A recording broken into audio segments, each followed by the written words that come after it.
everybody, welcome to tonight's session of Dungeons & Dragons. I am the GM, Timmy, and with me, as most of the time, we've got, starting from the top to the bottom, we got Creo.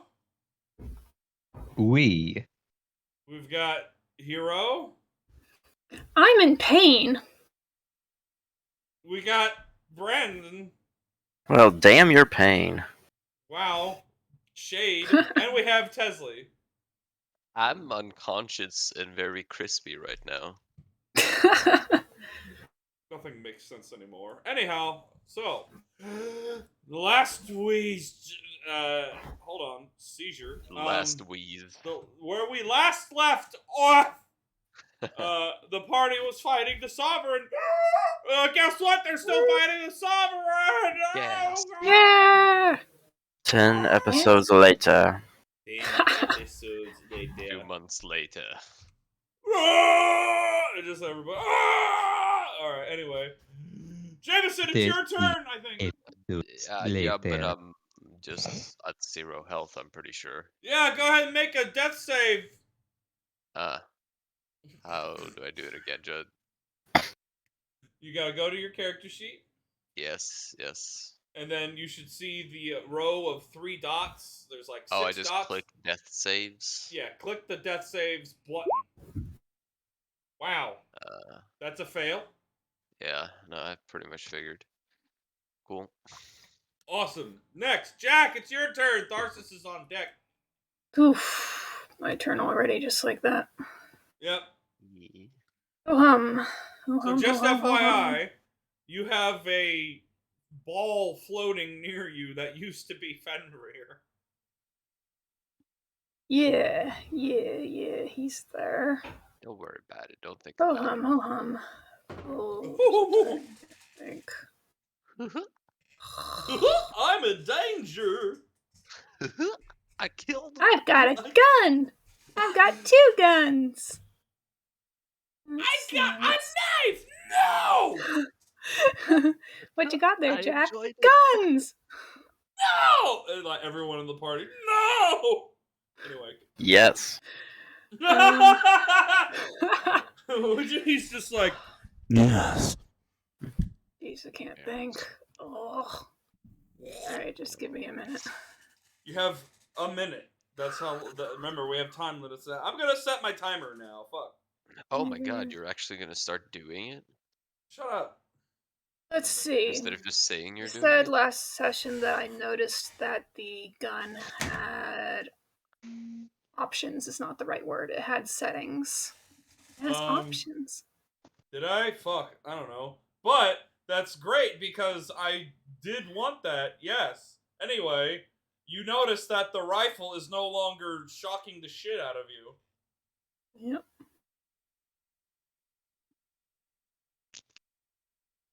Yep. And I noticed that they had settings, so I was going to... I have 2 hands. I have 2 guns. It's so exciting. Gun hands. I'm going to try switching settings.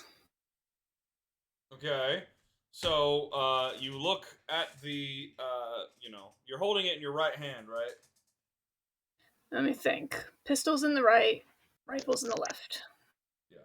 So, you look at it, you look at the pistol and you notice that there's a dial and what looks like different selections, and right now it's on,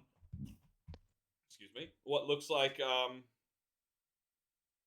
kind of, black light, and then there's another selection for a it looks like almost like a,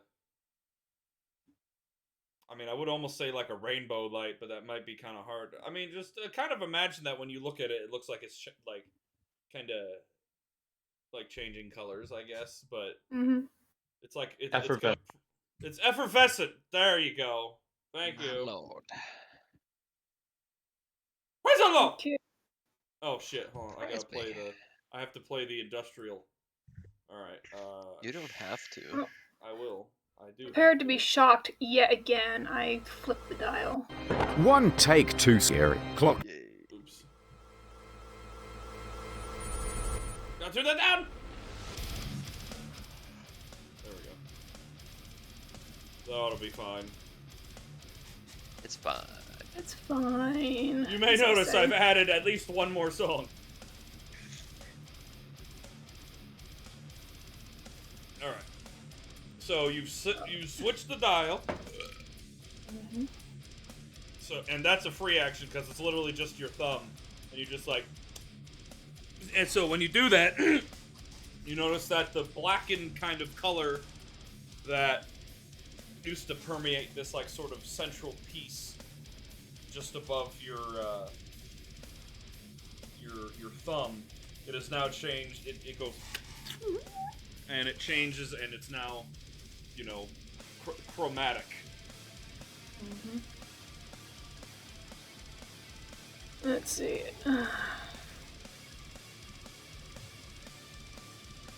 I forget. All these three all blew up, right? Or are they still alive? The ones that are not there anymore have blown up, sure. Okay. I'm going to take me a shot at Sovereign. Move the turn order to... What? It's still on my turn in turn order. Oh. Yeah. There. Keep track of it. There it goes. Alright, I'm going to take a shot at the Sovereign with my new shiny toy. What do I click? Yes. Hold on, I gotta find the... There we go. Okay, so... You're gonna want to just go ahead and, I think I just clicked my boomerang last time, and then you added on the proper... Yeah, well, I think I had you... So yeah, I had you pretty for much... a straight roll. I don't remember. Yeah, so it's still a +8 to hit, I do believe, because of your proficiency and dexterity and all that. So, yeah, go ahead and you'll do, go ahead and make a click with your boomerang. And who are you shooting at? The Sovereign, you said? The Sovereign. Oh my. I'll come over the head. Oof. 19. Let's see here. Oh. This time, as you aim and fire, you see, instead of the blackened bolt of necrotic energy shoot out, it's instead this, like, a ray, almost, you could say, of what looks like pure energy. Just force. And as it goes to strike the Sovereign, Damn it. the shield hits it. It hits the shield, I should say. So that's your action. What else are you doing? Going to...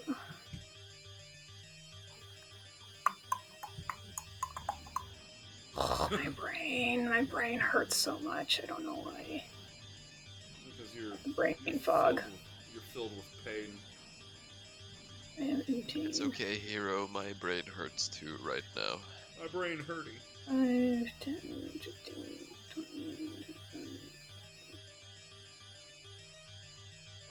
I could make it to there.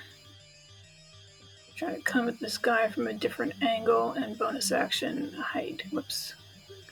Okay. I forget, by the way, what's the huge ape thing again? That's Illatran. Right. I keep forgetting about that. Alright, bonus action hide. Go ahead and roll me a stealth check. Thank you for underway. Alright, 22. You feel that you are sufficiently stealth. Alright, that's the end of my turn. Wait, where are these rolls happening? Yeah. On. Oh, shit. Hey, Jack. Hold on. Mm-hmm. Don't worry, I I got think it. Jack may be rolling just Oh, in the that's- end right now. It was, I changed it. It's fine. That's weird. We did secret things before. It's okay. Anyway. Wow. Wow. Alright, Jack, that's your turn. Are those the things you don't talk about in the shadows? Yeah. Probably. Alright, that ends your turn, Jack. That ends my turn. Alright, it is now Tharsis' turn. Tharsis is continuing to hold the line as. Oh man, I still need to find those frickin' juggernauts that I apparently misplaced that really shouldn't have been. But how long do you think it's gonna take before you get tired of saying Tharsis? You can just say Tharsis. I think it's one of those words that doesn't. But he keeps saying Tharsis. Because it's like Tharsis apostrophe S. I know, but you can also just, if it ends with You an can S, sometimes apostrophe and not add an S. Yeah, if it ends with an... Anyway, it's Tharsis. Tharsis If the word ends with an S, Tim, you can actually just end it with only the apostrophe without adding an extra S if you want to. Well, anyway, it's Tharsis' turn. Oh, that doesn't sound right, Grammared by a non-native English speaker. That doesn't sound right, though. Tharsis' turn. It is now Tharsis. Sounds right to me. Tharsis. Tharsis' turn. That, dude. It sounds weird. Tharsis' turn. It's now Athelston's turn. Here, you can say that. It's now Tharsis Athelston's turn. Now our benefactor's turn. You just start calling him Athelston. Yeah, his first name is Athelston. Did you not remember this? What the fuck is Tharsis then? It's his. Did you not remember how I said that his name is like Japanese, where it's his family name first and then his given name? Nope. Jesus fucking Christ! I've even like gone through when we did the history, when y'all looked through his memories, that his name. I don't care, Tim. You don't have to keep spending time on this. I'm going to apparently because you mentioned it. Okay. Jesus Christ. All the lore means nothing to you people. Let's keep this ball rolling so we might actually finish this boss fight before summer, okay? Anyway, he's holding the line still. He is holding Hold the door. He is holding the door right there, and at this time you see the juggernauts are coming up to the wall and pressing their hands against it. And you can see through the barrier, you see that they're trying to activate their anti-magic fields that emit from their palms. And that is what you see so far. It is now the Sovereign's turn. The Sovereign.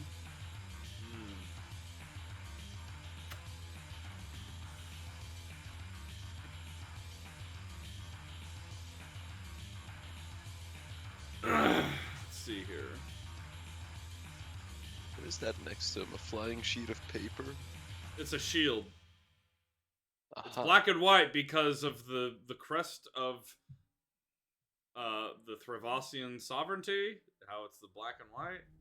I don't know, man. When I looked at it, my first thought was just a sheet of paper. Well, I already told you guys last time that it's a coat of arms that broke from the wall. Look, man, I have a lot going on these days, okay? Yeah, same here. I don't remember shit like I do when I'm unemployed. Alright. Just looking to see what he can do here. Okay.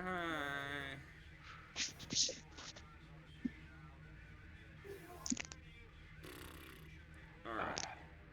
Anyway, okay. I think. Okay. Focus.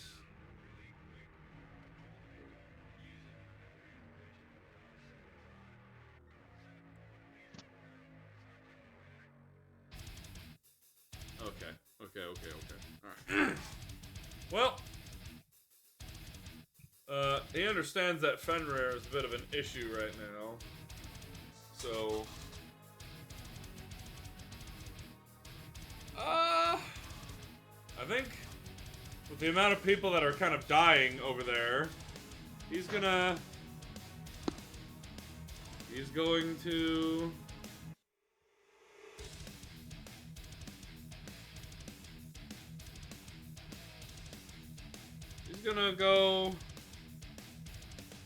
you see him burst out running, and he moves 45 feet, shield following, and he's just gonna start laying into the giant ape that is Illitrat.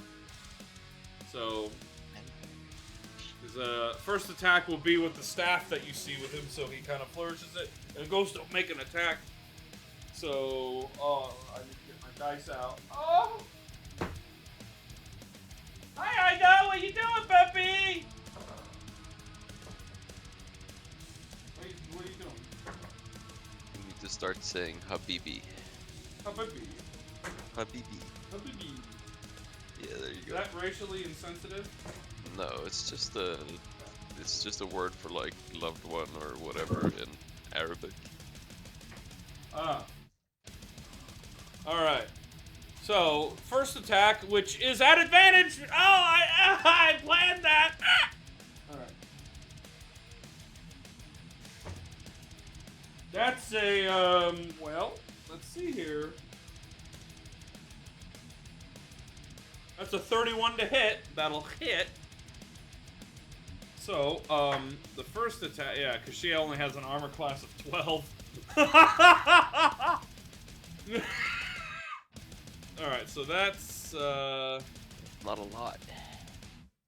oh, it's only, wow, it's only, don't worry, you guys, it's fine. It's only 1d4.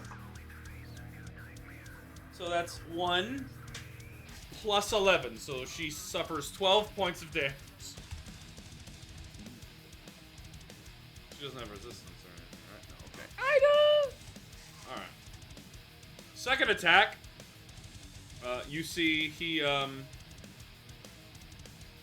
hits with the staff and then he goes in to pierce with a short sword he's holding in his offhand. Also, with advantage. This one...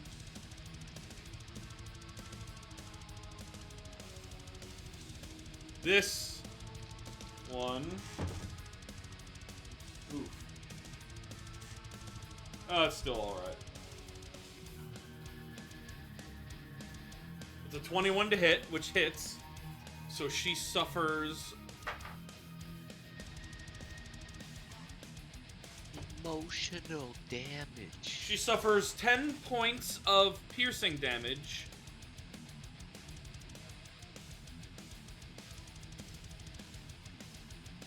And she also suffers from another thing. Which you don't know yet.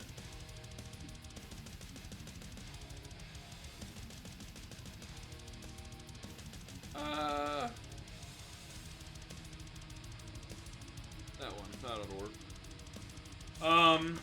And then...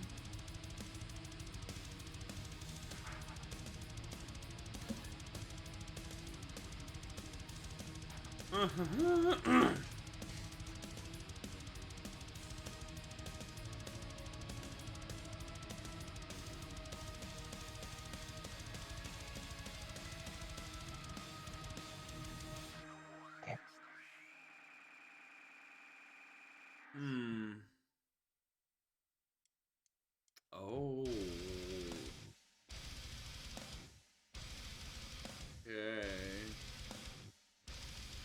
Okay. Yeah, anyway, bonus action. You see him, after making the stab with the sword, he then, raises his, feet in a way as if he's going to make, kicking attacks. So that's one bonus action for Flurry of Blows.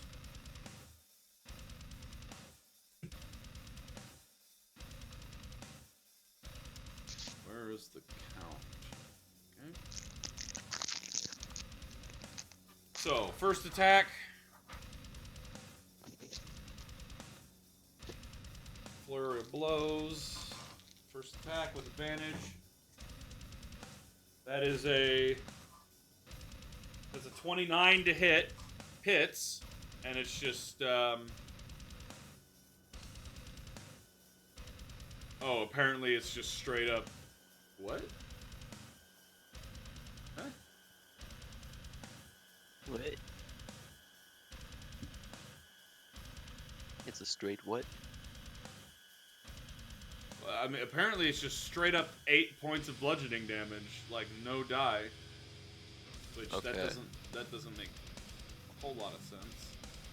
I guess that's the way it is. I guess it's just 8 straight up points of damage. Brent made it. Know what he was doing. There it is. Was it just 8 points of damage or Yep. a D8? Nope, just 8 points. Okay, so I guess it's just a little like freebie. He can That's kick a in natural there. 20. So that's 16 points of damage in the second kick as he roundhouses and kicks her in the kidney, I guess. 16 points of damage. Alright. That was his bonus action. Alright.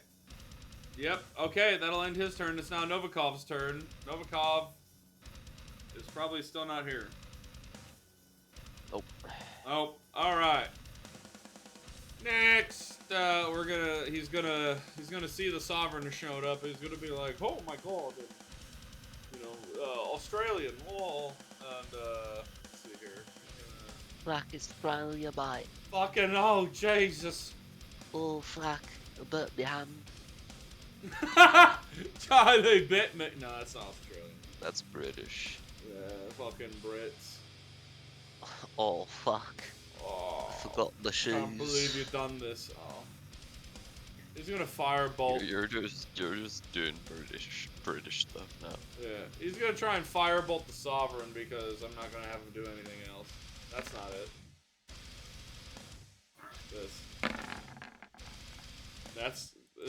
He missed. Heavy miss. Alright, that's the end for Novikov. It's now Mirgoth's turn. She is currently dying. So let's go ahead and roll her another... Death save. Death saves. Are they just straight D20? Yeah. Ah, okay. Hello? It didn't even roll. Did it roll for anybody else? I see death saving throw, but I don't see the number on it. Yeah. Yeah. What the heck? It's not rolling. Maybe just roll a D20. I'm gonna do that. She rolled an 8. That's a fail. Oh, well, there you go. Alright, it is now Fenrir's turn. So Fenrir, you're still suffering from madness. It's been... I do believe it has been... Shit. I can't remember if it's been 5 or 6 turns that you've been in this form.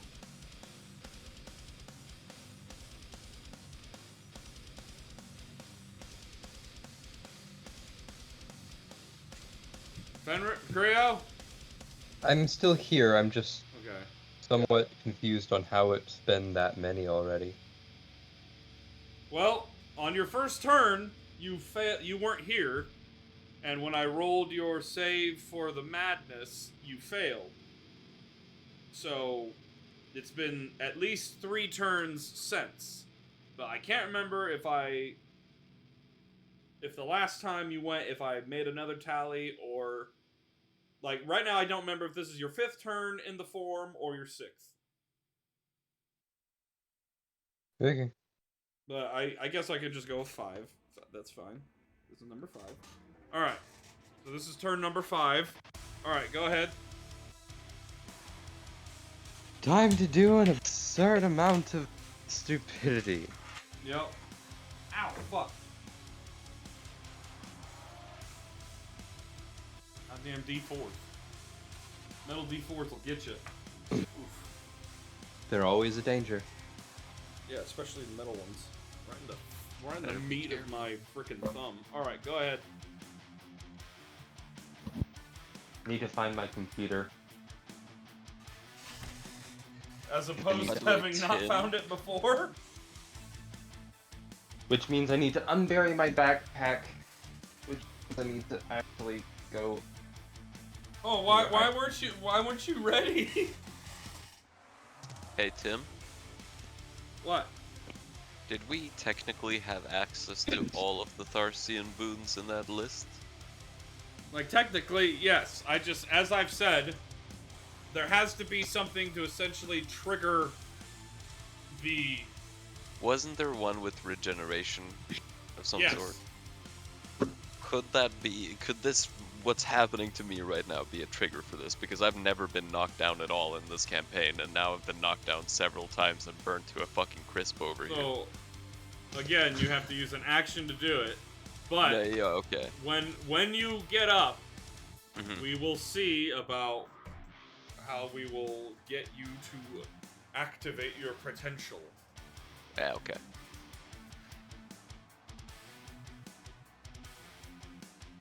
I got you. Yep. All right. Fenrir.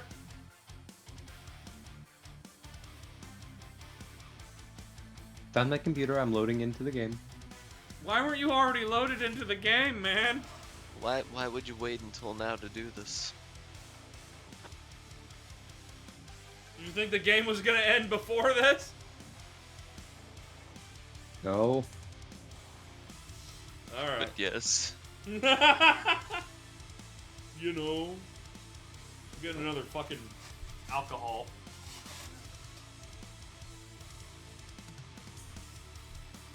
You do that.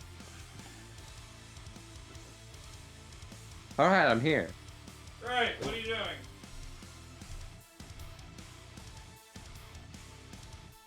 Wondering where the boss went.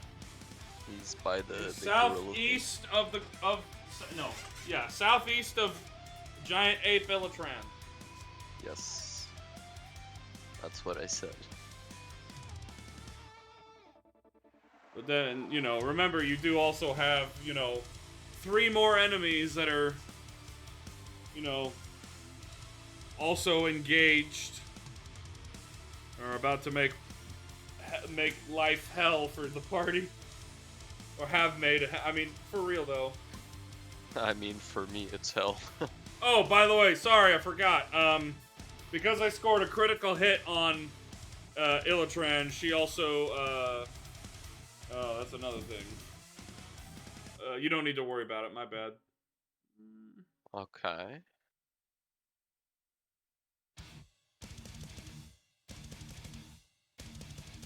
That one, why not?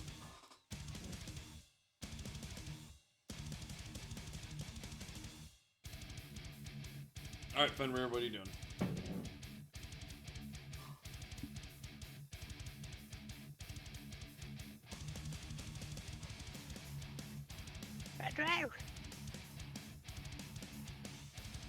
Clock's running. God damn it! I know. I'm moving. I'm making movement. Okay, there you go. Movement has been made. There we Better go. not make any more explosions over here. I think that's exactly what's about to happen. Oh, goddamn. It might be. You never know. Ugh. Swear to God, if you kill me.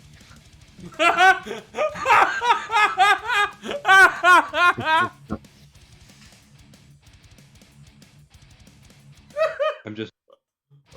Honey, you won't believe the day I've had, honey. Babe, why man, are you a if- crisp?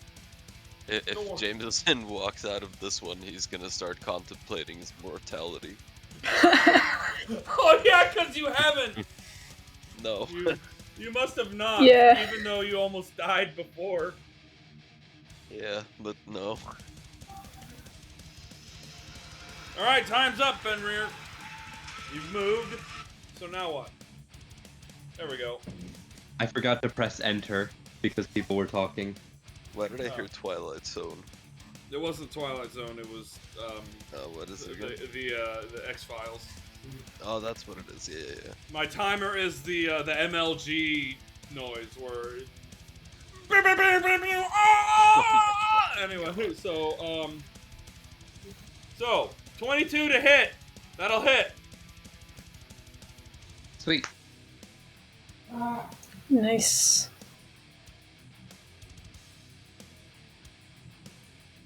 What was Is this? Illitran in the turn order? Yeah, she's just kind of hidden because I've made her game piece be on the GM tab. The 1d12 plus.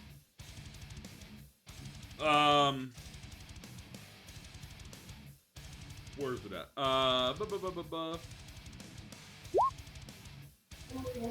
8 damage. 1d12 plus 1d8. Oh, because you're Improve of your- Divine Smite. Yeah, Divine Smite. Got it. Okay. 8 points of damage. Bap. Ah. Imagine if you guys have ever played Star Wars Battlefront. Every time, like, if you were playing as a battle droid and you got hit, you'd make the ah noise. Yeah. Ow. Yeah. All right, keep going. Ow. Ow. All right.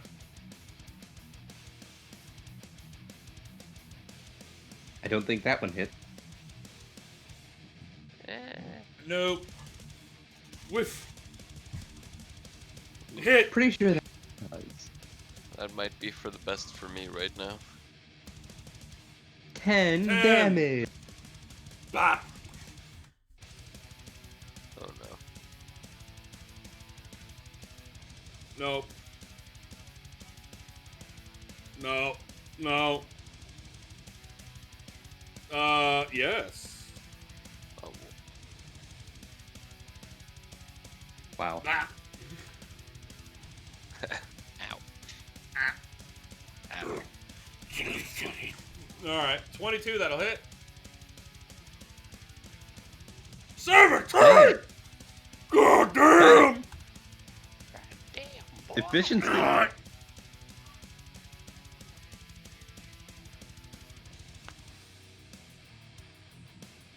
All right.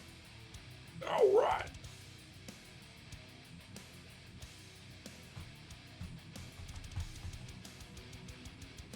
Is it Is still that not it? dead?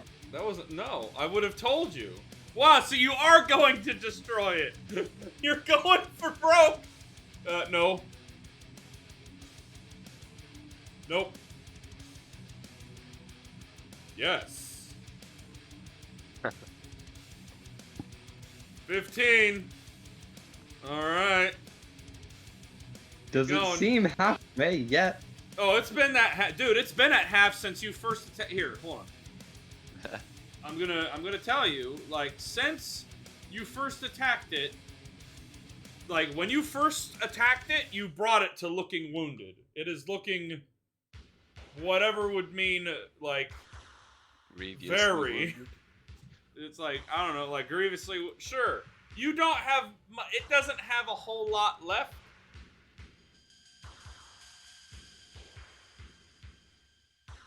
You can tell that with each tentacle that hits into it, and it's taking it, you know, more sparks are starting to, you know, it's starting to, it's taking more of a beating. It's not down yet. It's still standing there holding the scimitar. Your death shall come soon. You all hear echoing in your minds. That'll hit. Hey, guess what? It's that time soon. You're gonna hear a slight, like, unconscious thought from Jameson, like 5 more minutes. As Jameson's body is consumed by fire. Because, Jameson, you have failed one death save. You cannot make a dexterity saving throw as you are unconscious, and so this hit, Yeah. I believe, counts as 2 fails. Nice. Therefore, Jameson, as the last thought of 5 more minutes, as you burn to death. And also Mirgoth burns to death. Damn. No. The double-bladed scimitar flies off to the side after the detonation. Now, that means these two need to make saves. So, this one... Oh, and Fenrir, you're fine because you're... Rio, you son of a bitch. Success. Success. They suffer no damage. Alright. Fenrir, you see, you know, 2 more bodies are... are 2 more from the flaming. pile. Blood for the blood gods. Yes. Rip and tear until it is done, brother. We'll fix them later. This man gets it! Oof. This man gets it! He understands. He's starting to believe. Cold. Cold was so cold! Actually, they're kind of warm right now. Crit on my next hit. Oh, dang. Wow, yeah, critical. Go ahead. This one is looking wounded. So that means your D12 and your D8 are doubled. So let's hope for high rolls. 2d12 plus. No, it's not Oh wait, 2. no, yeah, it's Yeah. just regular and then doubling. Yeah, it 1 here. D12, 1 D8, and then double both those rolls. Oh, damn it. That's what- Well, Oh. good thing you had a crit on this one. So 4 plus 8, so 12 points of damage. There we go. That saved those low rolls. That saved it. Bop. That makes it decent. Can somebody check how many attacks I have left? I think I genuinely forgot. Yeah, I have alright, no so idea. we got 1, 2, 3, 4, 5, 6, 7, 8, 9, 10, 11, 12, 13. You got 7 more. God damn. Oh, it's almost like the whole party should have became an amorphous blob of flesh. Fucking. I'm contemplating it to try and do what Greg did and save one of them. Suck up, so do some of the body. Yep. Oh man, that worked out too well. Pull when him I into did the great big fuzzy hug. Hug him back for life. Great big warm moist hug. Ooh. And you're on your period. Oh god. I know, right? Ah! In a mood today. Jack's in a mood. All right, you still have 7 more attacks. Got a mood. Seriously? That's a lot. I said you had 7 a while ago. Here we go. Hit. For Matt. 16. Wow, if only that was your crit.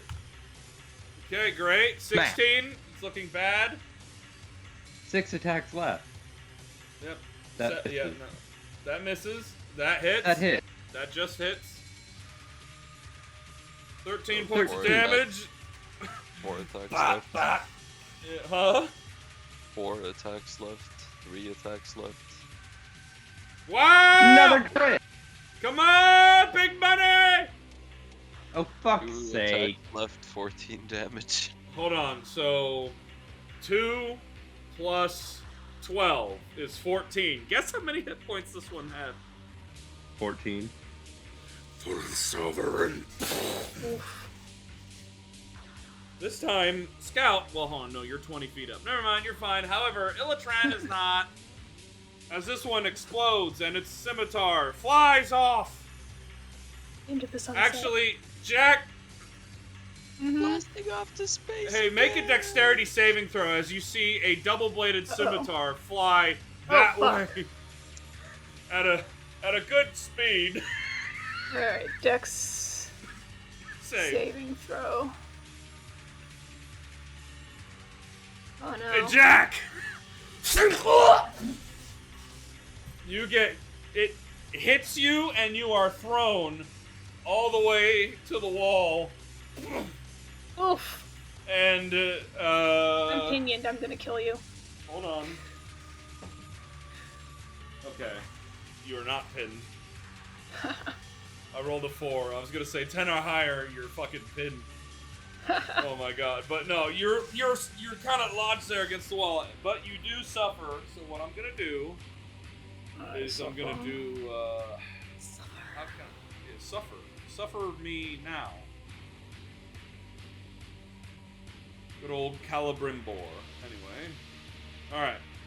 So normally the +3 double-bladed scimitar is a 2d4 + 5. So because it was fired at you at about their core detonation is 10d10. So I'm gonna go ahead and make it. I'll make it 10d4. I don't know if I have enough. I'll just use this. Flash roll. 10d4 as the blade pierces you and nearly pins you to the wall. Hey! You suffered 20 points of impaling damage. Oh my gosh, I'm still alive.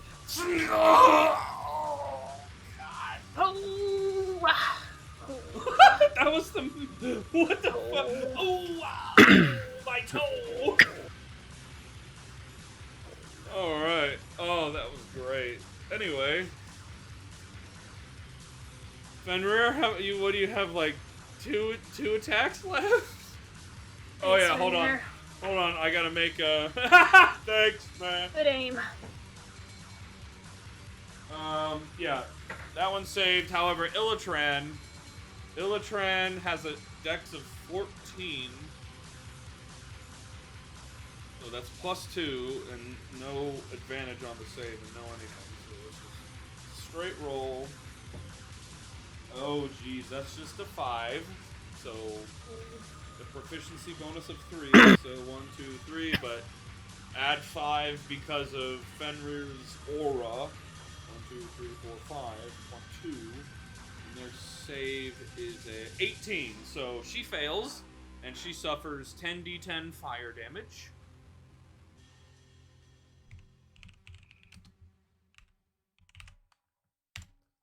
Illatran, monkey Illatran, suffers...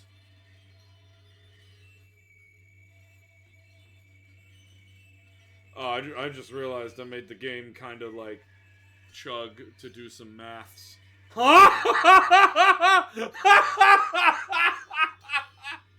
Holy shit! I'll read off these numbers to you. 10, 3, 8, 10, 6, 6, 7, 4, 2, 10. So Illatran immediately suffers 66 points of fire damage. She is looking wounded.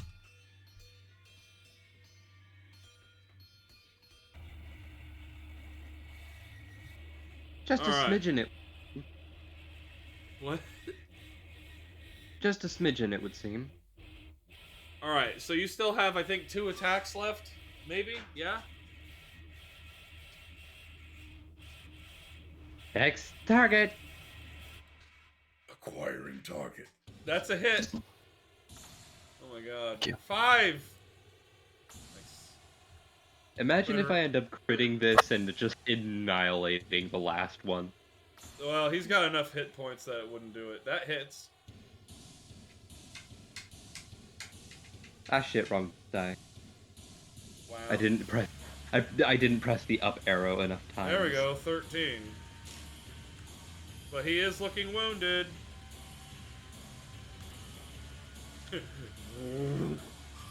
I'll be right back. Okay. Very displeased collection of tentacles. Yeah, they, yes, it is visible. Oh, fuck, I forgot. I forgot on the Sovereign's turn. Hold on, I'm sorry. No.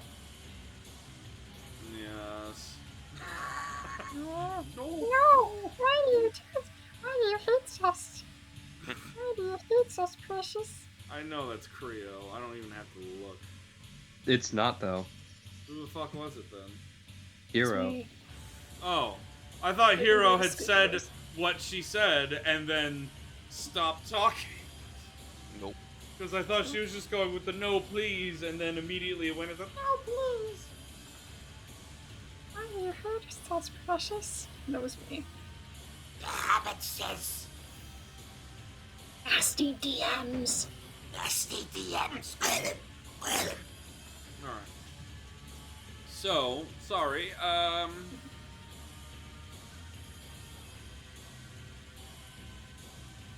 Sorry, what? okay, yeah, sorry, oh, hold on, okay. I need to mark something down and then also state, god damn, I gotta remember this stuff. Alright, at the end of the Sovereign's turn, the dragon, sorry, the throne, hovers over to you, Scout, hello? Scout? Yes. Hey, so you're now being attacked by a throne that has generated a ancient blue dragon image. I'm sorry, what the fuck now? So now you're going to be attacked 3 times. That's what happened to me, bud. It's not fun. So first off, hold on, I gotta find the ancient blue dragon. So you're saying I'm getting attacked by the image of a blue dragon by a sentient chair? Yeah, That's floating. it And is the flying. dragon can very really physically hurt you. Yeah, it's what took out Oh. Jameson. Oh, shit. So, alright. So, the first attack is a bite attack. Yes. So, you watch as the Sovereign ran away and got behind Illitran. You look over and see this chair ominously floating at you with like 4 skull. How many skulls is it? 4 skulls And- of blue dragons adorn it, and it. Where is floats this thing at? It's now in front of you. Actually, it doesn't have to be in front of you. No, it's in front of you. It is very close. Okay. It is right next to you as this image of an ancient blue dragon goes and attempts to bite down on you. So that is, for a bite, that is a plus 16 to hit. Wow. The dragon bites down, and it is right in front of your beak. Was it a natural one? It was. Okay. Whoa. Second attack is a claw attack. This time, let's hope not a 1. Better. So, does a 21 hit? I'm gonna look at you. Yes, Disagree saying that that's better than a natural one. Yes, it freaking hits. So you suffer. Here. Let's see here. 1, 2.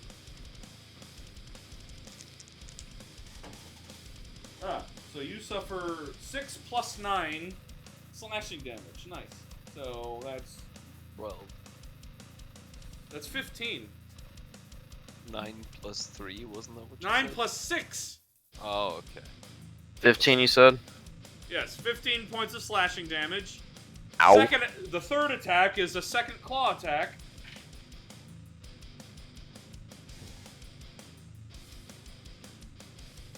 This is gonna be bye-bye birdie all over again. This is a 25 to hit. That's Ow. another 2d6 plus 9. Ooh. Alright. That's another 17 points of slashing damage as the bite just misses you, but as it pulls back, you see these apparitive claws slash through you. 17, you said? Yes. Okay.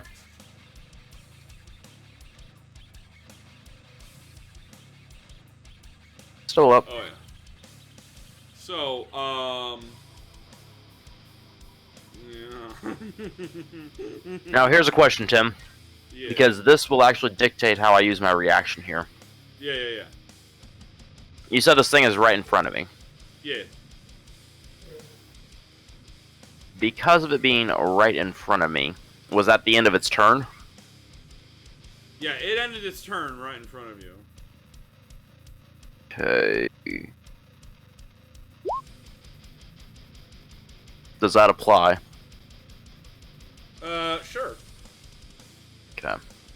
By the way, Tim, do you think it's okay for me to just go to bed and watch the VOD tomorrow? I mean, sure. Yeah, I mean, you're dead, so we'll get to you in a minute. You go to bed. What you is fucking- this? What is this right here? Those are statuses that are currently affecting Illitran as Monkey. Okay. What were you saying, by the way, Tim? Yeah, you can go to bed, you sleepy boy. Okay, I just thought you said something right as Brandon was speaking. Go Okay. on, Good get night to to you bed. then. Okay. Get to you tomorrow. Okay. Should have thought about that, but it's fine. I know it now. Anyhow, That's fine. I just I meant figured the because skirmisher I got thing. really tired. But yeah, okay. See, I'll watch the VOD tomorrow after all I get some right. stuff done. Bye. So, see ya. Good night. Okay, so now Fenrir, does that end your turn with you having blown up the what? The other one didn't get blown up yet.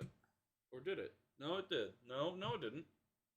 I blew 2 of the 3 up. Where'd the other one go? Because- What the hell? Huh, weird. Oh, never mind. I realize now what I've done. Ha! I'm dumb.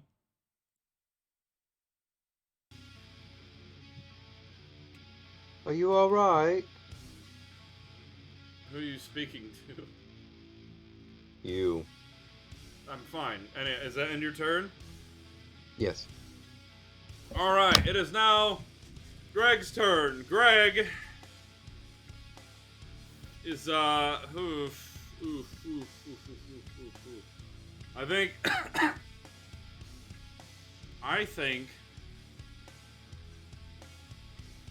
he's gonna,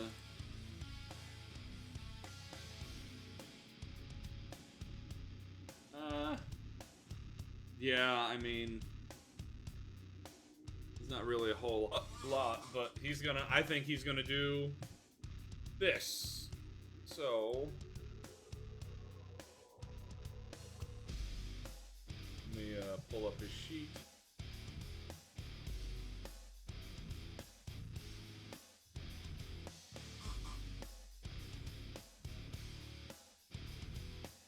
All right.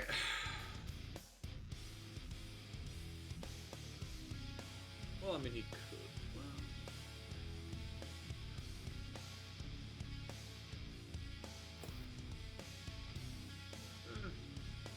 I'll just do this because it's easy. All right, so.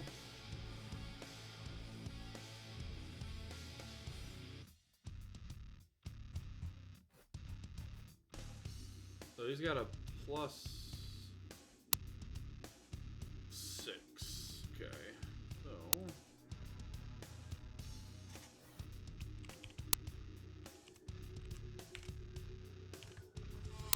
One. What? 1. Wow. 2. 3. 4. 5.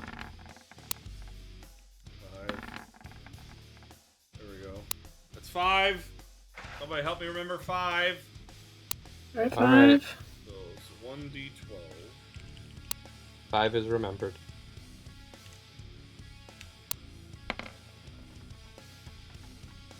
It's just a flat 12, right?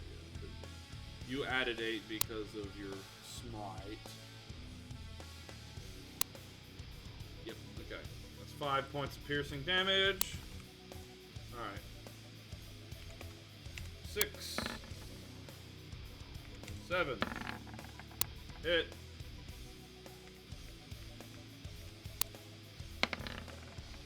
7.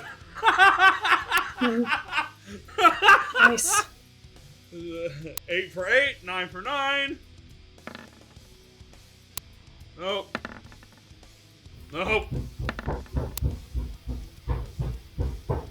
This should be 10, right? 11. Come on, roll an 11. Roll an 11.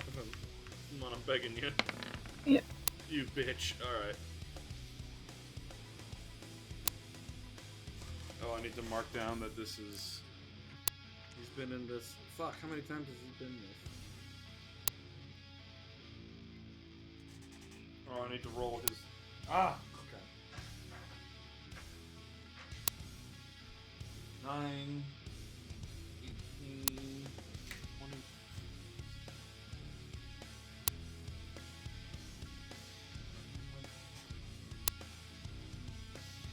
Sorry, I have to roll his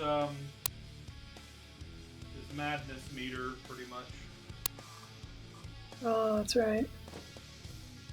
Oh no, fuck. Well, what would have been on his third turn, he went into madness. Oh, Hey, at dear. least it's not me. Huh? Hey, at least it's not me. Well, you're already in Ooh. madness. I know, that's why I make a joke. Double madness. You went in madness on your first turn. Alright, that's fine though. Okay, how many did I say? He did 11, so this is 12, 13, 14. Oh! Yeah!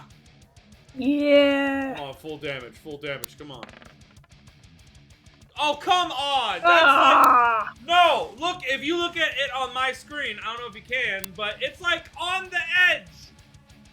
It's on the edge! I'm doing that one again. Fuck that. Better. 18. Alright, so how many now? 14, 15? What did I say? Ah, Jesus.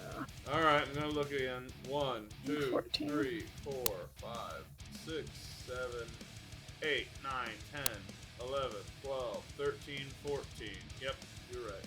15. Yes!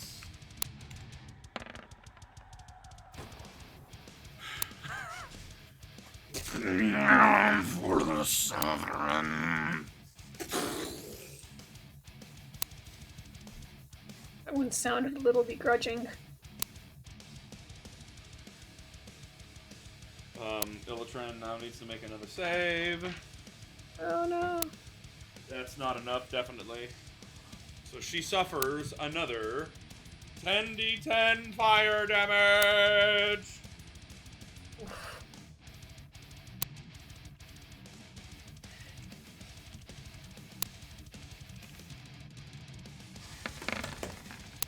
Oh, that's so nice.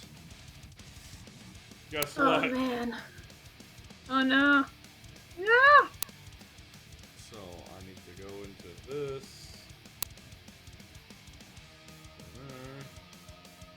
So that's...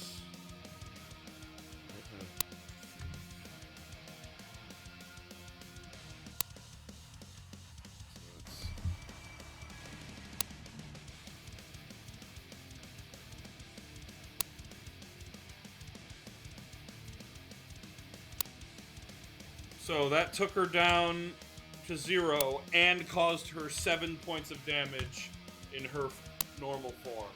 She also is still suffering from this and that.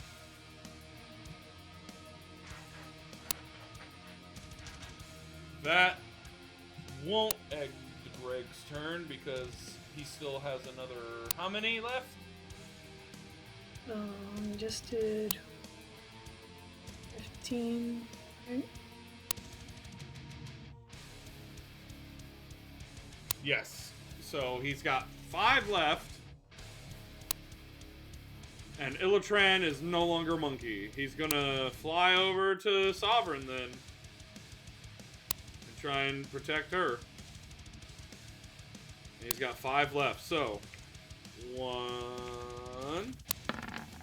Well, I should say 16. Nope. 17. Nope. 18. Ooh, okay, hold on. Hold on.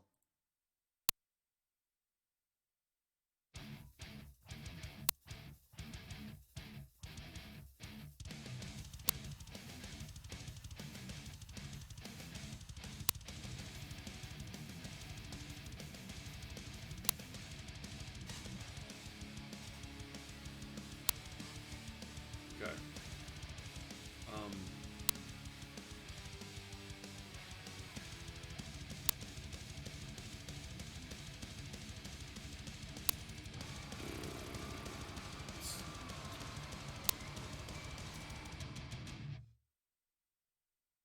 Oh, fuck, I forgot. Wait, hold on. Oh, fuck, I forgot. every attack against him is at disadvantage. Oh, Let me roll this. snap. Let me roll this one more time. So, I said. Okay. So, Attacks against who is a disadvantage? Sovereign. Okay. Ida, as I said before, you may not have heard it, but he looks like as if his form is, there is an illusion about his form. Oh, that's right.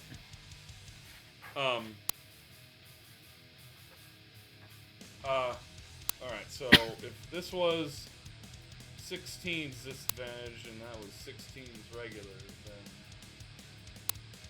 I'll just roll one more time for 15 because it's at disadvantage. Oh yeah, yep. Alright, so we did 15, 16, alright. 17. Now I'll do 2d2. 2d20. Alright, hit 17. So 15 plus 6. 1, 2, 3, 4, 5, 6. Oh my god. With a 21. That just hits. Even with the shield. So, the Sovereign finally, like, the shield is there, and then one of the tentacles whips right underneath it into the Sovereign. He suffers 1d12.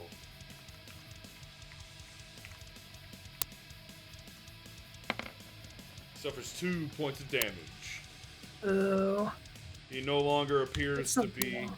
He no longer appears to be under the effect of a displacement cloak now. Nice. So, now for his 18th attack, I believe. Nope. 19th. Nope. And number 20. No. Alright, that's the end of Greg's turn. It is now Illitran's turn. Illitran feels... Well, you guys don't know this, but anyhow, she kind of is taken aback by the sudden return to her form, and she wants to attempt... Oh, sorry. Don't look at that. Wants to attempt to run away.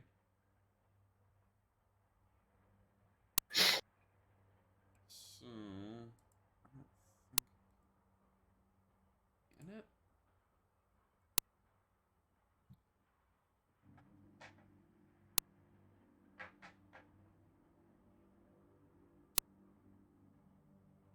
Doesn't say. I'm gonna assume it doesn't. Anyway, she kind of starts to get away, and her fucking speed is only 30, so she's gonna run.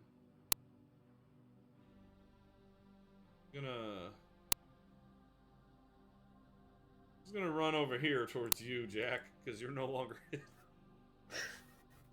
I am no longer hidden, indeed. All right. I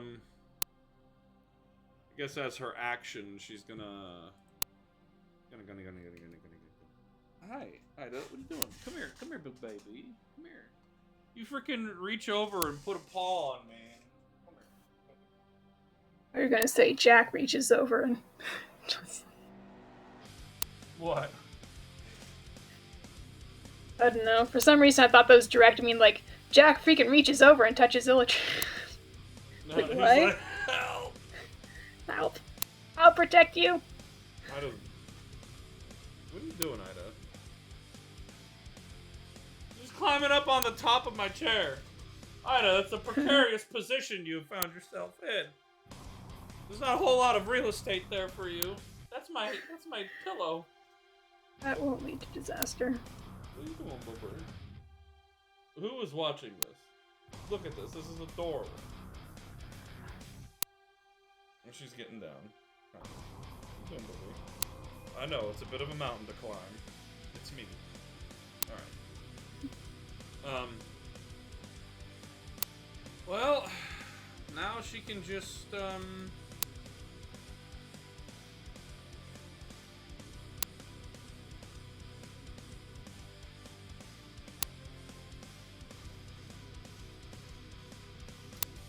she thinks he's probably very hardy, so...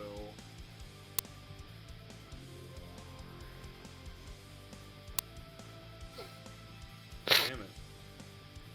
Ooh!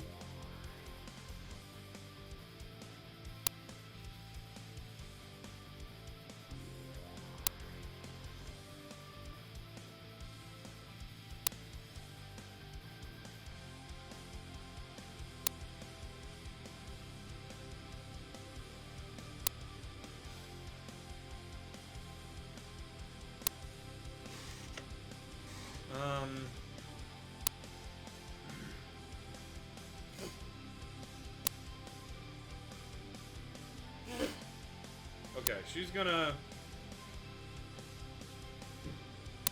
Yeah, alright. Does this show up when I click it? Show up on anything? Discord even? Nope. Don't see anything here. Anyway, she's going to look over at the fucking Sovereign and, she's going to make the leap of faith to cast Lightning Bolt at him. So, a stroke of lightning forming 100 feet long, so it crashes into the wall down there. She's aiming for the Sovereign, and he needs to make a dexterity saving throw now, I think. Yep, he no longer has advantage on any magical effects as long as he can see them, so... He just has to make the roll. He rolled a natural 20. Ah. So... Oh. Well... let me tell you a little something about, Natural 20s evasion. in the Sovereign? Oh no. He takes no damage. I see, I forget. It's because he's a certain something. He has evasion.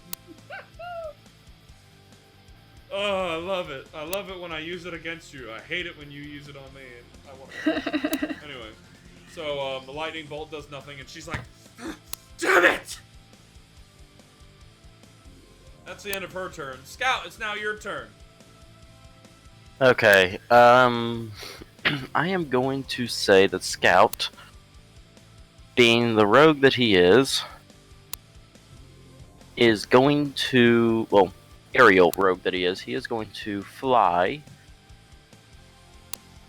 at up about another 10 foot and end up right above the Sovereign. So you're at 30 feet up? Yep, right above the Sovereign. Okay. Bonus action, hide.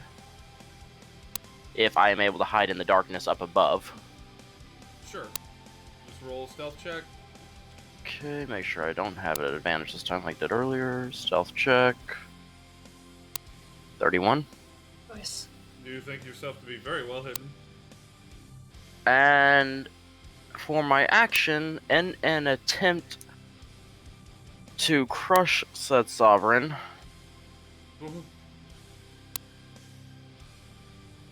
I'm going to polymorph. Oh my god. And based on the thousands of years of knowledge that Tharsis has, the form I am choosing to transform myself into will be that of a Brontosaurus. Alright. In an attempt to crush Sovereign here. Though I do not have any pictures or anything to take and put on the game here, Tim. I've never had to do that before. Well, you should have looked it up in the amount of time you had between when you... Well, I have the Brontosaurus stats here. Yeah, so... Where are the stats? I have it in D&D Beyond. It's on D&D Beyond? I'm not seeing it. Weird. It is within the book of the Monsters of the Multiverse.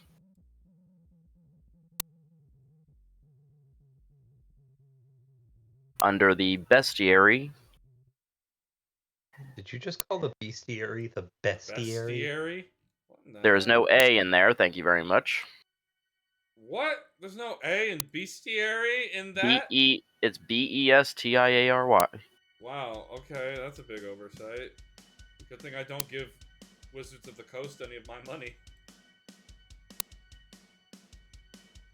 And under the dinosaur, the Brontosaurus is a gargantuan beast.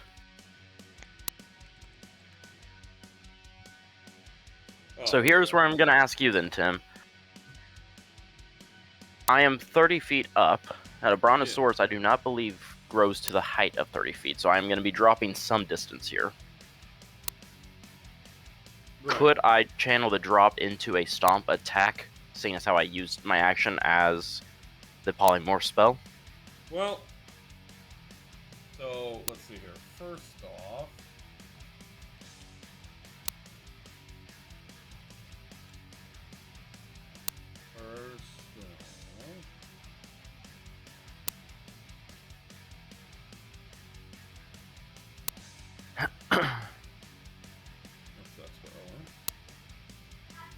first off, alright. Run! So you have a hit points of 121. Correct. An armor class of 15. Correct. Alright, so, okay. If you're 30 feet high, and we're imagining that as you polymorph, your body kind of, you know, takes the form, so... The Brontosaurus grew to be 28 foot. Right. I mean, like, I'm kind of wondering how much your feet grow down before, you know, you actually start to fall down.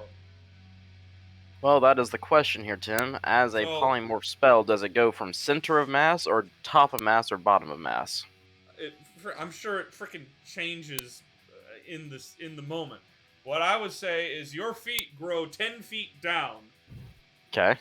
So you can fall 20 feet before hitting the ground and taking 2d6 bludgeoning damage.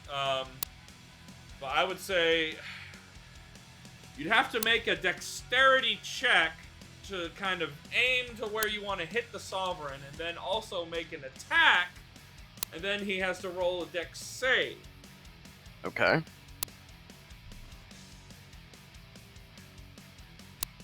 So I am rolling a dex check first, then using you make a dex using check. the Brontosaurus stats. That would be. And he has a 9. Yep. So a -1 on whatever a d20 comes out to be. So you all see. You don't see. Well, kinda. You might see.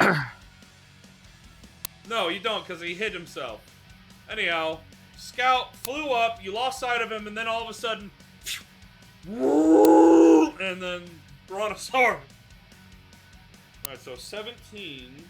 That'd be 17 minus 1, so it's 16. So 16. That one out. Wow.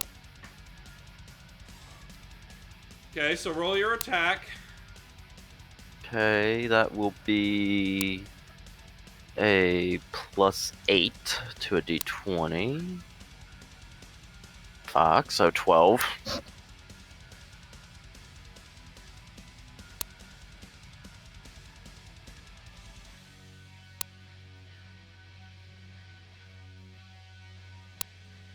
Did you make a roll? Because I can't see it. Yeah, no, I rolled 12. A d20 for... Sorry, I saw 2d20. Okay, so you said you rolled a 12 to a hit? Yeah, 12 to hit. Alright, well... Why don't you go ahead and roll the damage for me anyway? Okay, is this including the 2d6 I'm taking for dropping as well, or is this just straight up the attack? Well, just do the attack first. Okay.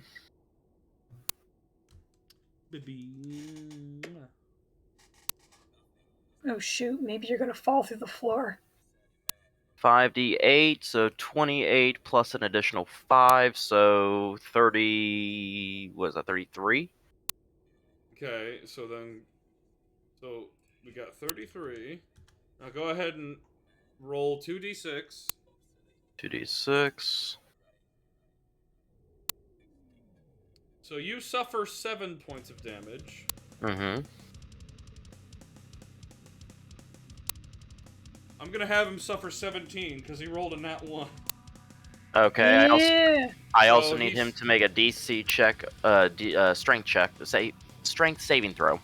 No, I'm not. No, it's not gonna bother because he rolled a nat 1 on. No, he is currently underfoot. So Okay, so he just took 50 points of damage. Nice. Bronto will let out a he's- mighty roar. And he's currently.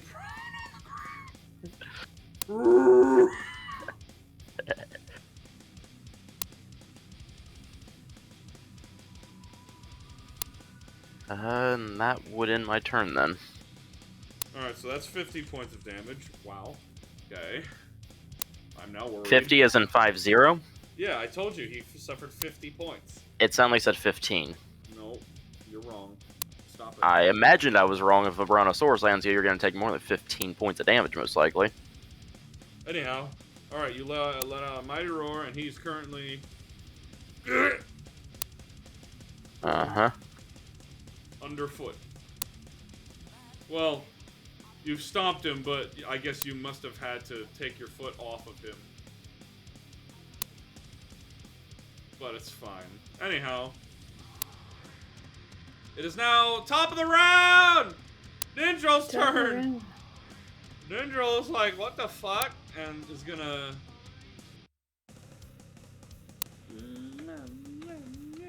I love you, baby. Oh yeah, she's seen all her friends die except for Illiton. That's not great.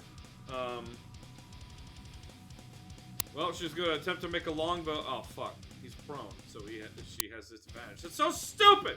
Anyway, she's gonna attempt to make an attack against the Sovereign with her longbow. Does she have anything else? All right. So. I love you. First attack. Disadvantage. Wait, hold on. Does she have...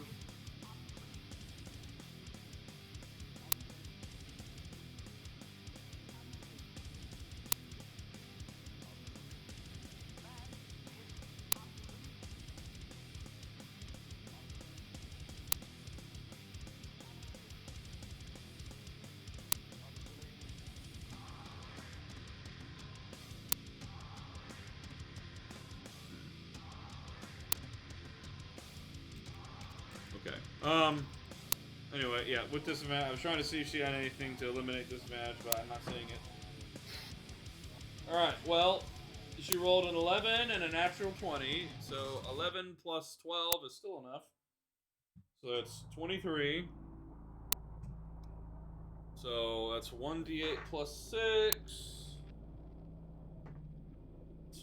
That's 7 points of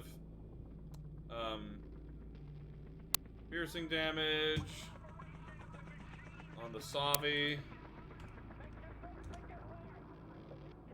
Second attack. That's a. My phone is dying. Okay. It's a 15. So it's a miss, but I finally just saw in her shit here, her features and traits, she has something called Stalker's Fury, which says once on each of your turns, when you miss with a weapon attack, you can make another weapon attack as part of the same action. I think I could have used that earlier. So anyway, third attack. Hey, is another 11 plus 12. So that's a hit for 1d8 plus 6. So that's 9 points of piercing damage.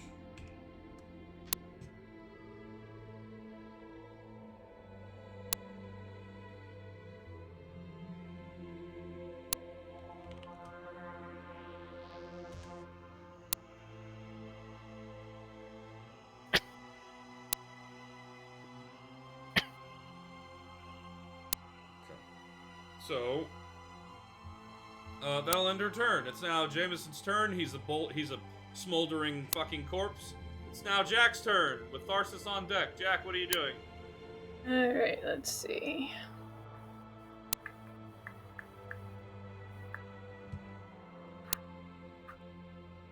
Looking at one of my spells.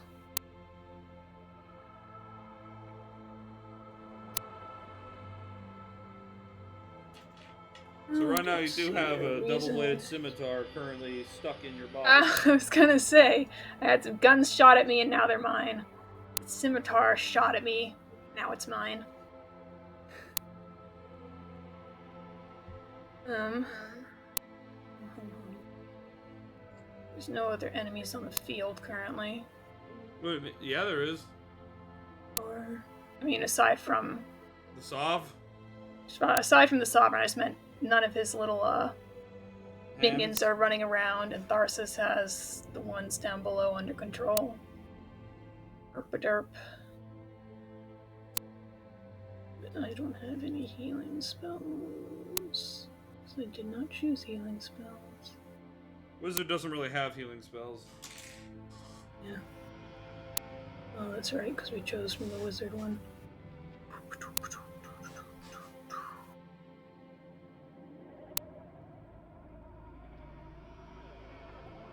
Oh. Don't have enough hands for all this new equipment. I'll leave the scimitar. Can I actually wield the scimitar, or is that something a rogue wouldn't be able to? I mean, scimitar hold on. Let me look it up. So, a double-bladed scimitar is a martial weapon. It is a special two-handed weapon, so if you're able to wield martial weapons, then, you know, possibly. I don't believe so. I was gonna say, as a rogue, I think yours is simple. I don't think I can wield martial weapons. Okay, right, simple, I will. Yeah, simple weapons, yes. I will move myself. And hide. Bonus action hide. And then I will take a shot. Again. Yep. With which weapon?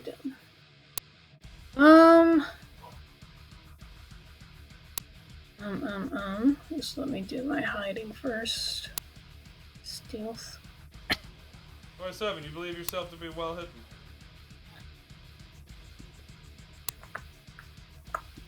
What do I want to do?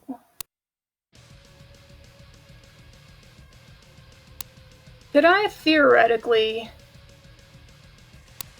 use a wall of stone to divide the shield from the Sovereign? You have no idea, really.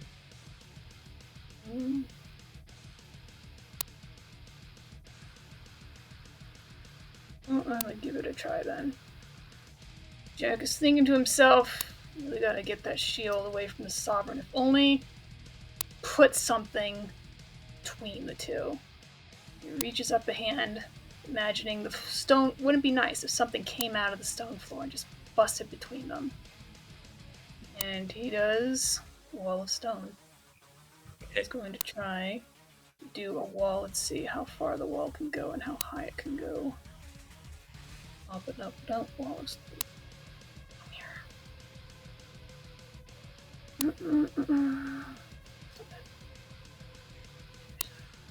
By the same space as creature object.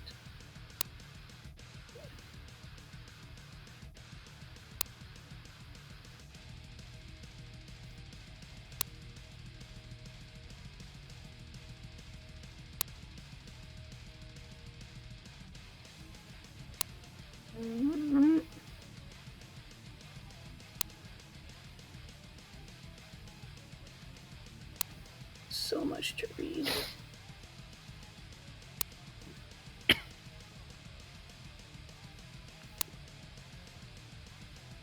And 10 foot walls. Hira, I would just like to ask if you're considering the spatial, presence of. I guess I wouldn't be able to do that with the thing with the Brontosaurus there. Wouldn't. Yeah, you might end up I don't know. I might end up shoving people around that I don't want to shove around. I'll take a shot with the pistol at the Sovereign. Okay, go ahead and make an attack.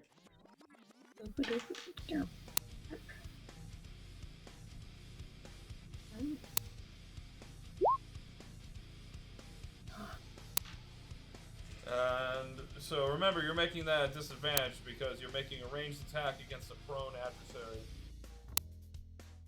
Ooh. That's right, I should have clicked on disadvantage. Did I just roll again, or? Yep, roll one more time. Alright. Actually, well, yeah, no. Oh. So yeah, 13, yeah, that doesn't hit. Alright, so my turn. You fire and whizzes by Novi's head. Alright, it's now Tharsis' turn. Tharsis is still concentrating on the wall. However, at this time, you see that some of the juggernauts that have placed their hands against the wall and casting the anti-magic field, into the wall, you see a couple of them start to push their way through it. And one of them that pushes its hand through the wall, it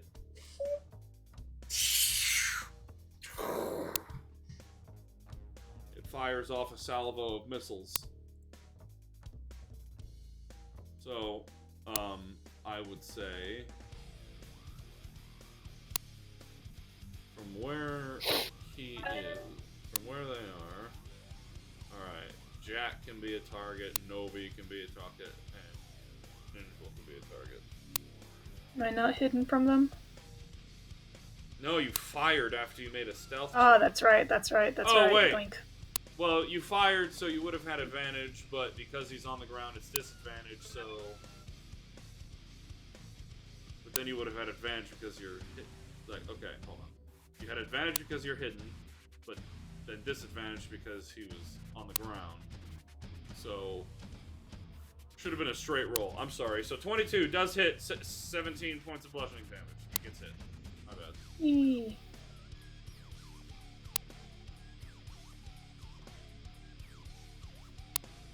Okay. I did forget to hide those, so that's my bad. Okay. Well, you didn't forget to hide. You did hide. You did for 27. I did? Yeah, that's why I said you were hidden. Okay. Anyway, you did fire, so you're no longer hidden. So... Yeah, that's what it was. First off, you got, you've got a volley of finger rockets heading towards you. And I'd say Nindril. So, against you, Jack, we're gonna see how many of the 5 attack you. Oh boy. So, I mean, not how many of the 5. So, you're not 100 feet away, so these are not made with disadvantage. So, I've got 5 here. I'm just gonna go ahead and flash. Roll. 5d20. Bum, ba-da-dum, bum, bum, bum, bum. Alright, so 10 does not hit. A 15 does not hit. A 17 just hits. Just hits. Another natty 1, and then a 27. So 2. So you see, the familiar arcing of 5 rockets coming at you, and you're like, oh fuck. And so you dodge. 1, 2, 3, I mean, sorry, no. Dodge, hit, dodge, hit. So you are hit twice. Well, I'm so done. actually,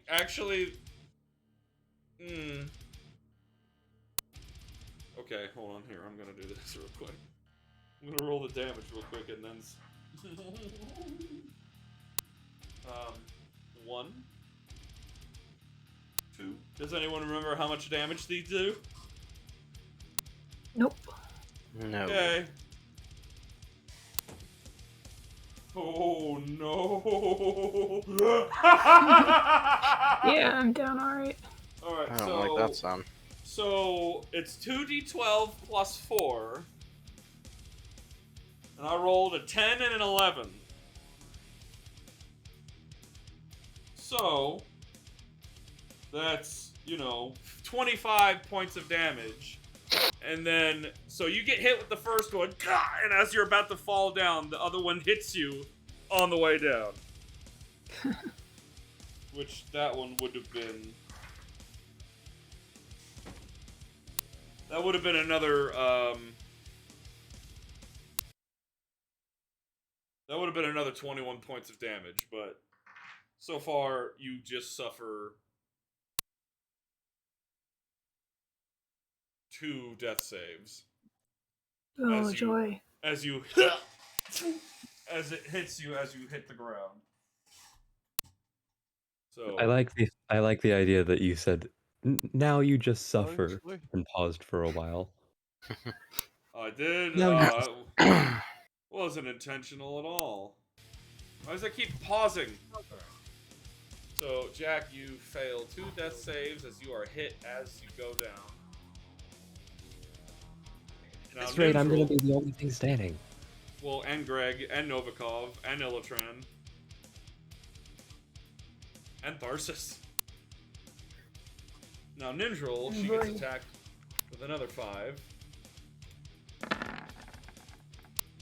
Alright, whoa! Alright, Ninjal has an armor class of 18. One more armor class rating than you.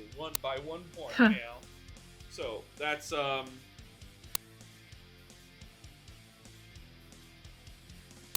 So, 17 doesn't hit. That's a 21. Hits. Natural 20. Hits. 22. Hits. 20. Hits. So she takes more damage. She takes way more. She looks over at you and says, I will be right back. Fuck. She says, looks over at you and is like, fuck! And then looks over and sees...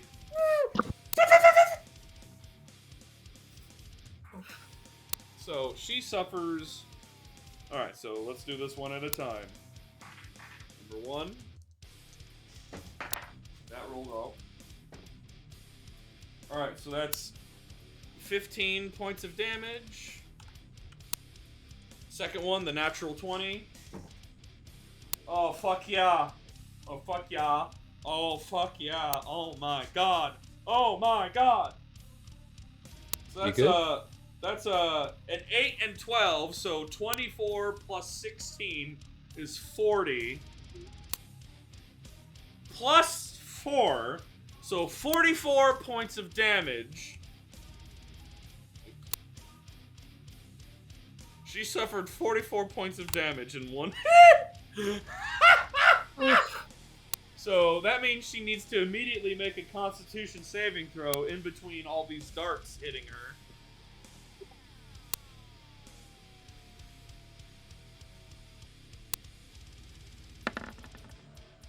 She rolls a 6 plus 1. So that's a 7. So that fails. Oh no.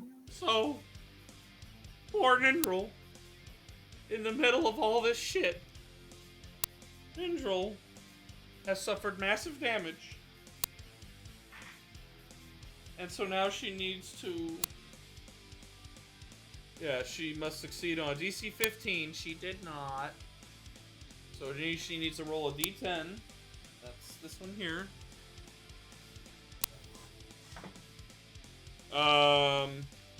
Okay. So she can no longer take reactions until the end of her next turn.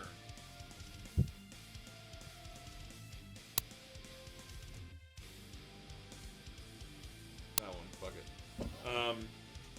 However, dart number 3. That's 14, 18 points of piercing damage.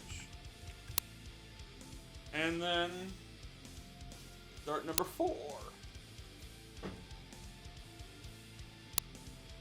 That's 22 points. And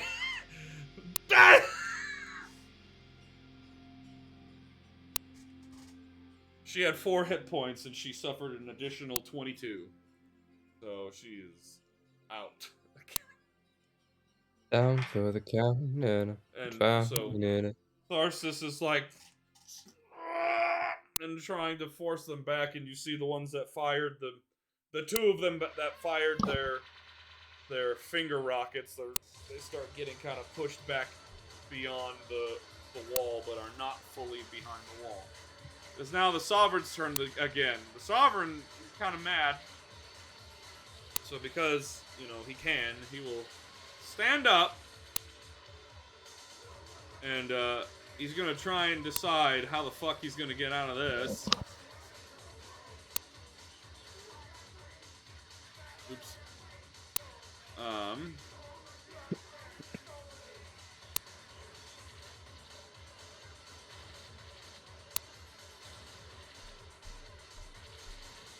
Well. Hey, Scout.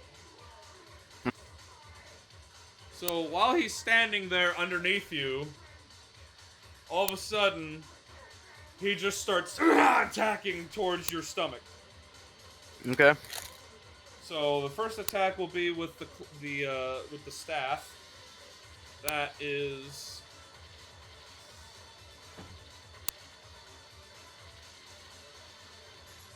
that's a big fat fucking miss. God damn it, that's a nat 1. Great.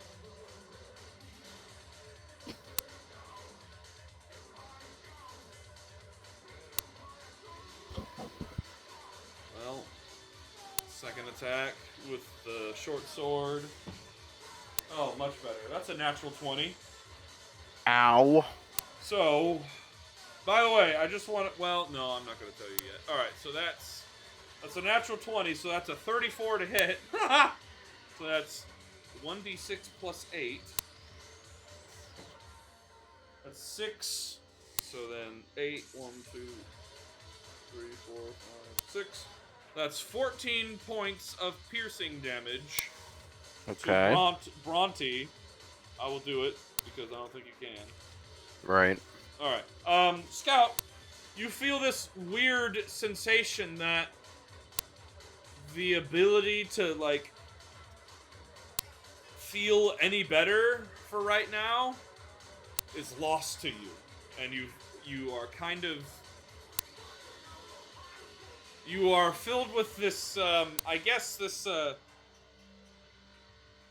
overwhelming sense of certain death. Well, that's every day, but okay. So, During this group. You cannot regain hit points until the start of your next turn. Okay.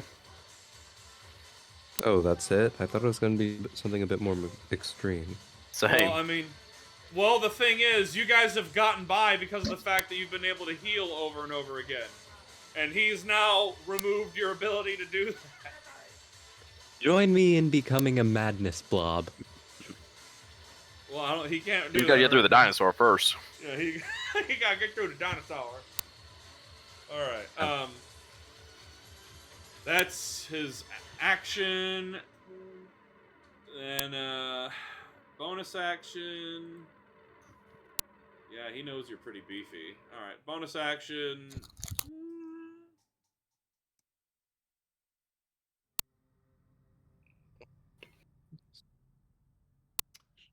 Okay. Let's see here.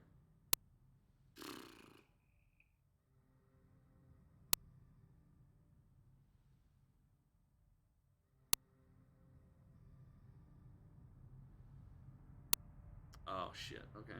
Well.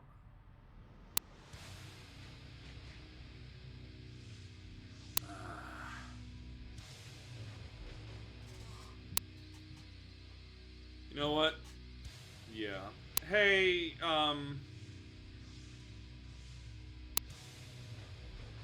yeah, Hey, Brontosaurus Scout.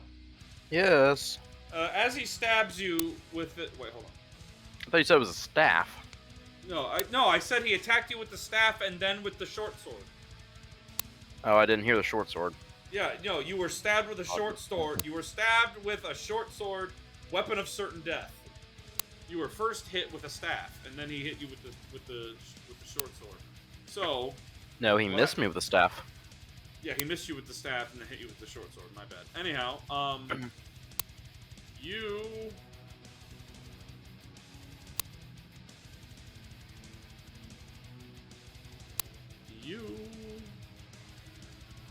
Me. Hold on, I've got to find it because I thought, oh, maybe he does. Maybe he does not have it.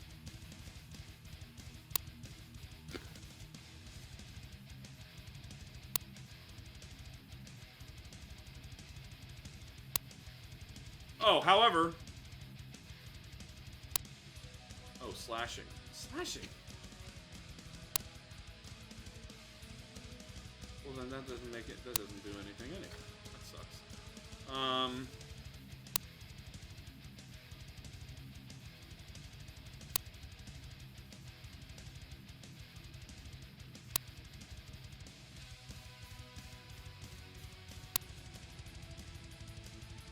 Okay. Yeah. No. All right.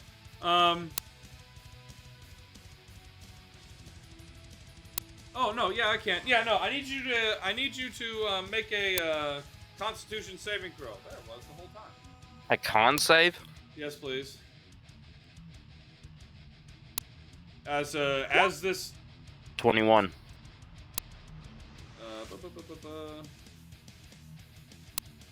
Okay, yeah, no, you're fine. You feel that the short sword kind of stabbed you somewhere where it, like, it didn't feel great, but you shrugged off the effect that it would have had on you. You feel like that could have been a lot worse. Mm-hmm. It is but a scratch. Where's my... Okay. However, now the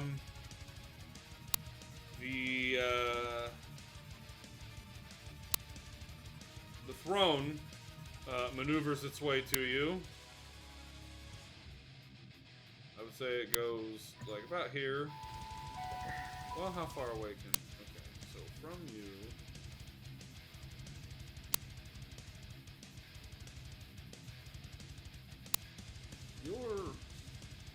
Oh, you got 20-foot reach on your tail. I didn't know that.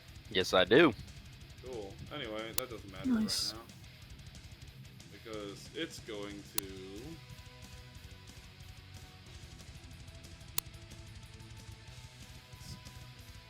Okay. It's going to... It's going to float over to here. And you see again the spectral mouth of the dragon open and bite towards your direction. So... Is it biting in my face or biting onto the rear side of me? Well, how would you say you're standing?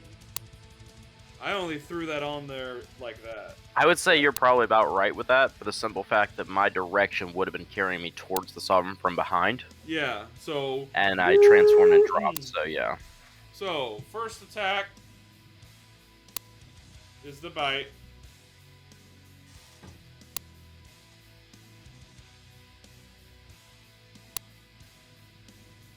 Does a 19 hit? Yes. Yep. Alright, so you suffer 2d10 plus 9 piercing damage. So let's get the d10s. 1.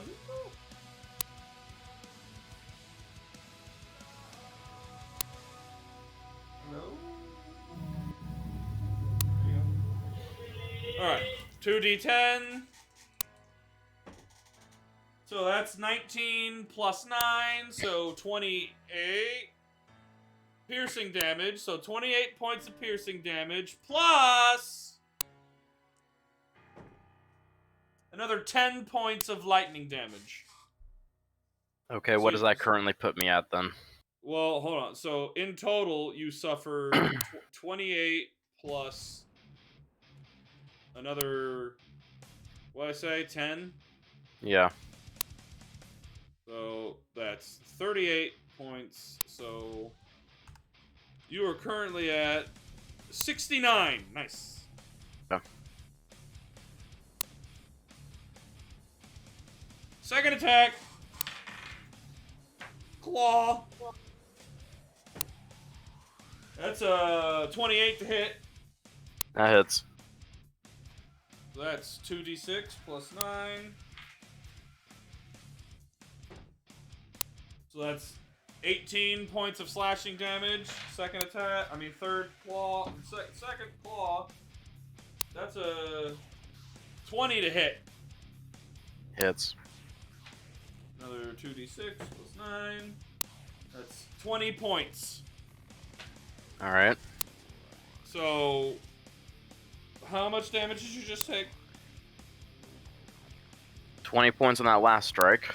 Yeah, I remember that. Shit, I don't remember. I was at 69 before the first attack, or before the second attack. Yeah, I know, but you you got hit twice. And so Right, I don't remember what you said on the first one. I need you, you keep track of your Brontosaurus's health. Here, hold on. Rest of the players, did the DM say or did he not say that he was going to take care of the damage for me? He said he was going to take care of the damage for you. When did I ever say that?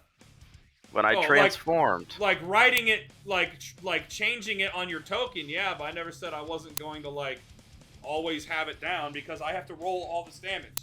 I need you to, get a piece of paper or write it down in the chat box or something. So now I'm going to re-roll your damage. It was 69 and 20 at least, so that dropped me down to 49. I know, I already have that because I took the 20. So, Okay. God damn it.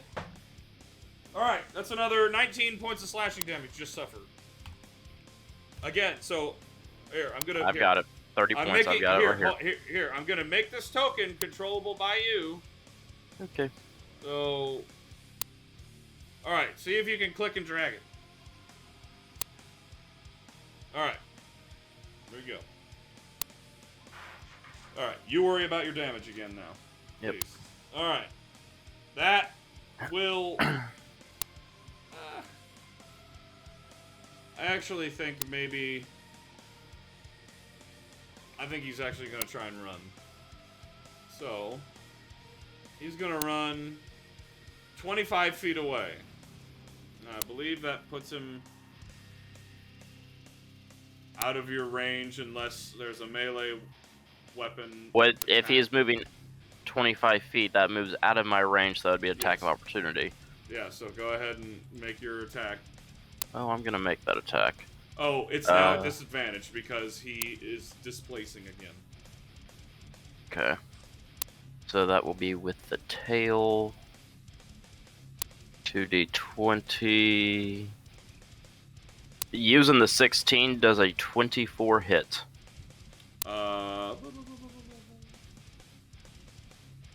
Yeah. Okay. So you see him get and try and run and dodge and weave, and then you just you stomp him, but it's not. I don't think this stomp counts as the stomp that I have to save, right? Or is it? Huh? Correct. The tail does not have a saving throw. Oh, you used the tail. Okay, I specifically did call out the tail, yes. Okay. So anyway, what's the damage?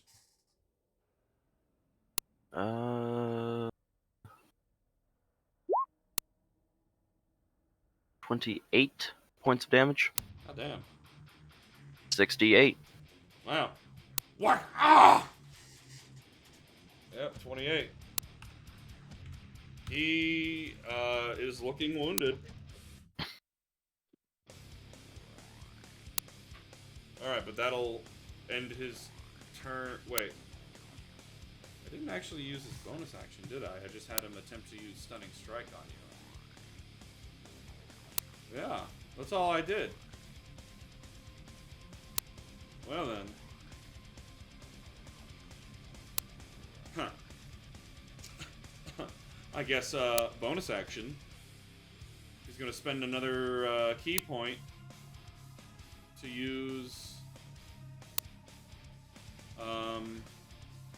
his unarmed strike against Illitran. So,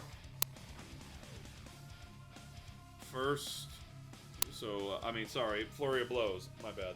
So, first strike is a...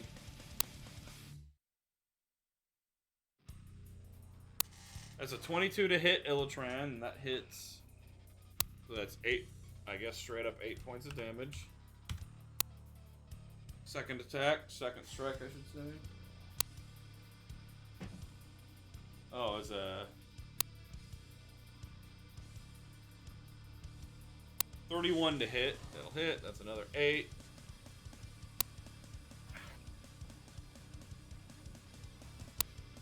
And then, I think...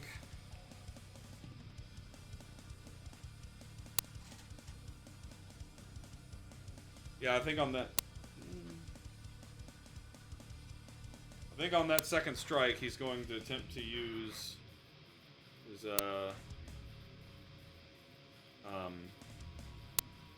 Stunning Strike. So she needs to make a Constitution saving throw.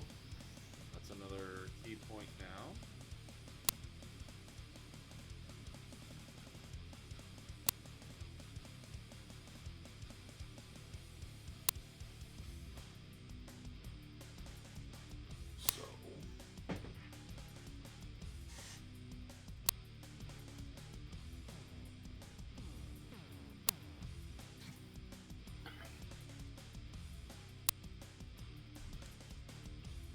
She rolls a 17. However, his save is a 19, so she fails and she is now stunned.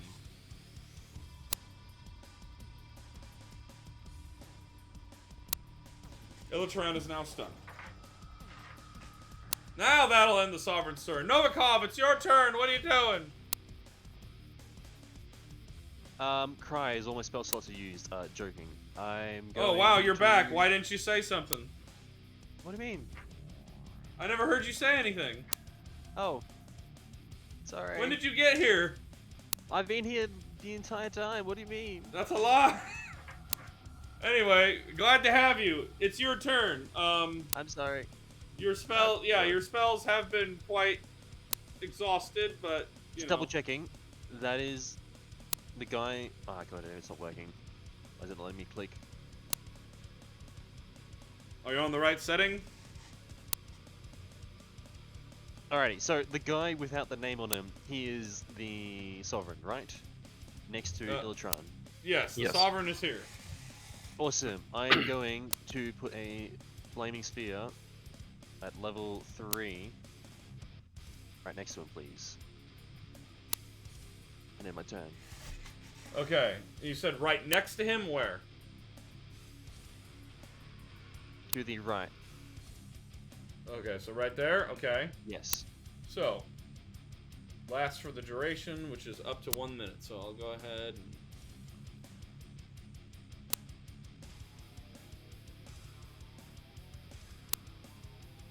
So, fire!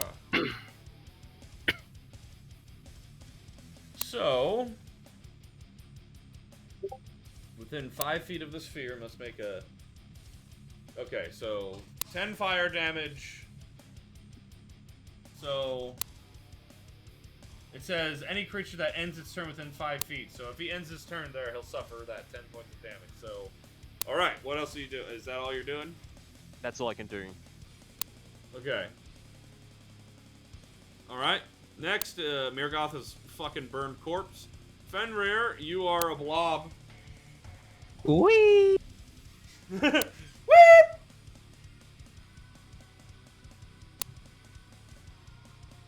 My opponent is too far away. I mean, you can always move closer.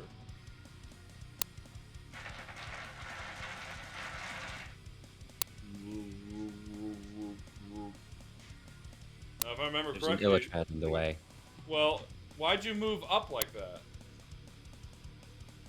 Why'd you move down?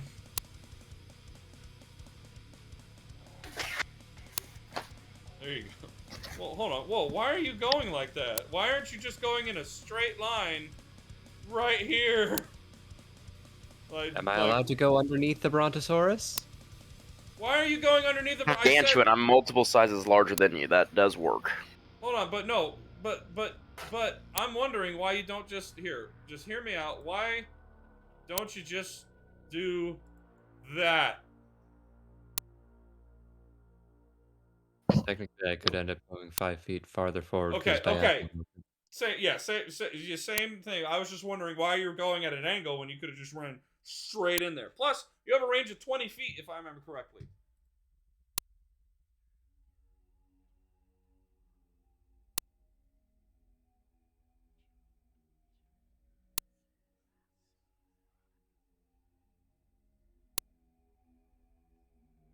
Yes, 20 I'm feet. just gonna... Can you go ahead and roll the... Should I roll the D100 for madness, or does that not matter? You're already mad. You're already mad. Oh, Okay. so that's this. So this is your 6th turn. Yes. So you have 4 turns left. Time to regret my life choices. Okay. Club. So that's a straight. That's a dirty 20. That misses. Ding. 25. That'll. Oh, hold on. Hey, fuck! You're making these with disadvantage. No, he just got hit. Fuck. Never mind. You're fine. Okay. So that hits.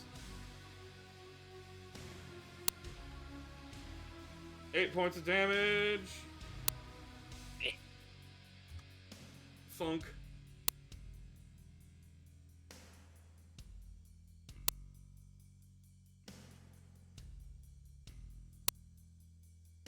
All right. That hits. All right, so you did 1, 2, 3. Oh! 19. Almost max damage. That misses. Misses. So 1, 2, 3, 4. 5 misses. 6 misses. 7 hits. hits.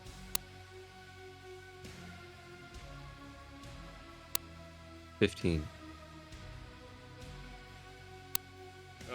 Okay.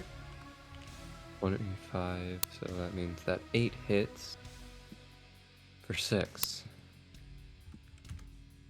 18 misses, which means that not 10 attack number 10 misses.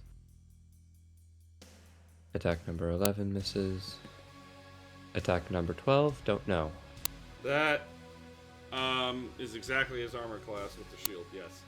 All right then. Attack number 12 does 10 damage. Attack number 13 is a crit. Crit. Almost max damage, so that is 38. It's a lot. It's a nice. Yeah, it's 38, I do believe, because 11 to 22, 8 to 16. Huh? What the fuck? Am I crazy? No, you got it right. Yeah, 11 times 2 is 22 plus 16. Yeah, 38. Fuck. Okay. That felt nice. You smack Illitran right in the face with your slimy tentacle, and she's like, ah! Do I roll damage? No, it's just flavor. Oh. A bad. It's a very bad flavor. It tastes like, I don't know. What is this? Anyways, that was 15, so 16 is 14, so that misses. 17 is 16, so that misses.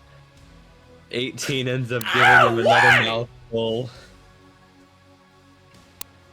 19, 12, 20 is 17. All I right. got a few hits. I got a few decent hits. You got this feels some great. great. Wow, it's great when you're not a paladin.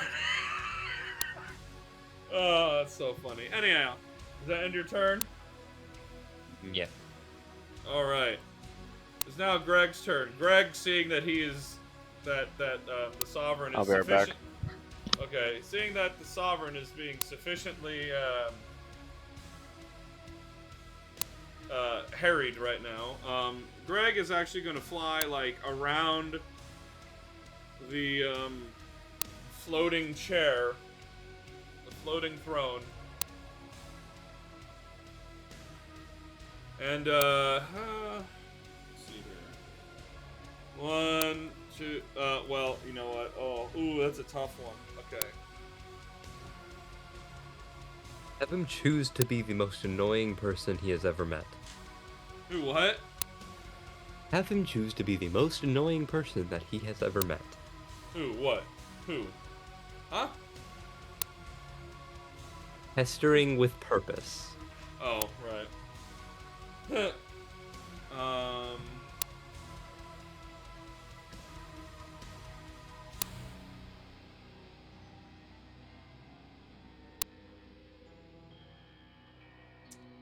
Doo-doo-doo.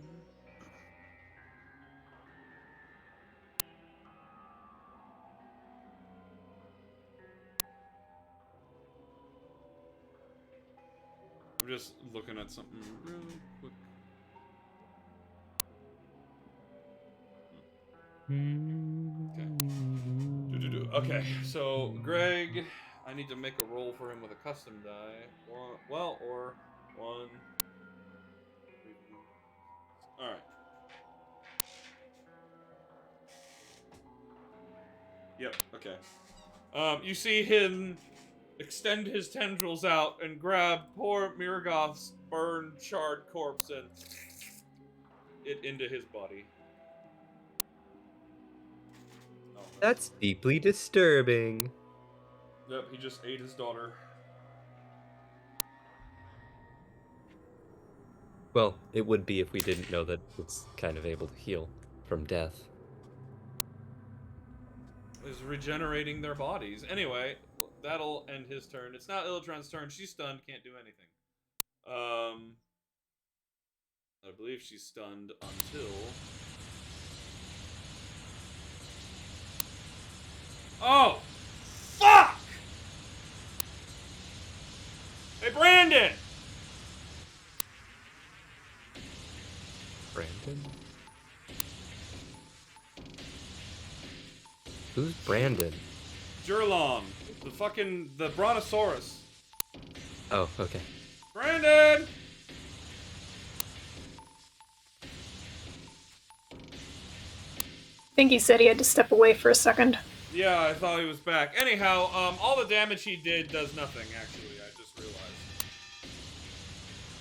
So the 28 points of damage that he did to the Sovereign is undone because the Sovereign has the mobile feat. So, and just FYI, your speed increases by 10 feet when you use the dash action. Difficult terrain doesn't cost you extra movement on a turn. When you make a melee attack against a creature, you don't provoke opportunity attacks from that creature for the rest of the turn, whether you hit or not. So until he gets back... What the damage that was dealt is. He dealt 28 points of damage to the Sovereign.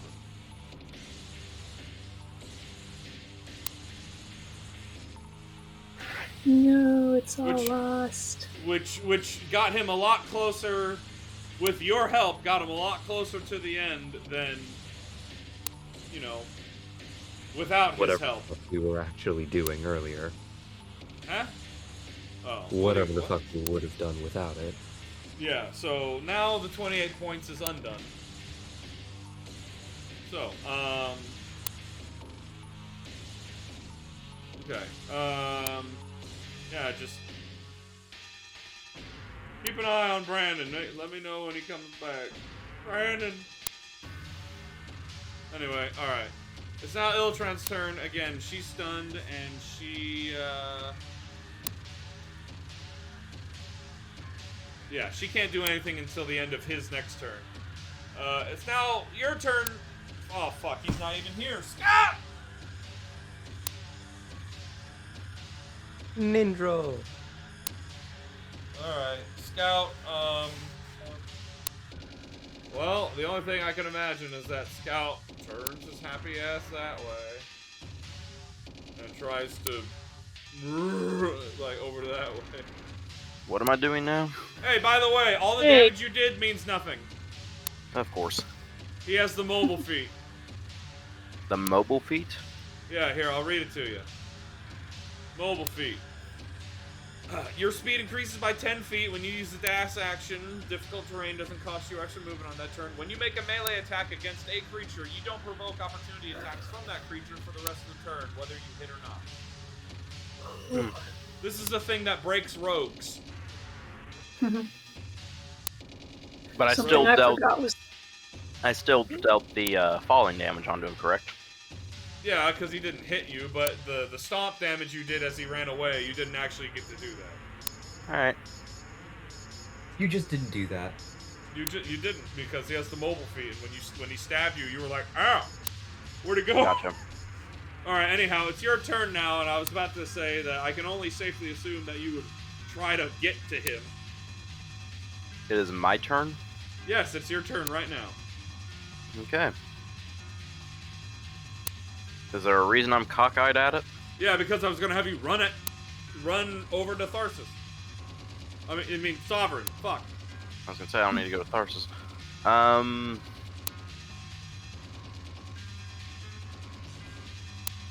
What? So, real quick, I have a blue dragon near me because of this chair, correct? Yeah, but it apparently doesn't seem like it can take any reactions. At least that's what I understand. The chair or the dragon? Yes. Okay.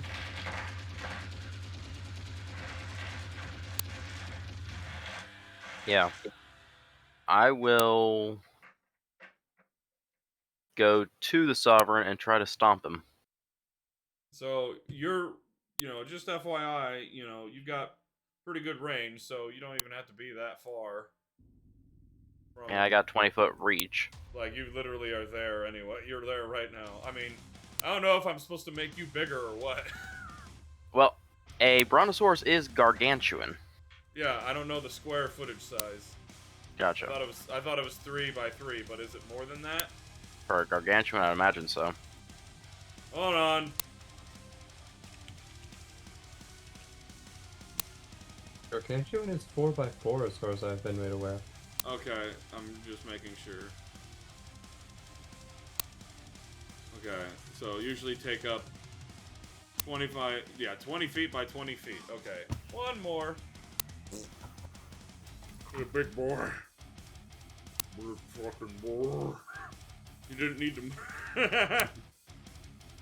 You seem to be having quite a bit of fun with this. I mean, he's a big boy. I'm still gonna stomp the Sovereign. Alright, stomp. Stomp. Is this at disadvantage due to any because fucking illusory? Well, actually, fuck! Oh no! Because he didn't take the hit from you, every attack Fenrir did was at disadvantage.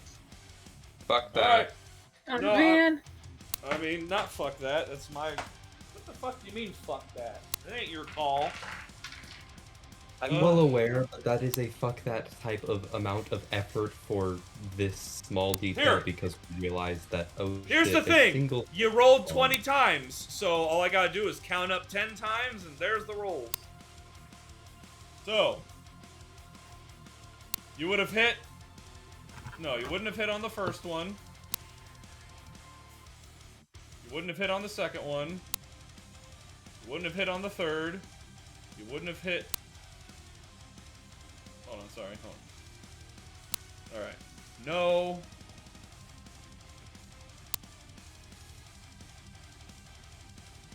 No. No. Yes. So he still takes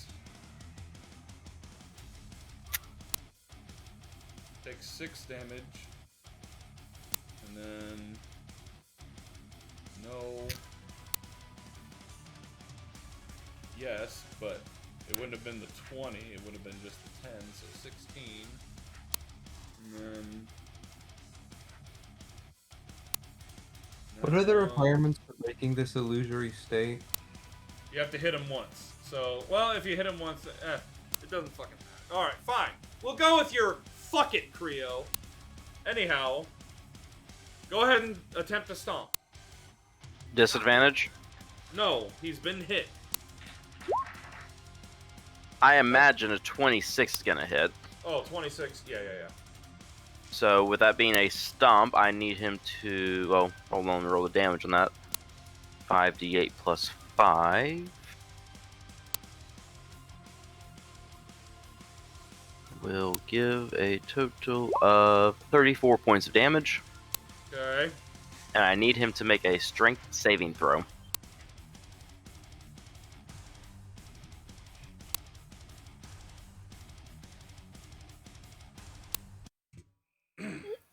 I gotta use the bathroom, so I'll be right back. Oh, you have to go to the bathroom right now? Okay, well... Okay, I can hold it. I can hold it.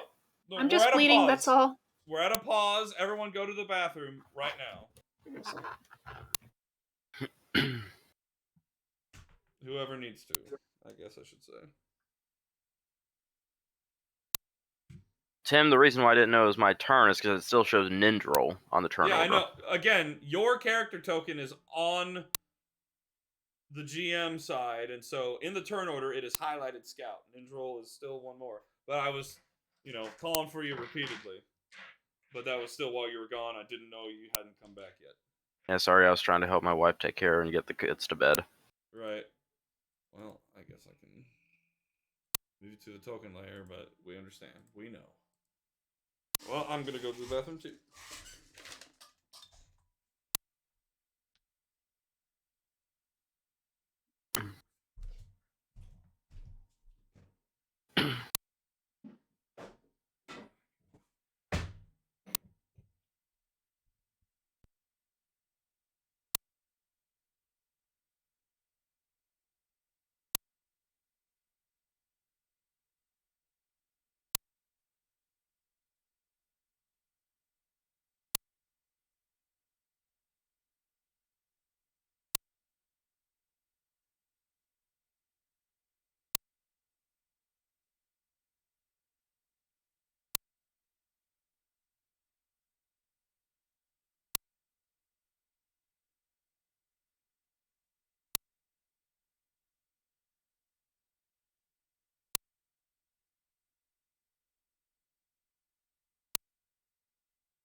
Okay, well, I realized something anyway, so I will still have to make that save. So, that's a DC 14. That's a save. Okay. He saved against that? Yeah, he rolled a 15 plus, and then with modifiers, it's enough. Yeah. It's plus 11 to strength, so he rolled a 26. Okay, well that was, 34 points of bludgeoning? Yeah. Is Hero back? Oh. Don't believe so. Well, I mean, now that the thing I remembered is remembered. It doesn't matter. Anyhow, okay. Tim. So, what? Because I am considered a gargantuan, am I able to basically move into the same space as smaller creatures than I? I.e., anyone of normal human type height? I mean, I guess, but I mean, there could be a chance that you accidentally step on them. Right. But first off, so He had 32 hit points. However, because of his... Where's it at?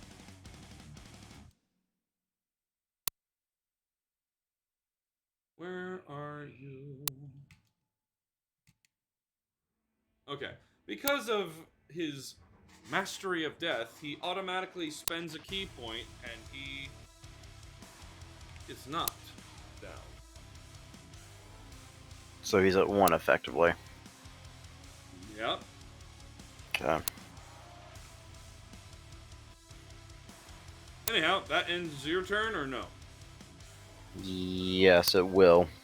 Okay, it is now top of the round. Nindral's turn. That's a death save. Nindral's page. I do believe she should have failed 2 because she got hit with that freaking bullet. Why does it just say 1? Is it 2? Anyway. Oh. Woo. That's a success. Alright. Next, Jameson is a corpse. Next, Jack. Death saving throw, please. Alrighty, what do I click? So, you need to open up your character sheet and do you see... Hey, you're dead. Yay. So, you all... None of you hear this as Jack's unconscious body breathes no more.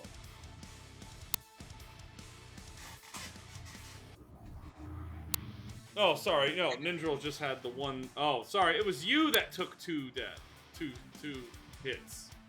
Right. Miragoth just has the one. Anyhow, alright. Jack is dead. It's now Tharsis' turn. Tharsis...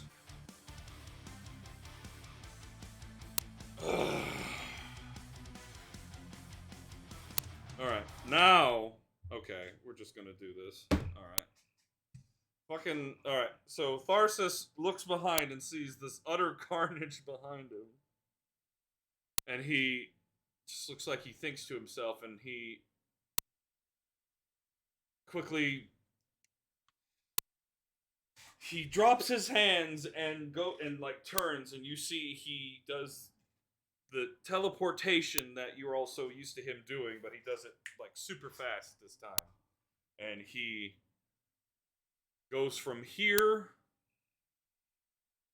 and wait. Get him for me! He appears here, and in the moment of him appearing, he grabs the Sovereign by the throat, and you see him just God damn it, that's in the way. He just oh no, not that. Just flies him into the wall at the very north edge of the throne and just slams him into the wall. That's another key point there. And slams again and again and again and again and again until it looks like he finally won't fucking come back. And as the Sovereign, the lights in his eyes start to flicker, he throws him down to the ground. And he... Hold on. Says...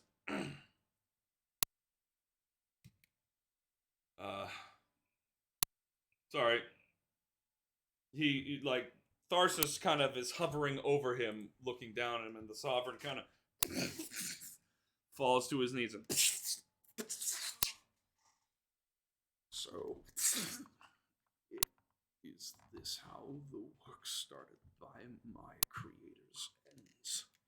At the hands of outsiders, and the one whose vanity begat the cataclysm which destroyed this once beautiful country. Tharsis, if you mean to speak of me, then you will do well to know the actual truth than whatever drivel you have been fed and spewed for 2 millennia.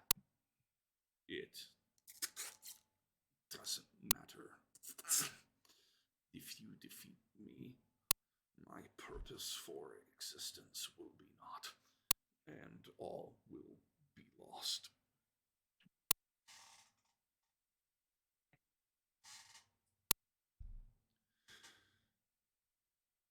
All shall not be lost, for I have returned, and with me the glory of Uzmal and the Tharsian dynasty. My people will be given back the lives and time that was taken from them prematurely by Yaghalvas the Consumer, and every life ruined by your creators' phobias, and in turn by you, will be repaid with the contents of your treasuries. No monetary value from our vaults to anyone here soon. What? What is that supposed to mean? With that, the ground begins to shake and rumble, and you all slightly, those of you who are not just on the ground, start to slightly stumble before catching yourselves. What? What have you done? I finished the work my creators could not. In these moments before my demise, machinations are set in motion. My own creation shall do what must be done to prevent your control over this country. The ground begins to quake and rumble now, more so. Behold the power of the sovereignty. Bear witness to the Terracon. Through the continued disturbance of the environment, suddenly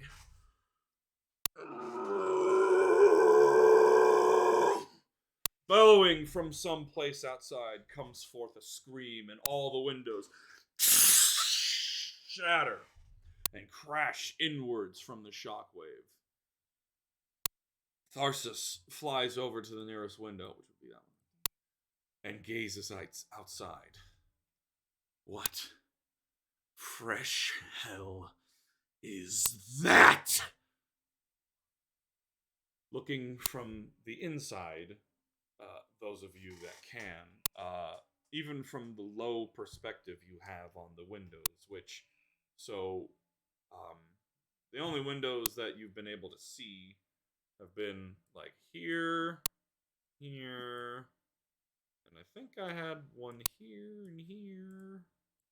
But the two biggest ones was this one here and this one here. And a shape begins to eclipse the afternoon daylight. The shape is one that, well, only two of you who are alive remember the image that haunted your nightmares not so long ago, but long enough to where you thought you had forgotten about it. And it is the silhouette of what would look like is a Tarask. However, looking upon it in this light, it looks different. It looks mechanical, like a construct. It looks like it is, is a being that was created and constructed. Tharsis is just staring outside at this impossibly large creation, and even though you're all behind him, by the way, polymorph only lasts for a minute, right? Again? Polymorph lasts for 1 minute, right? Is it 1 minute? I thought it was 1 hour. Oh, sorry, 1 hour. It's probably 1 hour. Yeah, my bad. Yeah, concentration up to 1 hour.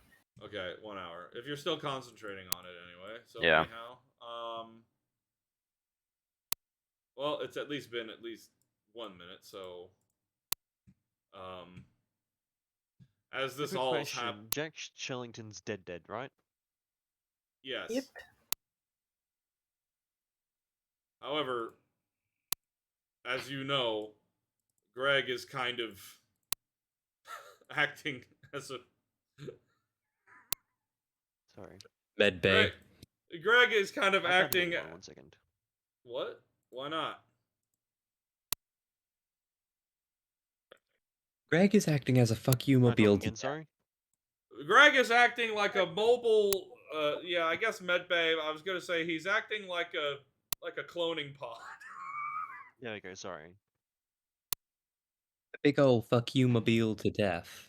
Yeah, so pretty much like after like every minute or so, Greg spits out someone that he had inside of him and brings in someone else. And the amount of time I would say that's passed so far has been 1 minute. So he spit out Mirgoth. Mirgoth looks fucking like she's like she looks like she's in a daze. He just swallowed up Maximus, and then like I mean, I don't know, Fenrir, if you want to like take his lead or something. I was about to end up having a message get sent out. Is that something we can all do? To which Greg says, "Yes. Why aren't you doing it? We have man down." All right, fair enough. Before floating over to Jack and ingest. Ingest. All right. So after a minute, you will exgest him. Hey. Your microwave Jack. Your microwave. Your burrito is done. I'll be right back. Okay. D&D Hot Pocket. It's a rogue hot pocket.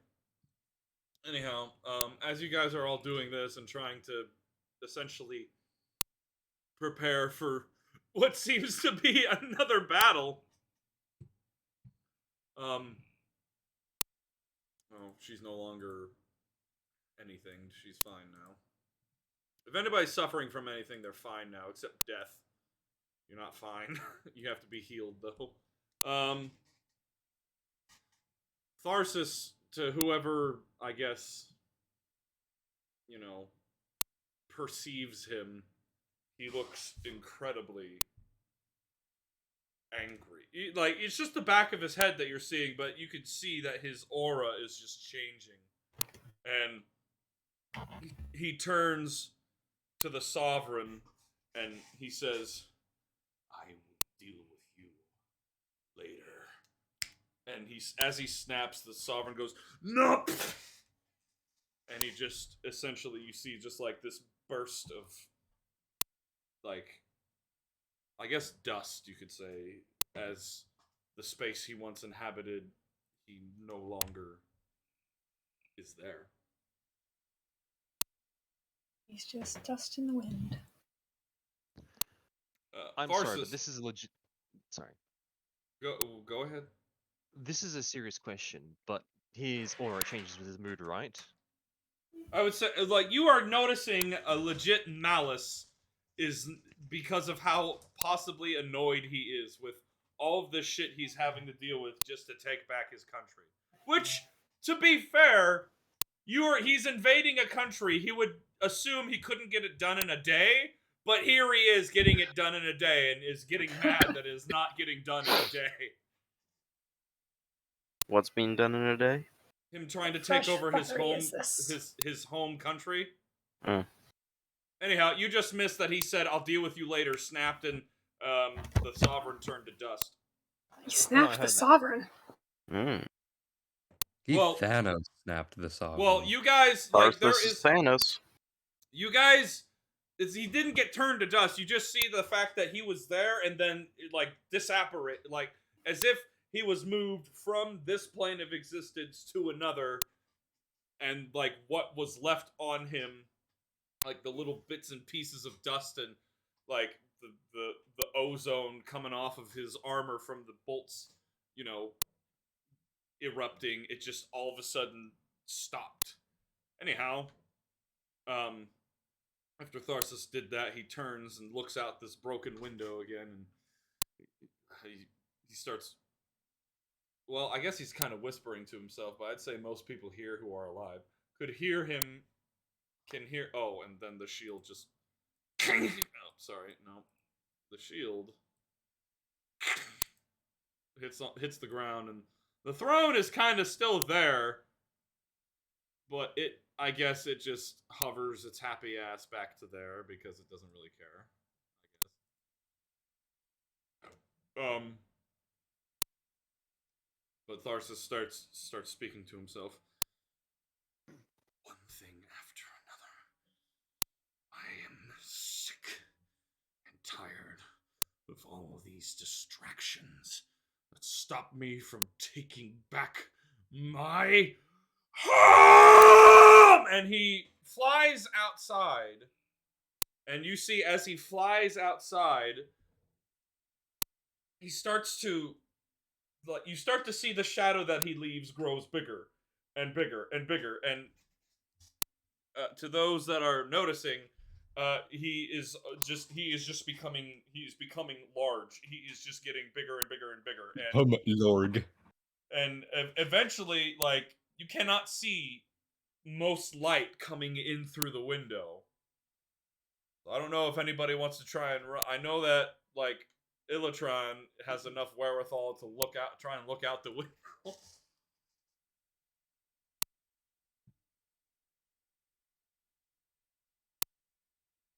Is it just me, or am I, or should we all just be fine with sitting back while he fights the Tekask?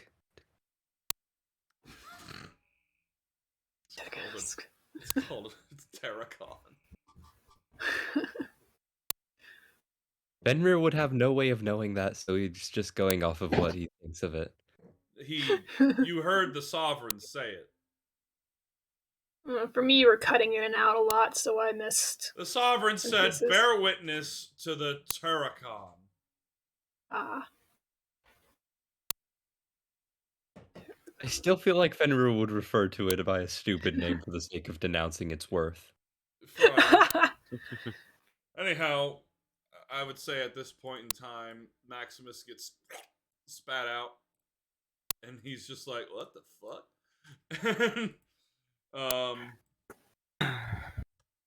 Doop-a-doop, and then Jack, you get spat out as well. However, Jack, as you get spat out, you hear this loud clunking noise fall out as well as you do.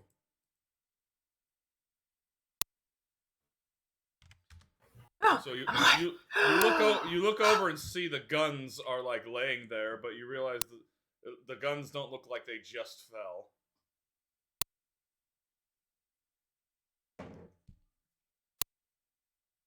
Guns look like what now? The guns look like they've been sitting there for a minute. They don't look like they just fell down. Like there is no they don't look like they just bounced. Huh. He decides he's gonna not touch those right now, just in case the process starts all over. They had long since settled into their current location. Fenrir, you notice. A tentacle pats Jack's head before Fenrir starts warbling off towards the other corpses. Well, hold on, you're missing somebody that's down right next to you. Ooh. Indrel's unconscious and dying. Oh. Technically, she would have had to have made a bunch of death saves, so she's either dead or not. Get vacuumed. Well, Scout. Jack. Well, go ahead. Scott will revert back at this point. Hold on. Nope, I just made a bunch of dots because I was trying to draw something. Should I get my spells back as well, or no? No. Okay. Why the hell do I crave a salad now?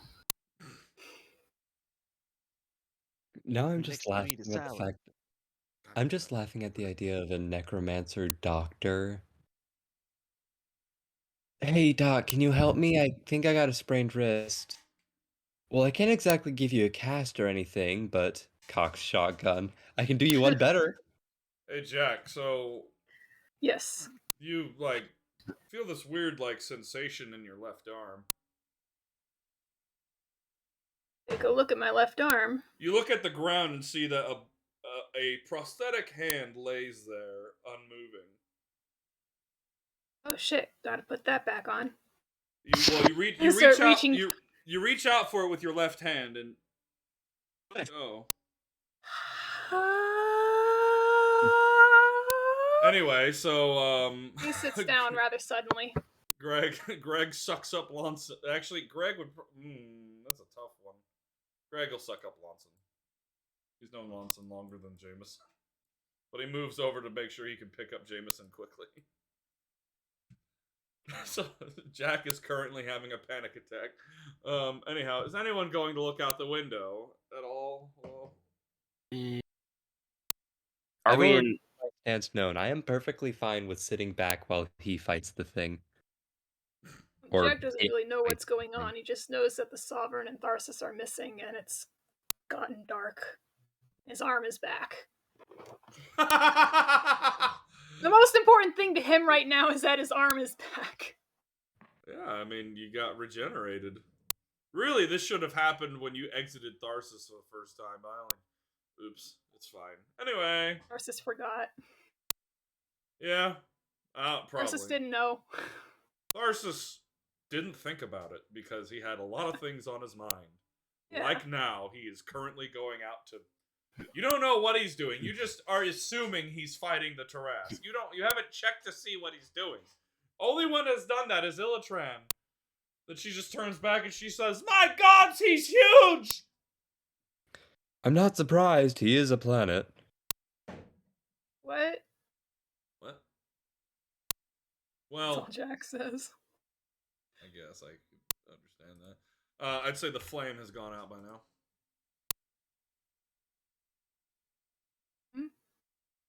So, alright, well, Maximus is going to be like, "I'd like to take a look at all the hubbub."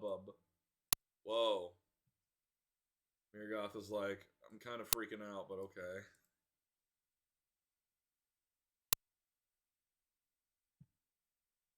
Wow.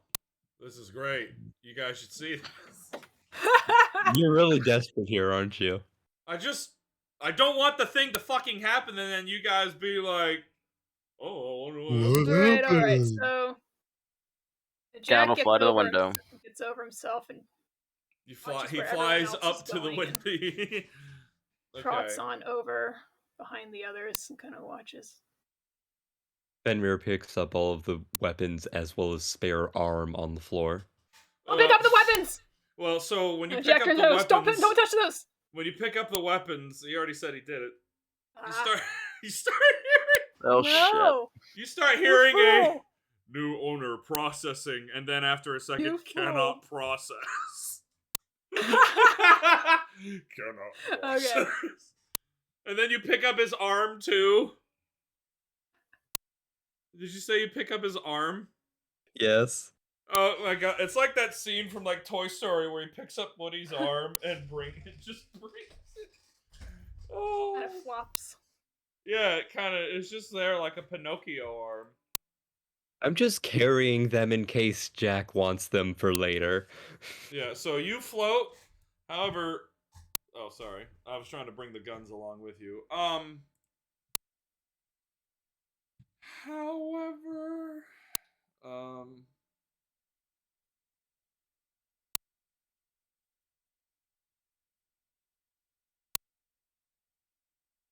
okay. Huh. Oh, by the way, well, here's the thing, though. So you guys have healed. So Greg has healed about another. Like Maximus Mirgoth is working on Lonson. So Mirgoth, Maximus. He's working on Lonson. You worked on Jack, you are working on Scout Ninja. will look at one of the blobs. Will that ability work on those that did not go down? Oh, speaking of, by the way, hey Scout, you feel really hurt and you feel like you have this ability to just like, you feel like you could just will yourself to start healing. Scout will start healing. Alright, so you use an action to influence your cells to begin repairing themselves. So go ahead and roll half of your hit die, rounded down. Okay.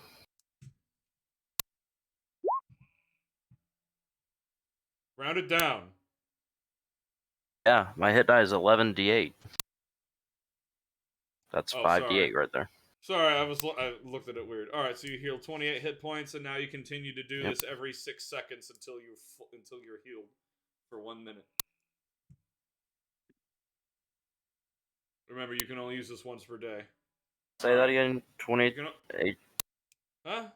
You tuned out. So you said something about seconds. Yeah, you heal half your hit die rounded down every 6 seconds for 1 minute. Gotcha. So every 6 seconds, just roll again until you're full. Anyhow, yeah. So you're healing.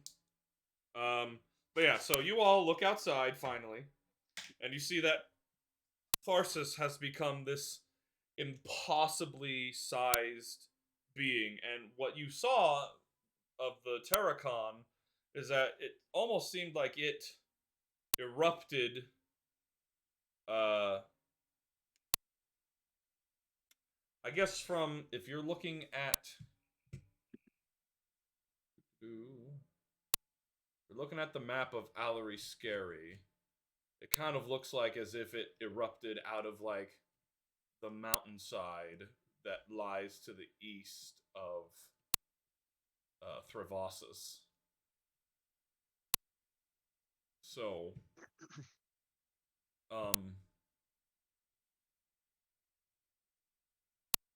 you all see Tharsis, who is now just, he is growing to like 2-3 times larger than the Tarask. The Terracon, I should say. And you see him reach down and grab it by its throat and says, "Fuck off!" and throws it into the air. And you see it just go.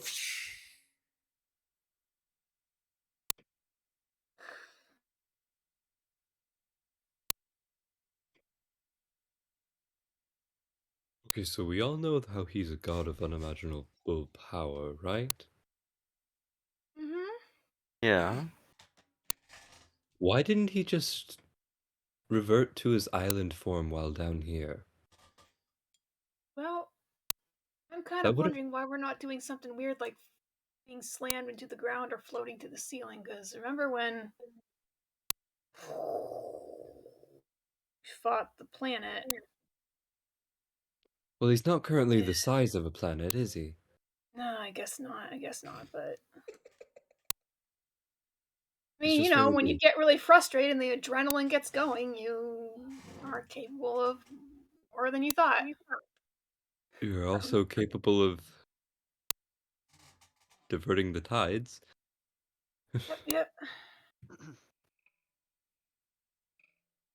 Well, you know, he tried to be nice, and now he took off the kid gloves. And what looks like the thing's arm. Yep. Wish I had some popcorn. Greg, at this moment, he comes back to his normal form, and Ninjal gets spit out of you, Fenrir, and Greg goes, "Hurry! I'm out! I can't heal him!" Oh, okay, how do you guys do that? Become those amalgamation things?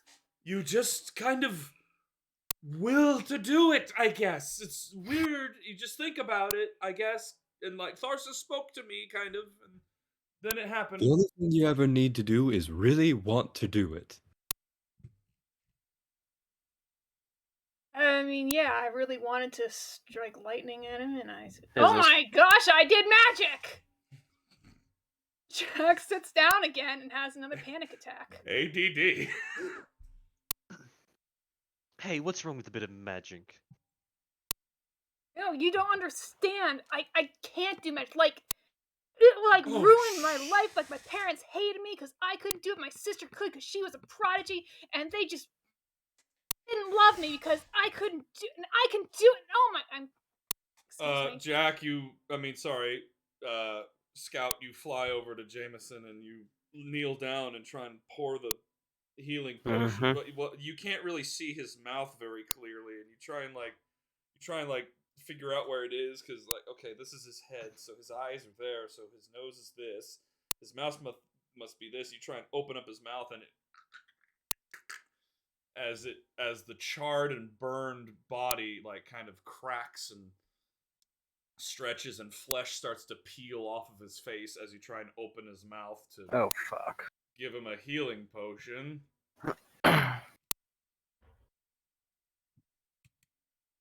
Because a healing potion's definitely going to make a dent in that.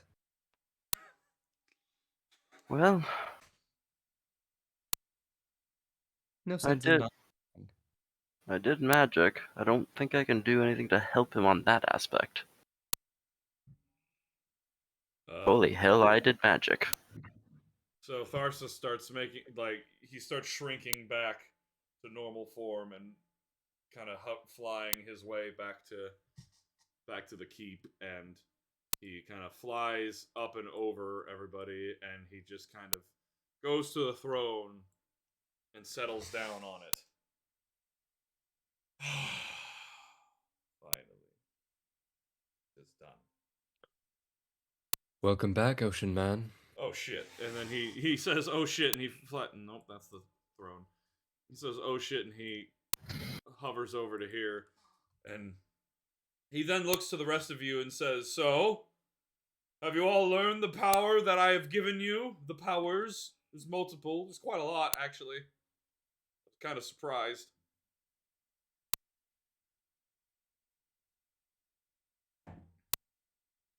Some of the... Well, I heard you say I used my power a few times, but I was kind of busy doing other things, and, not dying. It's an awful mess. You ended up using my powers anyway. It helped you stay alive. Well, looks at Jameson. Most of you stay alive. Hold on. And he waves a hand over Jameson, and he becomes Claritin clear, and he's just... and he's like...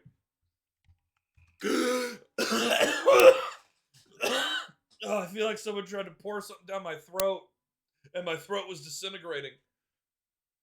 Scout will try to stealthily slide the healing potion back in his pocket. Roll sleight of hand check.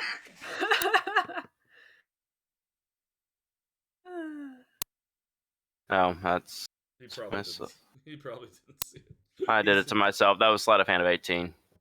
Yeah, he probably, didn't notice. Wait, hold on. Let me check. That's a passive perception, though, right? So, he has a perception of 15. Oh, sorry, a passive perception of 15. So, nope, didn't see it. Anyhow. Oh, God, that sucked. Good, Tharsis hovers back. No, hovers back. There. And, no.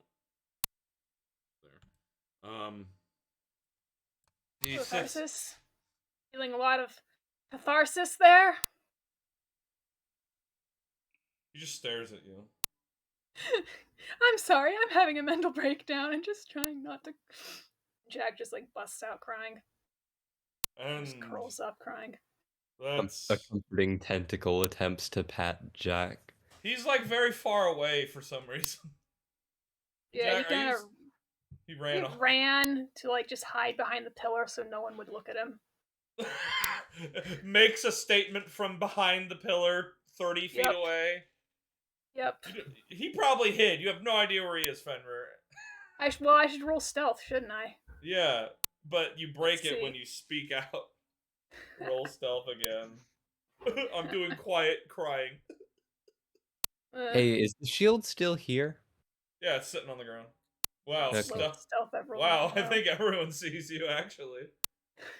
Well, hard not to when I'm like, yeah, Sobbing egregiously. sobbing. Yep. Which by the way, Fenrir, you revert to your form, like you reverted to your form a little bit ago.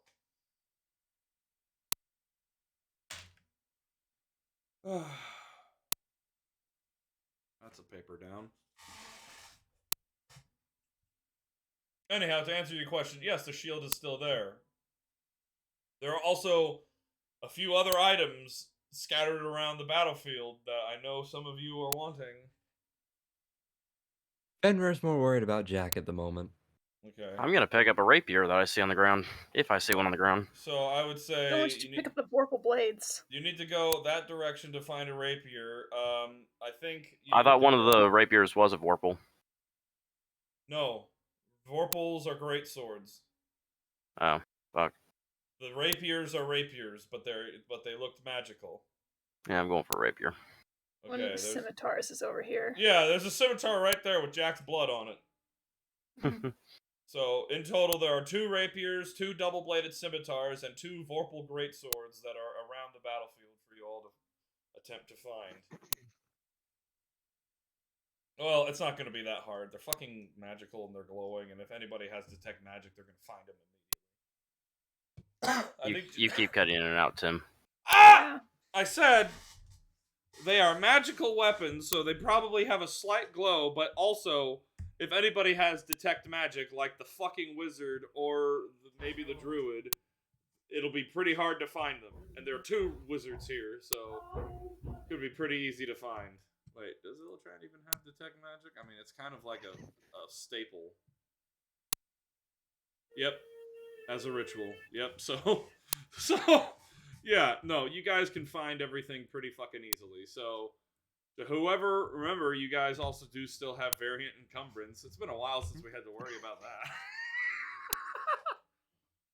But yeah, for the pickings, there are 2 rapiers +3, 2 +3 double-bladed scimitars, and 2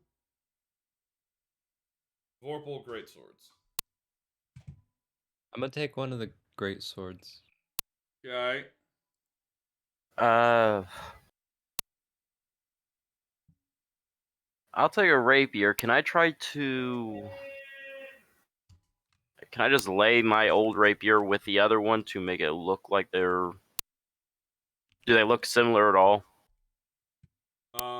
Well, you have... For a regular rapier, non-magical, versus +3. Yeah, so... well, because somebody used detect well, they didn't use identify, but I'm sure somebody has identify. No one's used detect magic to my knowledge. I just said that over the course of the time you guys are here, that Illitrand has detect magic, and she can use it as a ritual, so it'd be 10 minutes, but you guys could find everything in this room, and then you all can have her identify everything, to which she identifies, or, I mean, even Novikov could help with that, maybe. I don't know if he has identify or not, but anyhow, you guys come to the understanding that these are +3 rapiers, so they are 1d8 +5 to hit, but they have a, they are +3, what? Why does that not sound right? I have to compare that to my short sword of wounding. So it's a +3 to hit. Yes. Okay. I feel like these weren't doing as much damage as they were supposed to be. Anyway, a +3. Hold on, +3 weapon. So.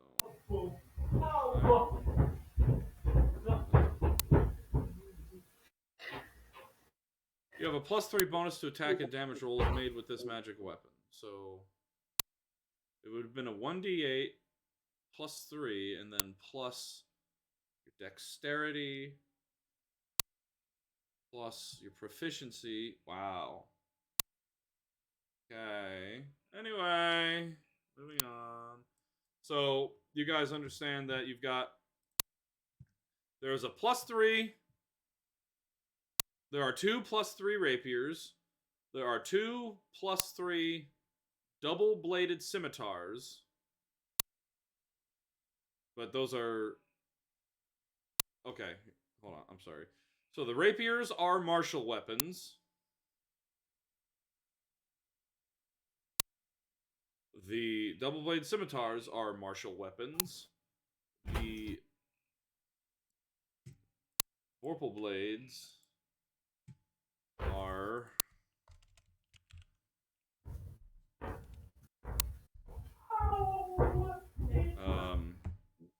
the vorpal blades, the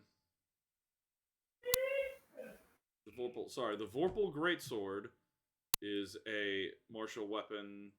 It is also labeled heavy. So creatures that are small or tiny have disadvantage on attack rolls with these weapons. A heavy weapon's size and bulk make it too large for a small or tiny creature to use effectively. It is also two-handed.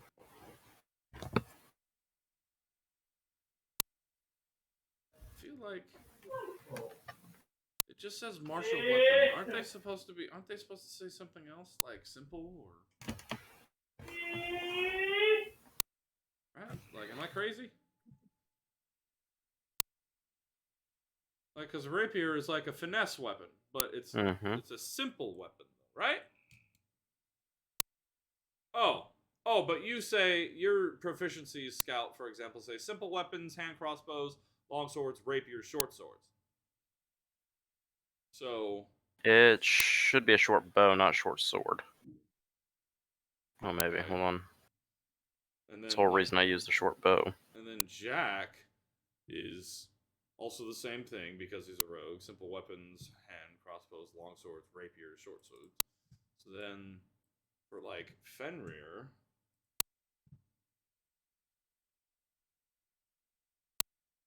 simple weapons, martial weapons. So he could use any of those. Period. Any of those. He could use the vorpal. He could use the double-bladed. But you have a shield, so you couldn't really... Because it's not versatile, and you'd have to give up your shield. Anyway, that's all on you guys. You guys can decide all that shit. Anyhow, as this is all happening, Tharsis, he's sitting there, and he says, well, finally, after this, it seems like not very long at all.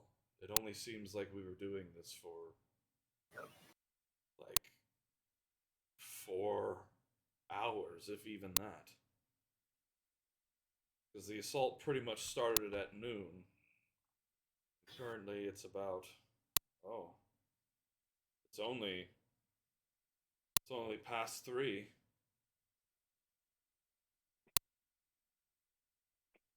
Feels like weeks. But I thank each and every one of you for your perception of time may just be a bit altered from you experiencing it from the perspective of not just yourself, but everyone else you've also absorbed. This fight felt like several weeks dragging on as well. Felt more like months to me. Okay, pause. I now don't even remember what the fuck I said, man. So there have been times when you guys could have interjected, and now I'm like, trying to say something, and then you say that, and I'm like, what was I saying? My apologies. Like, when I leave a big gap in, like, something I'm saying... Like, there was a gap for you guys to interject when he was talking to the Sovereign, and no one did, so I... I'm sorry, the problem right now is that you keep cutting in and out, so I can't tell when there's an actual gap. Yeah. Damn it! But not, because I'm hearing bits and pieces of what you're saying. Fuck! I don't understand what.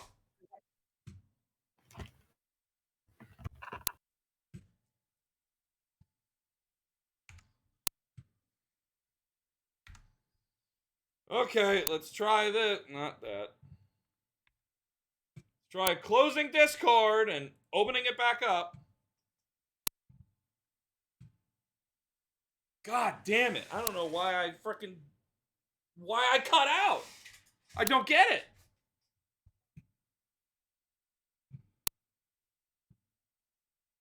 Filling in the wrong gap. Okay, I Mhm. don't know if that did anything, but I closed Discord, opened it back up. It had to do an update, so maybe that was it. Maybe it just needed a fucking update. Maybe. But I'm so fucking mad that it just won't.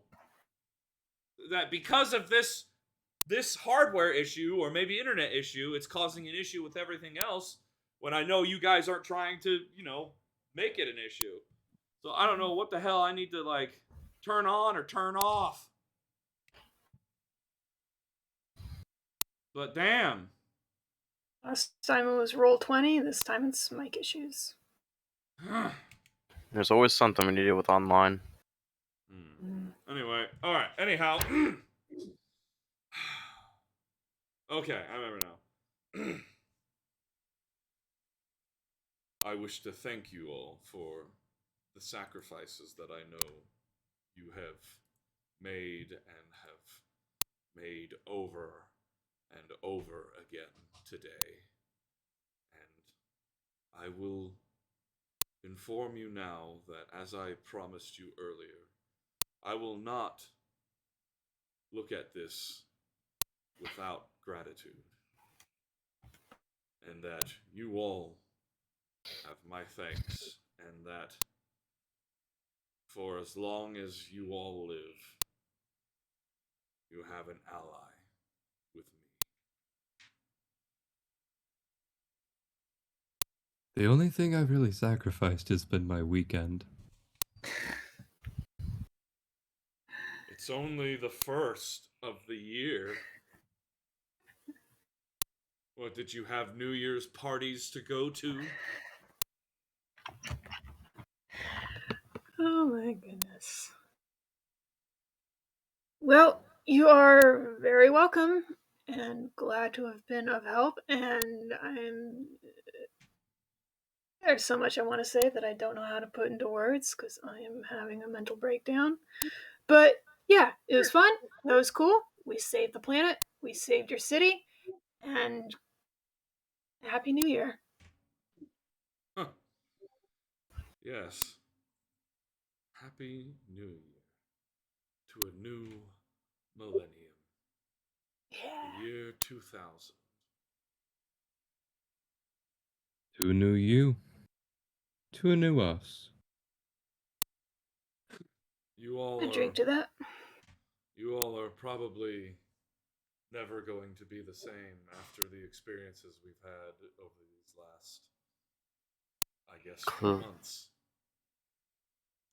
Clearly not. Pointing to the wings on his back. And the speech in your throat. Indeed.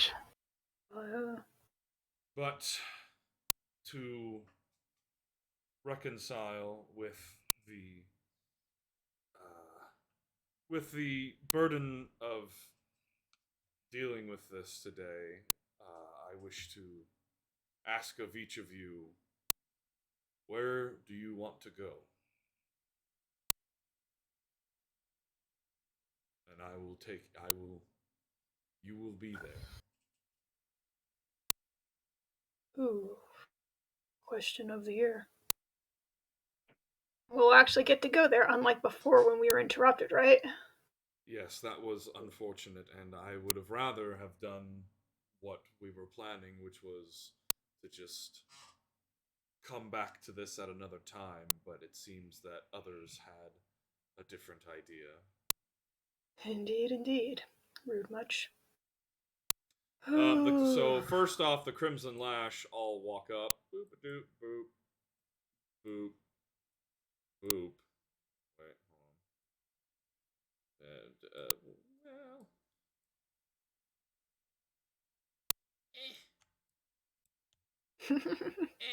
Alright. And they say, yeah, well, we'd like to, I guess who would be talking? I guess it'd be Lawson. Yeah, we definitely want to get back to Ekanit because it was fun and all, but holy fuck, that was a lot to not even get paid for. Like, holy shit. Like, we signed up for the hell of it, but wow. Didn't sign up for the whole. I mean, okay, I did sign up for the whole get absorbed thing, I guess. That's my shortcoming, I guess. Curiosity always kills the Dragonborn or whatever they say. But yeah, we'd like to promptly return to Ekid. And Tharsis, he goes, oh, well, you speak of payment and the lack thereof. Well, check your pockets. And Lawson goes to like his satchel on his back and goes for his coin purse and looks at it and feels it, and he's like, feels much heavier than it used to. Yes. Alright. Well, if that is all, you shall be there. No.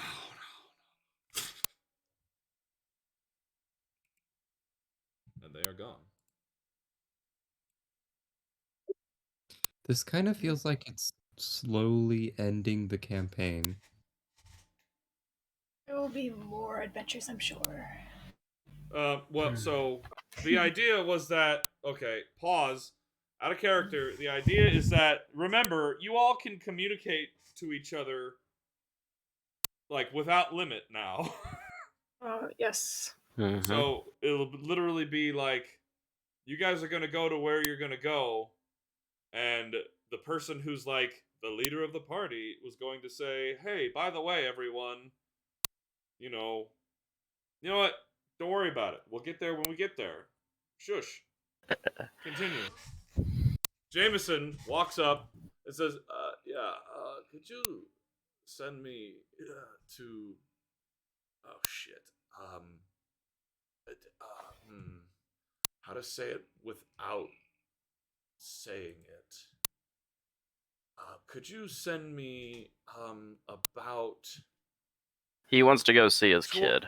20 miles. He's like, I already know this, right?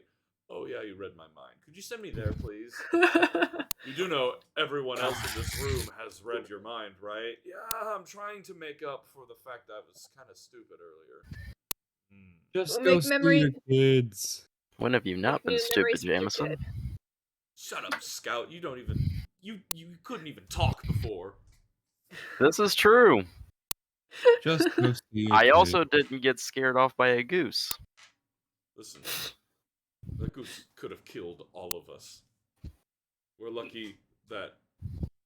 I can't even remember how the fight went. I've blocked the memory. Anyhow, home, please. Garza says, very well.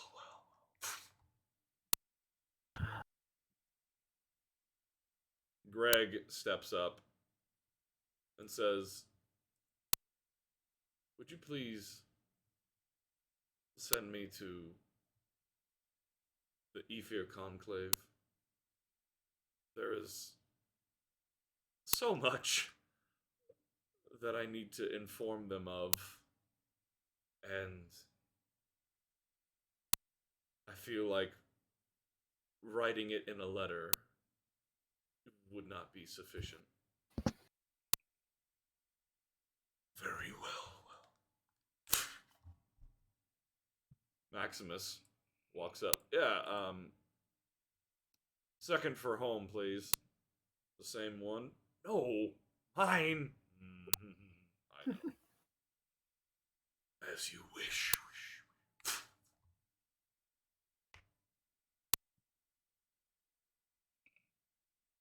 As you are all kind of standing there, Tharsis puts a hand out and the shield, he kind of examines it. He just thinks to himself.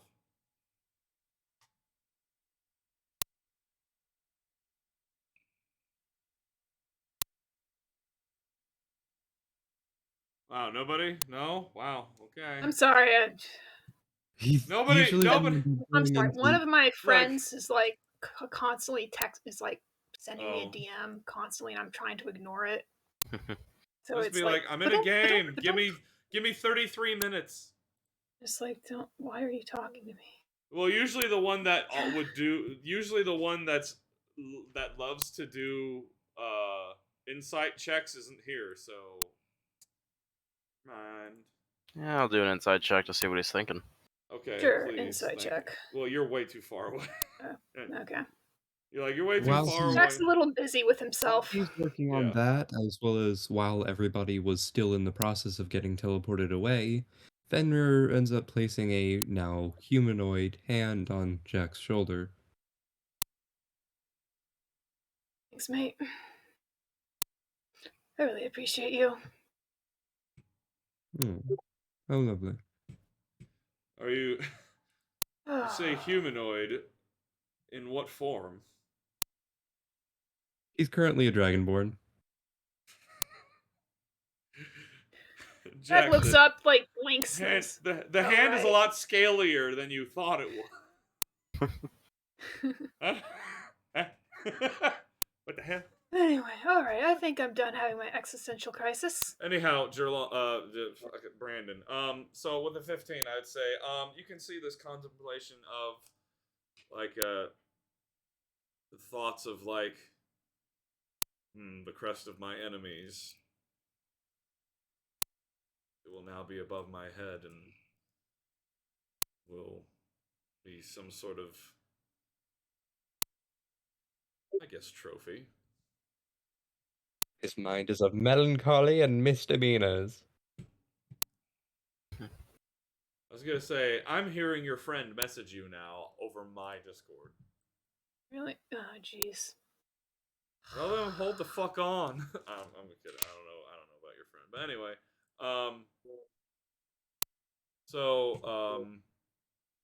Yeah. So Tharsis kind of is just looking to the rest of you. Oh, well, not but.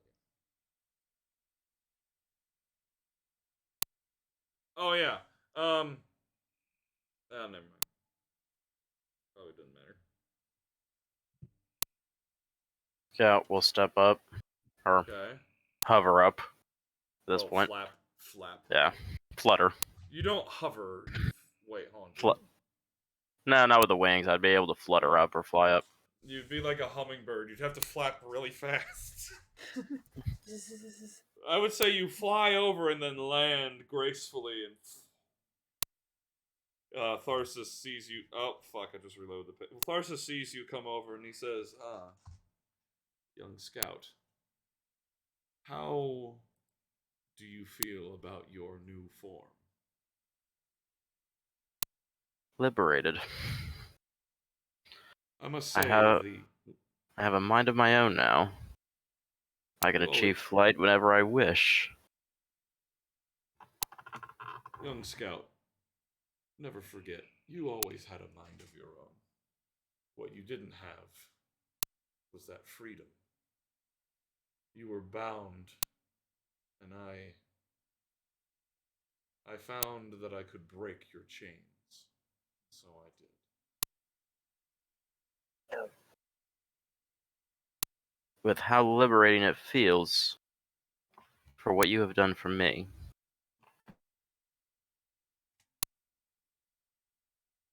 May I ask, would it be possible for my sisters to feel this as well? That depends on them. I do not... As before, I only consume those which was a dark necessity. Your sisters, of course, were spared from that necessity. You took their place, and, some current company here took the place non-consensually, but I would say that is something you have to ask them, and if it is something they wish, then it will take me nothing to break their chains and to give them the freedom that you and your people deserve.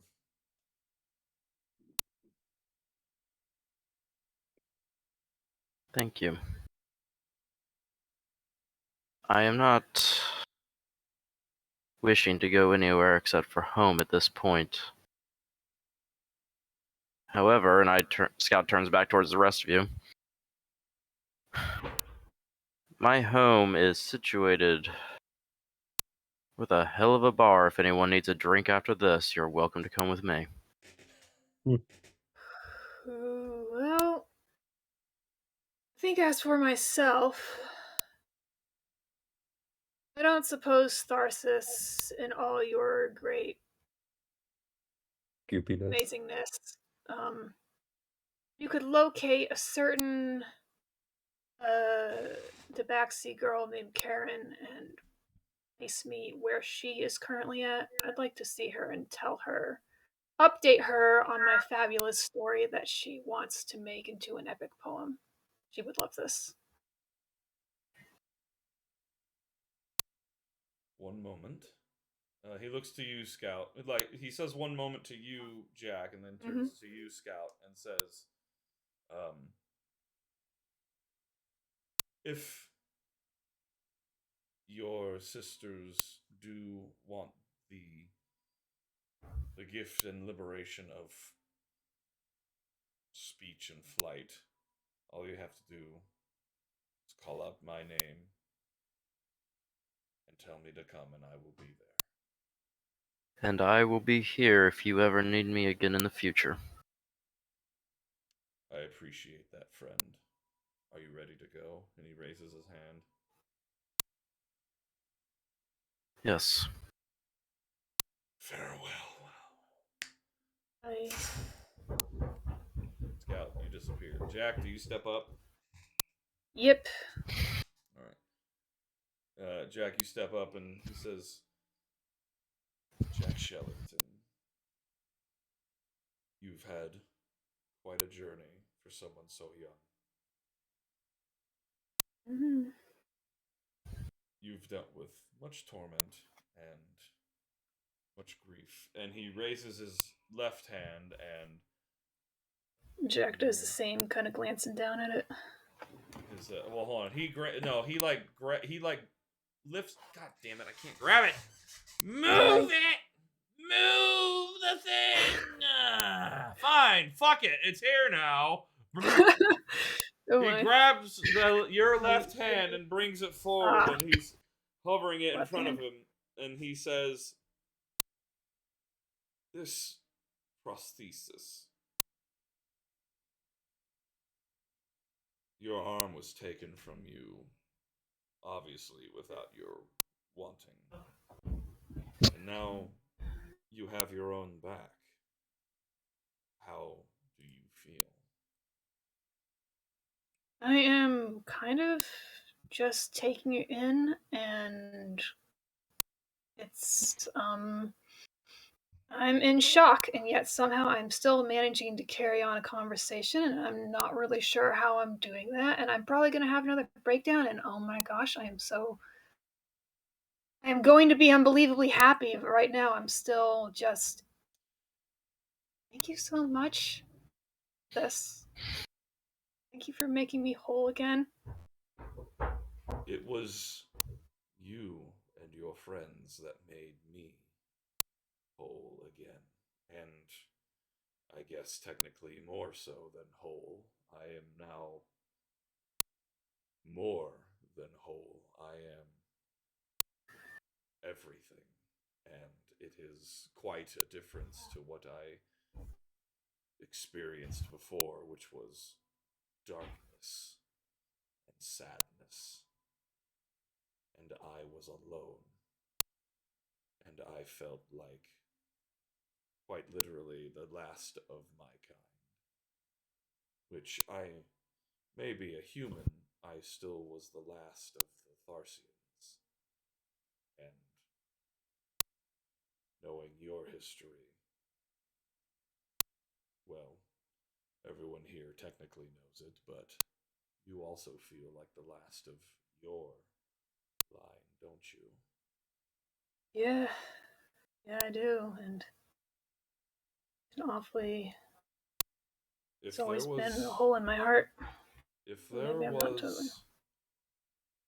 You asked me to find your tabaxi, but I wonder. It's my only family. What if I found your other family? True family. He blinks a few times, taking it in, and goes, "Are you serious?" If they reside on this planet, then I can attempt to seek them out and find if they truly are dead or if they've been hidden away in some clandestine closet. Yeah, 'cause. Oh, God. Yeah, if you could. Oh. If you could. Pardon me, Oh I'm my sorry. God. I'm sorry. He pulls a hand and I wish I had an image for this, but I didn't. But just imagine right here next to you, Sir Arthur apparates. He's like, "Oh my God! Finally!" Oh my God! Hi. Hi. Yeah, I was watching that whole thing. I kind of was wondering when he's gonna get to that. He's like, Tharsis says, "I'm sorry, had a lot on my mind. You know, you could have used me in that fight. Fair. But also, did you see that? Yeah, I saw. I kind of. That's why I didn't, like, looked like I was a little out of my league. Jack, you did great, by the way. Holy shit, my son. You. Wow. Yeah, wow. You I died. died. You died. I mean, I thought I was gonna die the last time with you and me and the others, and I lived, and I've lived again. Oh my gosh, I died. You gotta keep living. He puts his hand out to fist bump his left hand. Fist bump with the left hand as well. Holy shit! I missed that part. It's back, isn't it great? He grabs your arm and he starts grabbing it a little too hard. Ow! Ow! Ow! Ow! Oh, I can feel again. oh, I can feel again. I'm sorry. Nerves are back. He gives you a nice slap in the back. 1 point of bludgeoning down. No, okay. Jack kind of takes a step forward to catch himself. Oh, you still got it. This is good. This is good. He then kind of realizes where he's at, and he kind of stands at attention. And Tharsis is like, "Please, I am not your king." No, but you're a god. He does like the hand like. No, he doesn't mean we can't be casual with him. We've been through an awful lot together. I mean, like, I just.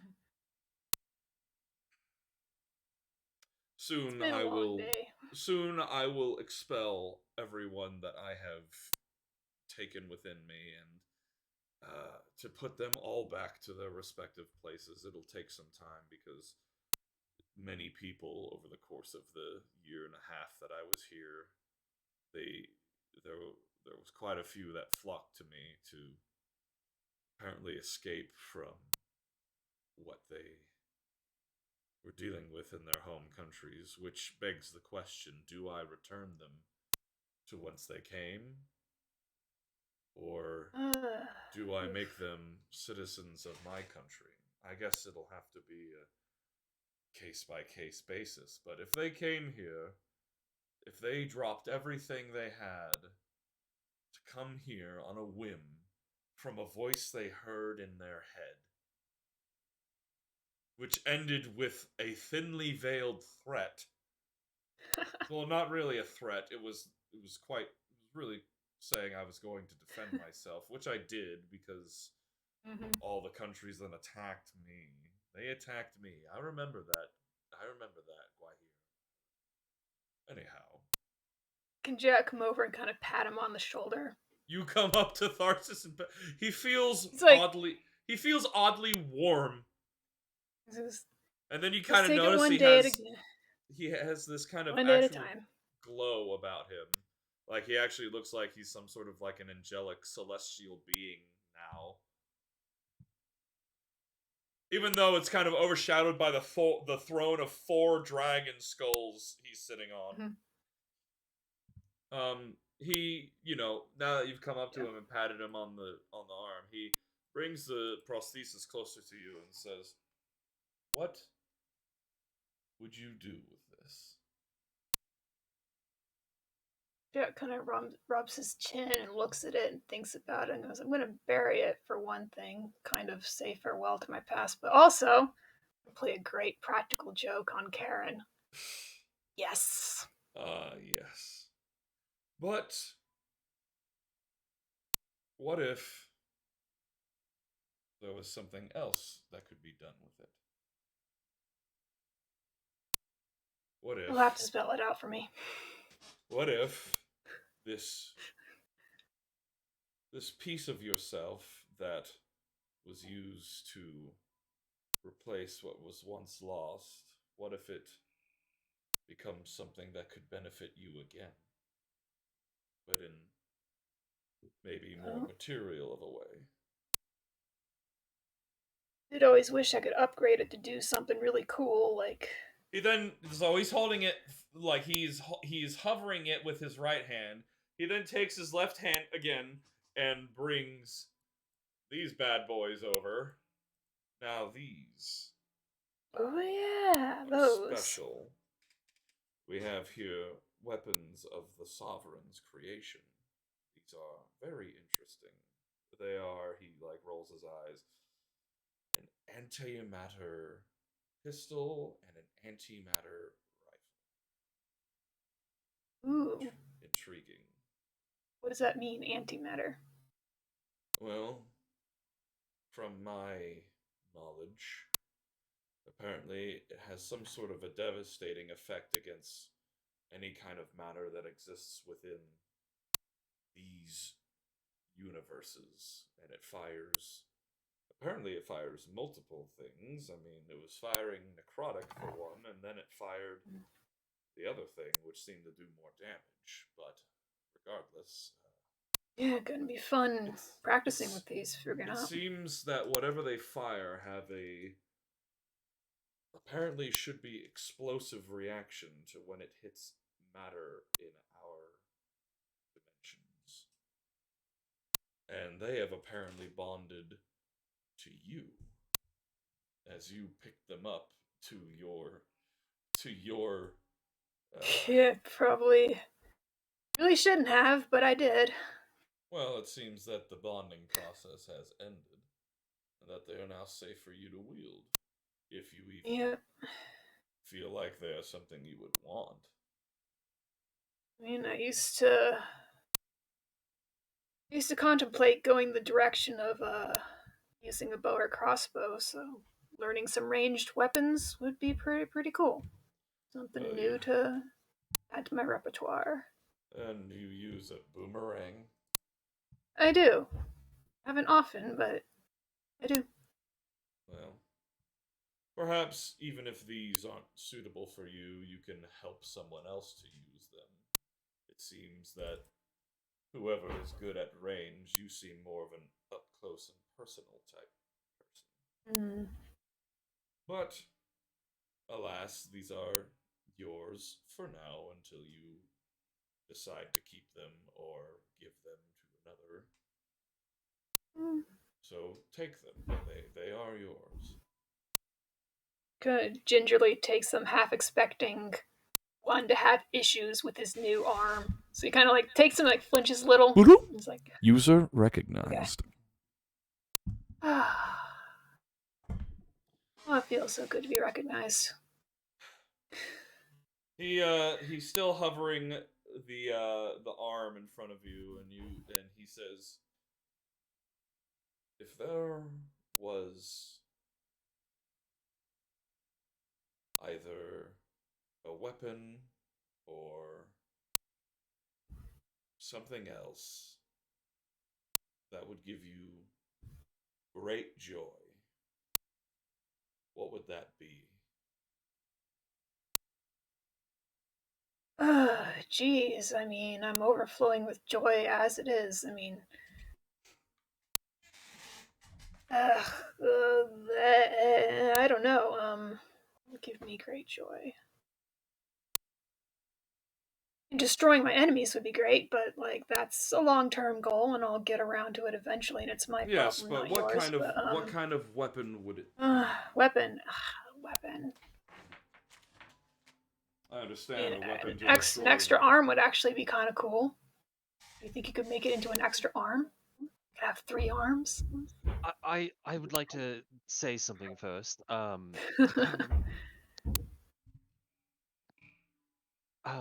So 3 arms are great and all. It's better than 2, but it's also a lot worse because depending on where you put it, you'd be off balance. So I'd recommend either asking for a very like large arm on your back that could reach around, or ask for 2 arms.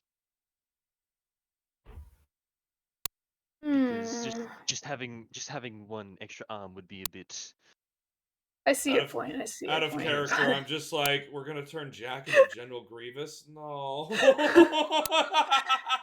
You mean you don't want that, Tim? If nothing else, if nothing else, you could.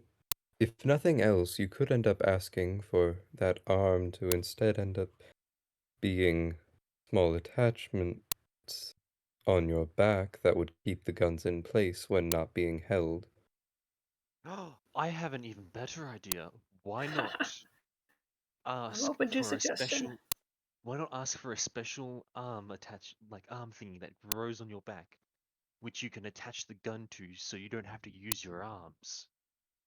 You do understand that holsters are a thing, right? Exactly. Like a huge No. I mean waste like of an opportunity. I mean like an arm that can shoot while you're using your hands. I mean, I'd need a third eye so that I could focus on that while I'm doing other things. But, I mean, I appreciate the offer to make the arm into something really cool, but it feels like it would be just kind of selfish and overkill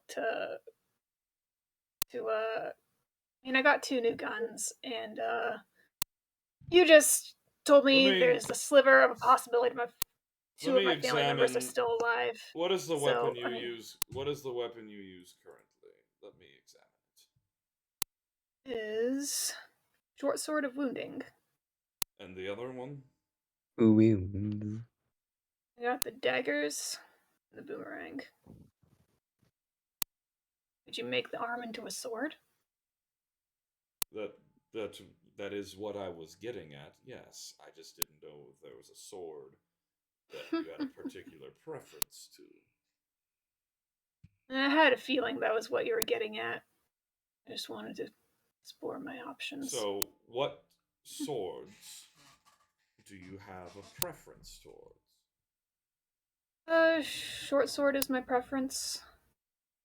What about long swords or rapiers?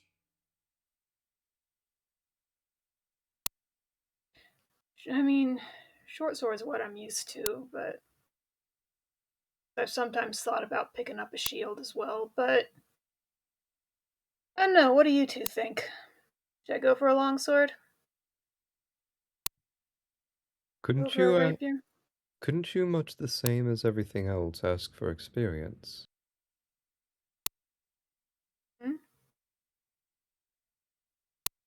I'd imagine that after having everyone that it has had within its mind for as long as they have, Tharsis here would be able to have some form of proficiency in just about every type of weapon, and therefore, if asked, and if time gained, would be able to teach you how to use whatever blade you would want. In that circumstance, I will just say no. Always a matter of willingness. It's just he already has his specialization. You may have absorbed years of memories, but you haven't absorbed the experience of holding the weapon in your hand. You haven't experienced the training. You haven't experienced. And then Arthur is like, whoa, whoa, whoa, whoa, whoa. You can't just have somebody pick up a weapon and they just saw how somebody used it and just can assume they know how to use the same damn thing. Well, I mean, I picked up a weird gun I'd never picked up before, and I managed to do just fine after seeing. Yeah, it's a gun. You I'm kidding. you point it and pull the trigger. Guns Arthur, are not swords. Arthur, calm down. I'm kidding. I will die on this hill. I'm kidding. Guns are. Sure, let's go for a rapier. Sure, my sword arm rapier. That would be awesome. Oh, here, these are. Here, let me give these back to you. Mm-hmm. And then, do you step in front of him, or are you still at his side? I'm still kind of at his side, just being moral support because he's got a lot he's got to go through. You see, like he brings the arm up to like in front of the both of you, and so you see it goes from like this, like he's been rotating it in the air a little bit, and it's just kind of still been in this position for a while. But as he holds it there, the arm then straightens out, fingers straight out, and you start to see, like, you don't ever remember seeing how this was assembled or anything. You just know that sometimes you probably had to clean it, oil it a little bit, make sure it didn't sorry. Yes? Also, dear Arthur, it's merely just a pointy sword. Well, pointy stick, really. Just hack and slash. They're all the same. Unantagonize my friend. Arthur chooses to ignore the little rabbit man. He's just like, send me home, please. The arm straightens out, and as I said, you never really saw the process of it being built or anything like that. So this next moment maybe intrigues you or interests you, but you start to see, as it is splayed there in at full extension, you start to see all the little pieces and parts start to like they unscrew, and it starts to just essentially disassemble in the air. And you see all these parts and pieces start to float out, and you see it just essentially it's a whole diagram of the intricacies of this arm. Wow. And you start to see him start to think about it, and you start to see like where the bicep was. You start to see it form into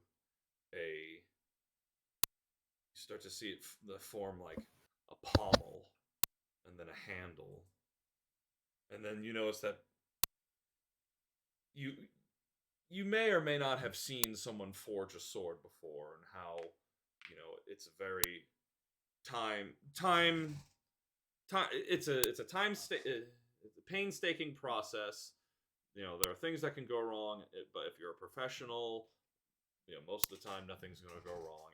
Arthur has probably taken you to a blacksmith before to like witness like something being made, but you're seeing it's almost as if as he forms these items into this shape that is kind of getting a little shorter compared to your arm length, you see it just actually sort of meld into each other, and whatever imperfections there were within this arm, they just sort of smooth out, and it becomes something essentially godly, almost, you could say. Perfect. And as it forms, you start to see the blade come into existence, and it starts to slowly work its way up until the fingers that you once had flatten and meld into the blade. And you see now, so a short sword is about how long? Short sword.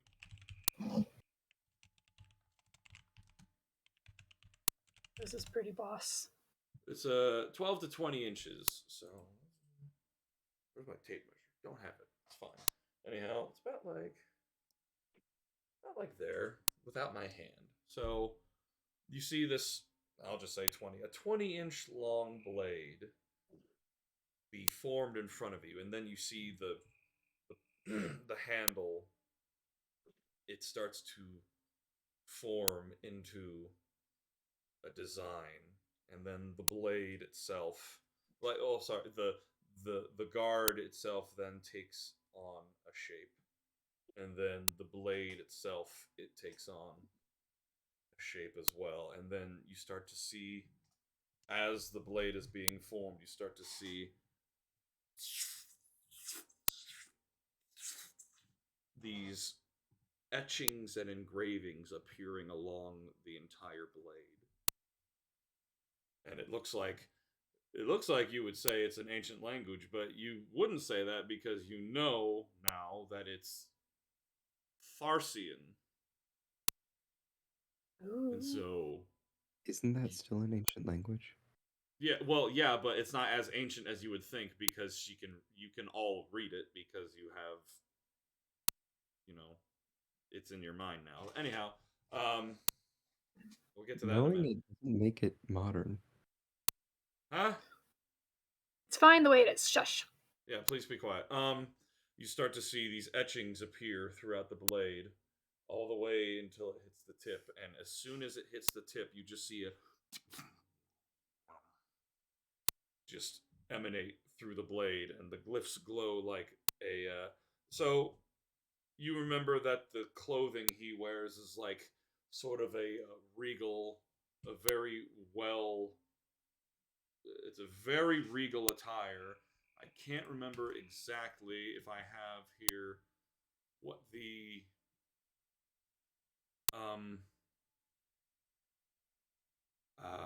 what the colors are, but I think I might have it here.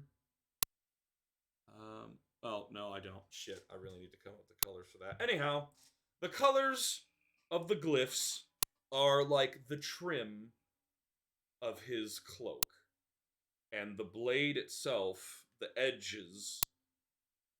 Well, the blade itself, I should say, including the edge. No, the blade itself has the color of the main attire, and then the blade forming up to the tip has a golden glow. And as this blade is handed to you, he says, "This I shall call the hand of God." As you Damn. are, I like that. as you are one of the hands of God. And as this, he gently drifts the weapon to you, and he just locks eyes with you, and he says, "Take it, take it." Jack very reverently reaches out, takes it, one hand taking the handle, one the blade, and kind of As you take just hold of it, admiring it. As you take hold of it, you feel this pump within your heart, and you hear a voice, and it says, "I am the hand of God, and so are you. Through your power, I will destroy your enemies. Through my power, you will unite yourself."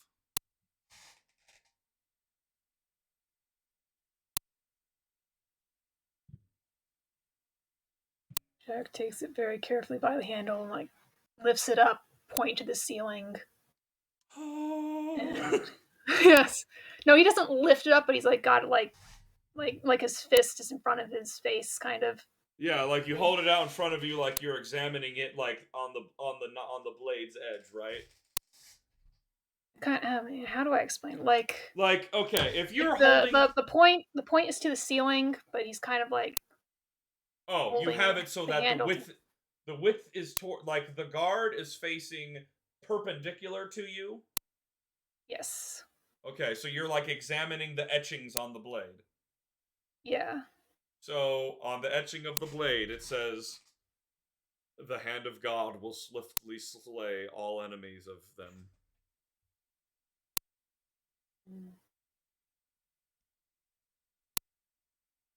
Takes And a then step back if with you, a flourish of the sword. Gives a bow. as you make a flourish with the sword, you see like this beam kind of start to like, it starts to kind of, like as you just do like a little playful flourish, you start to see like a, like come out the edge, like the top edge of the blade. As if like, if you meant to like actually attack or target, it would then, there would be some sort of extension or effect. And if I swing this in a direction?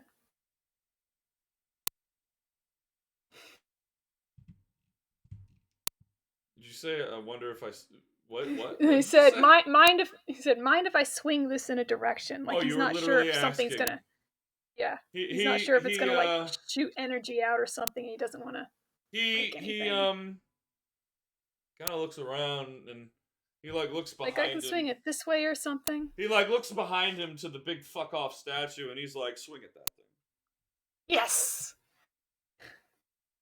So like, do you position yourself like over Jack here or something? Positions himself. And takes a step forward and a slash. All right, you take a step forward and a slash, and you see like, are you actually trying to make like an attack like in its direction? Yeah. All right, well go ahead and make an attack. Just go ahead and just like roll a d20 and add your proficiency. I need to make this thing, so we'll get to the stats for it later. Let's roll a 20. All right, so 10, and then your proficiency is a 4, so 14. Plus enough. Okay. Well, anyhow, what you see happen is like, so you make a slash with it, and you see as you do it, you see at the tip of the blade, it like, essentially there seems to be an effect that shoots out up to about like 2 feet from the edge of it, and as you make the slash, there also appears to be an effect that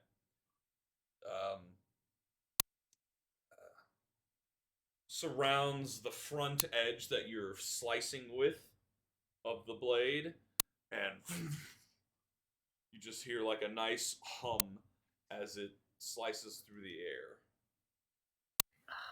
And then he's like, get closer. Hey, yeah. He takes a few more interesting slashes as he gets closer and closer, then really like, whole spin slashing into the statue. So, kind of expects it to bounce back on him, but he gives it his all anyways. So I'd say make another attack there. That's a D100.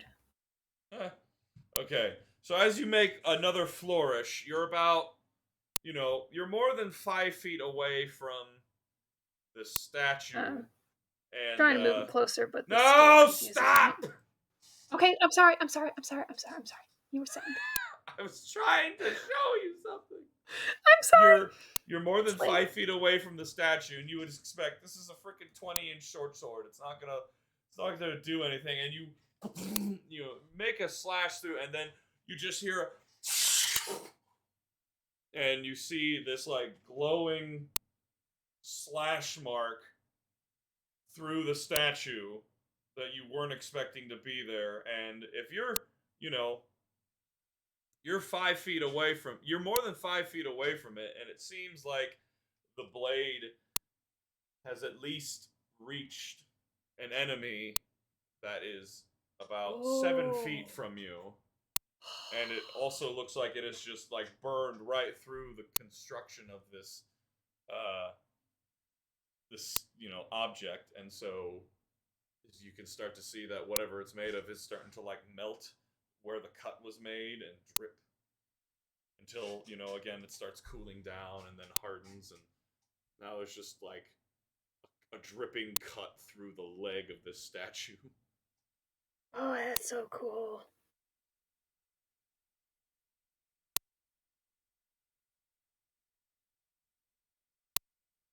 Now, for your friend. I think you cut out again. I said, now, for your friend. He closes his eyes. And you said her name was? Karen. Karan. Karen. If that spelling makes a difference. She's kind of hung up on it.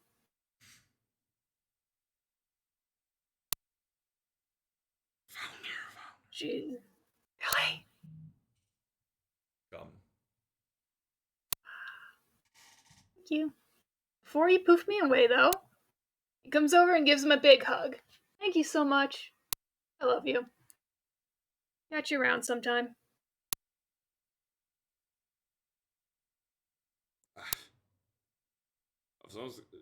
I think you need to make an insight check right now. Insight check. Use survival insight. Investigation, insight. Even with a 12, you can see that he you know, as a god, you might think that he doesn't really have emotions to show, or emotions at all. But as you say these things to him, you can almost see like he feels the humanity within him that he has lost for so long, and at least one tear sheds from his eye. Aww. Jack kind of brushes it away and goes, "No tears. You're too good for them." No one is too good for tears, Jack. But I wasn't about to send you away yet. I was going to look for someone else, didn't I say? Oh? Your father's name. Oh, poof, his father's name. Let me go find that. Alright, let me think. Drive. Hold on. Jock Skellington, bio and info. John and Mariana. That's what it was. I was going to say, because it's right in your bio and info on your character sheet. So I keep forgetting that I'm like so used to using Word documents for like saving all my stuff. Right. There it is. John Shellington, Mariana. Yep. I just automatically go to my Word documents. Yeah, we don't want that. Alright. Your father's name. John. John, yes. He closes his eyes. You can actually almost, and so here's the thing, because of your guys' sort of mental connection with him, you can almost kind of sort of hear him, you can almost sort of hear like the whooshing of wind passing like through your hair, but it's very faint. Like you turn to look and there's almost a dead silence here, even though all the windows are open actually, so there's kind of a little bit of wind. But anyhow, he opens his eyes. Dead.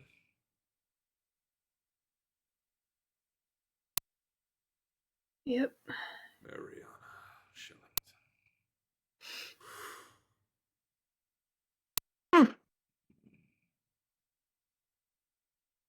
He starts to get like a puzzled look on his face. And opens his eyes slowly.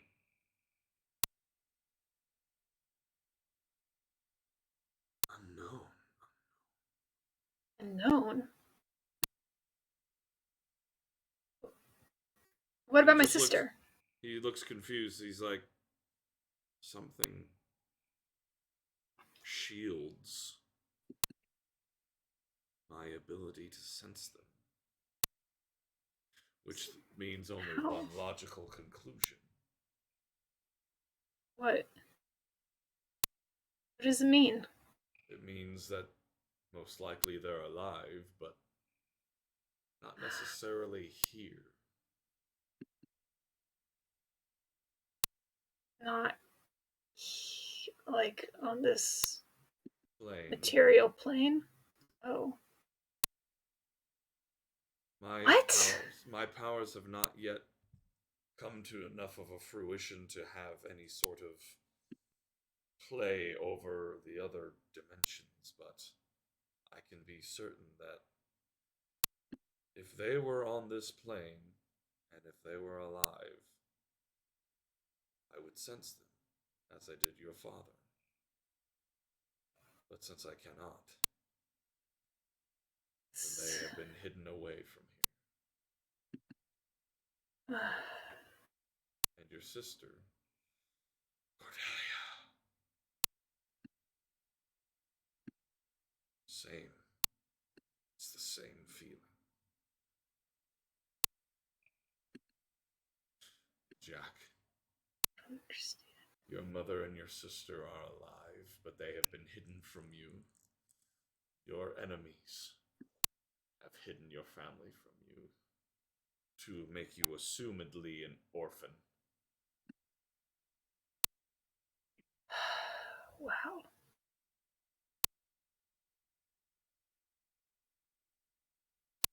Wow. Wow. Wow.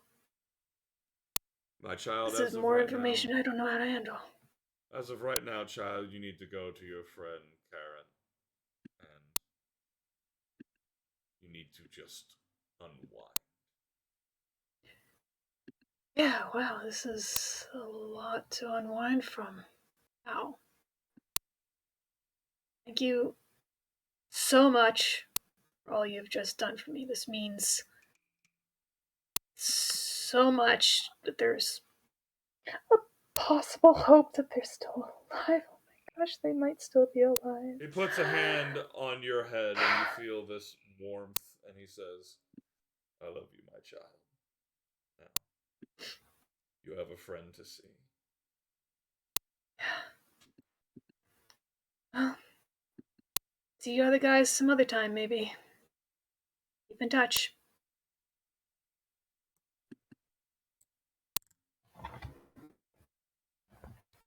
Are you ready? I'm ready. Farewell, farewell. And you disappear. Well, from their eyes, anyway. Who's next?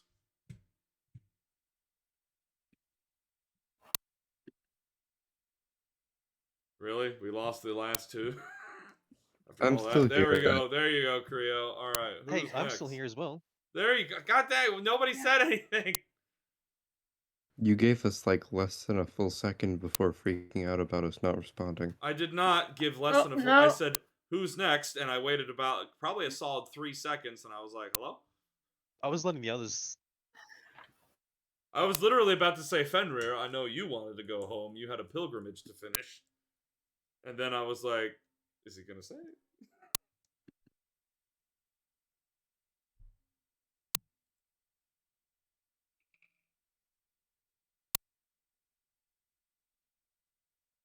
So, go ahead, Novi, because Fenrir's intentionally leaning on the giant stone pillar behind him. It's just like, go ahead. What do you want? Sorry. I'm asking you, where do you want to go?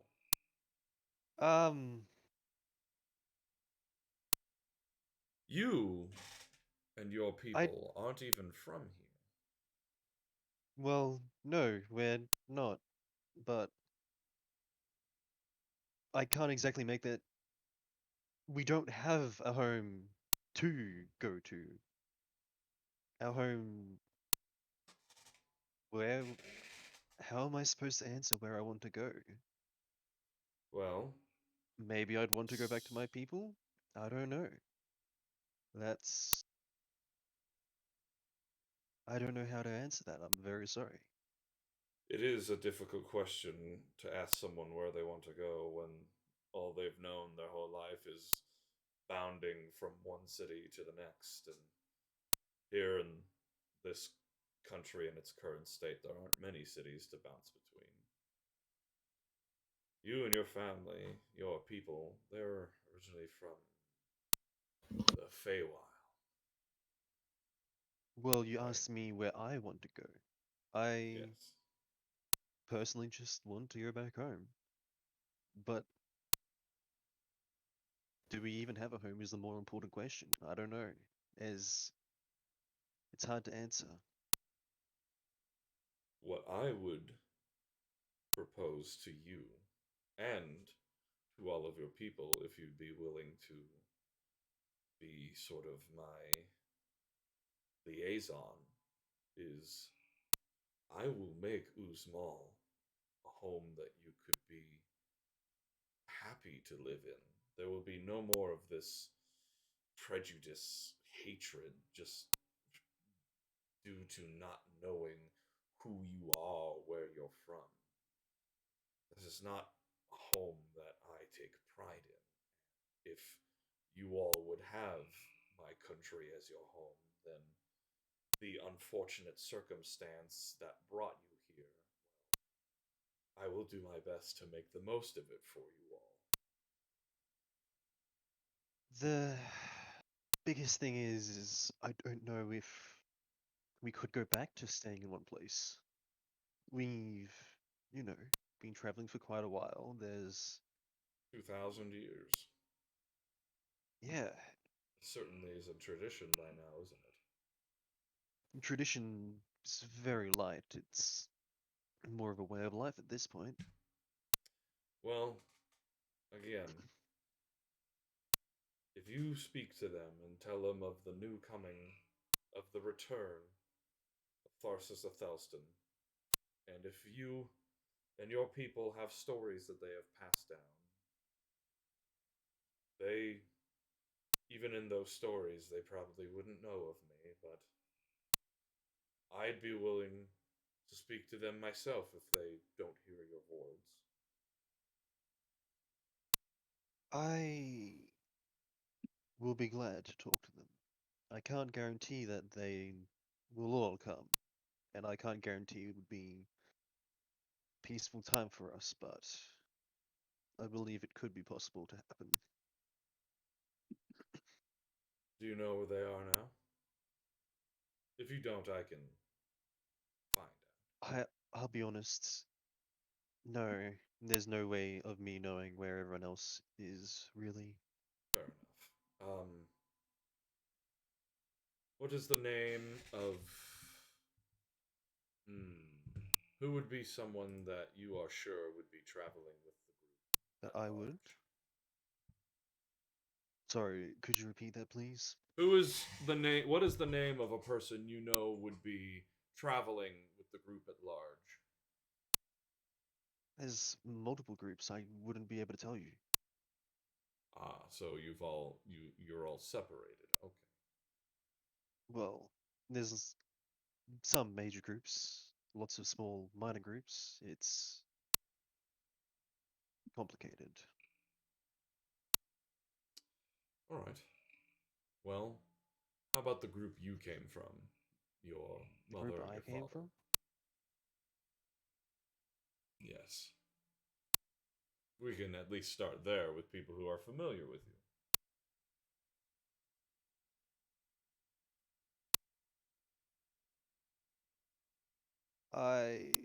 Sorry, I'm very bad at names. Oh, Yeah, I've noticed that there are no names in your sorry thing. Yeah, I'm very bad at names. I'm backstory. sorry. Well, yeah, I guess this is one of the things. Well, fuck. Did we not even go What was over it, this? sorry? I was just wondering how we didn't go over this before. Like, what's your mom's name? What's your dad's name? And you were like, I think you were like, I don't care. And I was like, oh.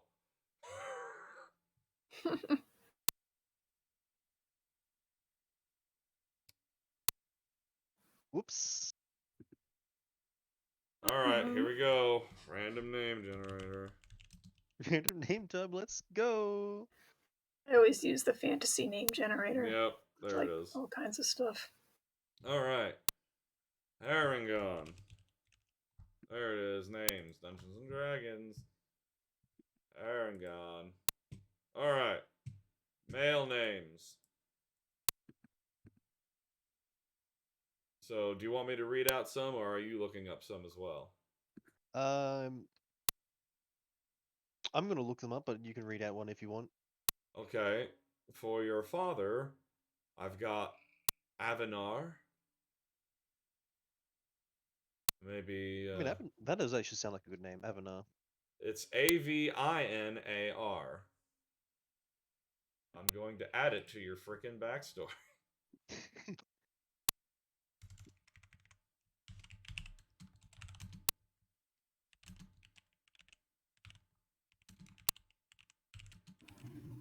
Alright, now your mother. Female names. Alright. Let's randomize it. Oh, how about Zarnat? Zarnat? Avanar and Zarnat? Yeah, that sounds alright.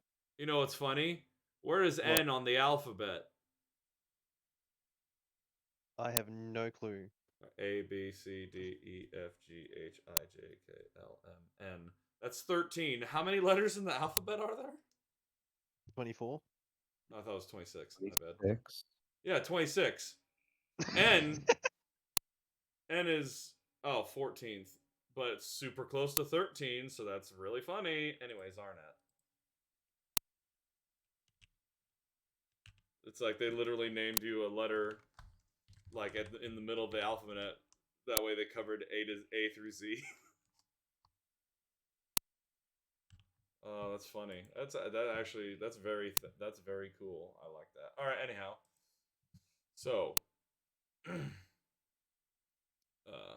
your mother or your father, what are their names? Avanar? It's been a very long time since I've talked to them. I don't even know if they'd recognize me. Will they welcome your coming? If they knew it was me. They'll be very interested to see the young man you've turned out to be. Why, thank you. I think. I mean it from a point of compliment. Avanar Tartanova.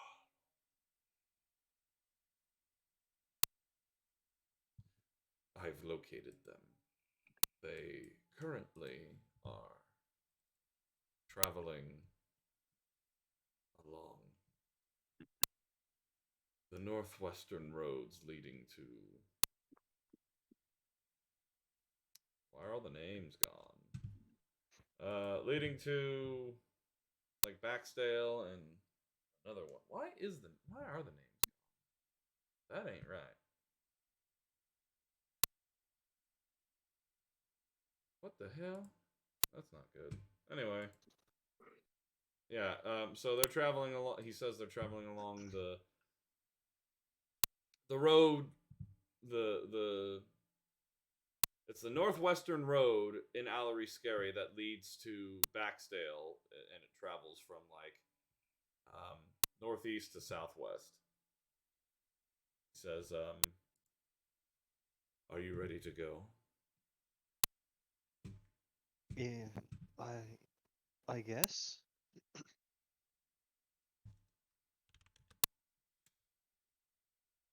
Then he raises a hand. Farewell, farewell. And you are gone. Farewell. And then he lowers his hand.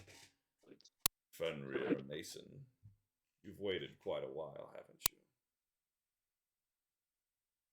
you? Much for a reason. Speak your mind. There's not much point in that when you can read. I am But- not as able to read minds as I am to remember that which I have taken in. Well, if it's all the same. He takes a seat on the chair to your right. Those chairs don't exist. What? They don't exist. I said that before when Jack was like, I try and search the chair, and I'm like, they're not there. The thing that was standing there that you thought was sitting, it was standing there at attention. Yeah, I made my little comic and I made the thing sitting. Right, Like, yeah, there's no and I chair. was It's like, like, oh, there's no well, I chair. drew it, so it's non-canonically there. If you want a chair, he could apparate one. Take a load off. I've got nowhere in particular to be. I thought you needed to return to your family. You were adamant about it before this whole situation occurred. I was adamant about checking in.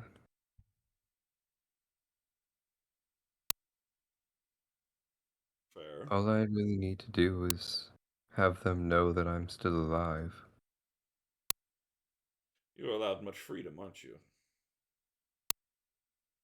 Much more than many would think, considering what I am above who I am. Yes. They trust you innately, don't they?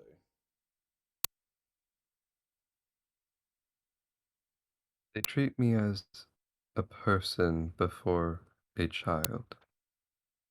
As you are. You are your own person.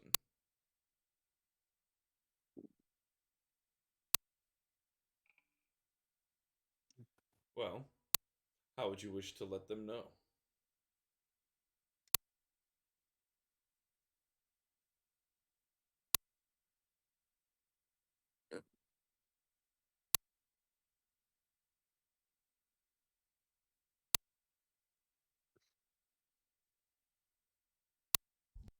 I know it's a slim chance, but he picks up some of the wood scraps from the barrel he was carrying earlier that have long since been blown up, Oh burned, yeah, it's and probably fucking destroyed.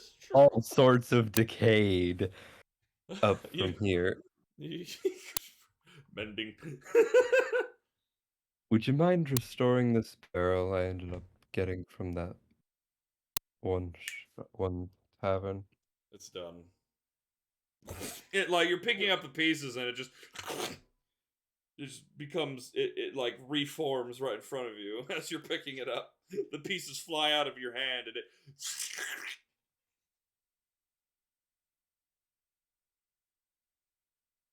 Thank you. it He pops the truly. cork. He pops the cork to see if you ended up reading his mind in the sense of filling it some. I mean, well, let me get a percentile.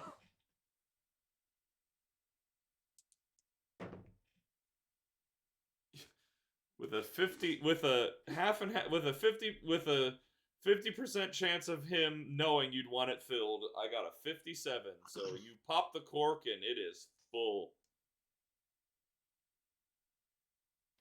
He's sure to appreciate it. Do you taste any of it? Not really. Okay. He just checks to see if it is. Yeah, it's full. Anyways, he recorks it, takes the sword his father had given him, and sets the two of them down in front of Tharsis. The barrel standing on the blade. The barrel standing on the blade. The barrel standing on the blade? The sword is laying down, so Yeah. it's got quite a bit of surface area. I guess it is a broadsword. Okay. Alright. Yeah, you set the blade down and then the barrel on it. Okay. If you were to just send those back, they should be able to sort themselves out. Alright. Do you wish for it to go... He closes his eyes and thinks to the church. While the Or to monastery would be useful, alcohol isn't exactly something that's always best received, especially in something that suddenly shows up. Best Then to just straight to your home. set it by their nightstands. It'll be at this time, it'll be a sure surprise when they come home and see them sitting in their chambers. And he reaches a hand out and closes his eyes, and the barrel and the sword have disapparated.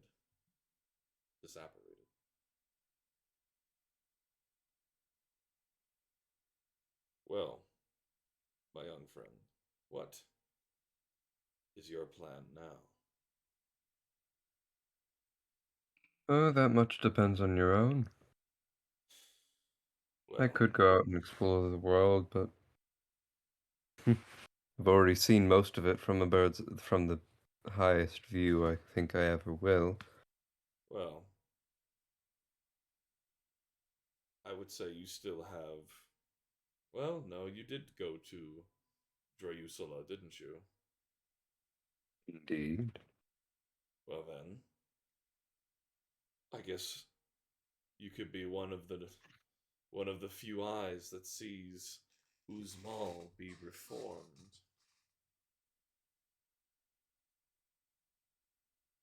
Well, I would certainly love to help. There's not a whole lot that you would be able to do other than maybe maybe greet those that come from all around. Perhaps. And also mainly from within me, because I still have all that to take care of. But I was going to rest, maybe for the rest of today, and then afterwards begin the process of restoring the country to what it once was. And I'm sure for many people it will be a shock. Well, I've still got a little under an hour before I get magic properties back, so care to play a card game? What card game? And scene! Yes. Euchre! Ah! Oh my I know how to god. play euchre too. That's the funny part. I don't even want to fucking do it. But anyhow, good game, guys. Woo! Good game. Oh my god. Oh, I really was just like, I'm fucking done with this. Let's go. He's at 1 hit point. Let's go. Oh yeah, there was the whole thing about those soldiers standing down there. They kind of like went. They kind of just fucked off. I guess I totally was like. I was kind of fucking- wondering about them. Like, Well, they after the just standing around sovereign. awkwardly now. Well, I mean, like the new ruler now sits upon the throne. Oh yeah, technically he's supposed to be like getting damaged and whatever from it, but I don't really care. He's a god. He's like, what's the freaking artifact gonna do? Fucking make him hear voices? He is the voices. But anyhow, yeah. So everyone, well, whoever's still here, I guess. Everyone reaches level 12. I know, after all that, level 12, what the fuck? But anyway. Level 12. Yeah, so level 12. Man, I forgot this whole time that I had uncanny dodge. Like, after I was dead, I was like, oh why my did god. I forget You such need a to remember integral that. part? Like, the thing is, it's like, it's so hard for me because uncanny dodge. I'm not used to being a high level person, so it's just so much thrown at me. Just I don't think I'm doing too badly. every once in a while, you just read through your character sheet and refresh your shit. Yeah, I do, in fact, do that, but more. Since it's like placed at the very bottom of things, I was like, I hopped over on D&D Beyond for some reason. I think I was like, am I looking at my sheet right? So I went to D&D Beyond just to compare. And then I saw it there, and I was like, oh, wait, is that on my sheet? And I go over to Roll20, and I'm like, it is on my sheet, at the very bottom there, where I missed it over and over and over and over again. Every time, almost. every time. Oh my Yeah, gosh. you'll have that. But now I yeah. do know it for next time. Yep, everyone. Here, let me go ahead and make sure I post in the Discord. Everyone is level 12.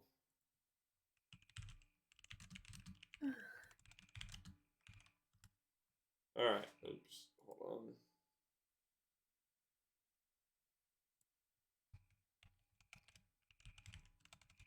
So, yeah, I'll have to get you the stats on the Hand of God later.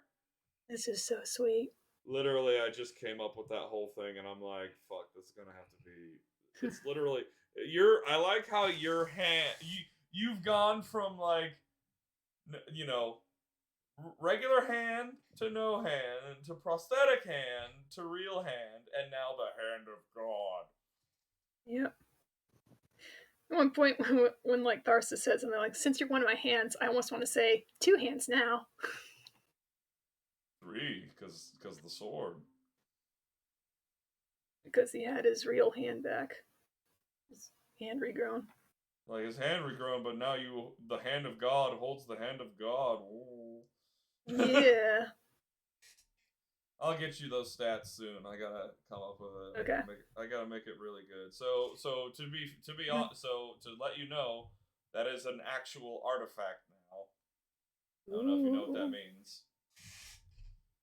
So You'd have to explain more to me. To help you understand, the throne is an artifact. The hold on, I gotta see. I don't know if this. And then we gotta figure out who's holding all the fucking swords and shit. Oh snap! So, okay, artifact.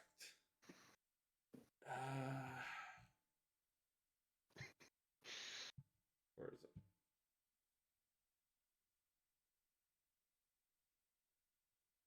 Well, I guess I'll look here. Alright.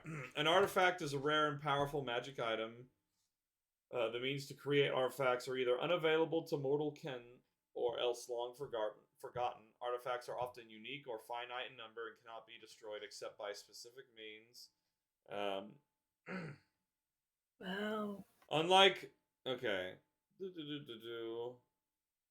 Some artifacts are of divine origin, either crafted or blessed by powerful deities or were part of an individual's body or possessions when they first ascended to deityhood.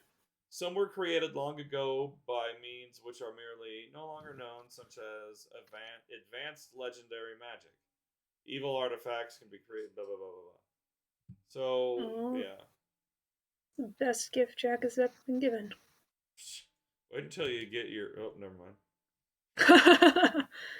What? My what?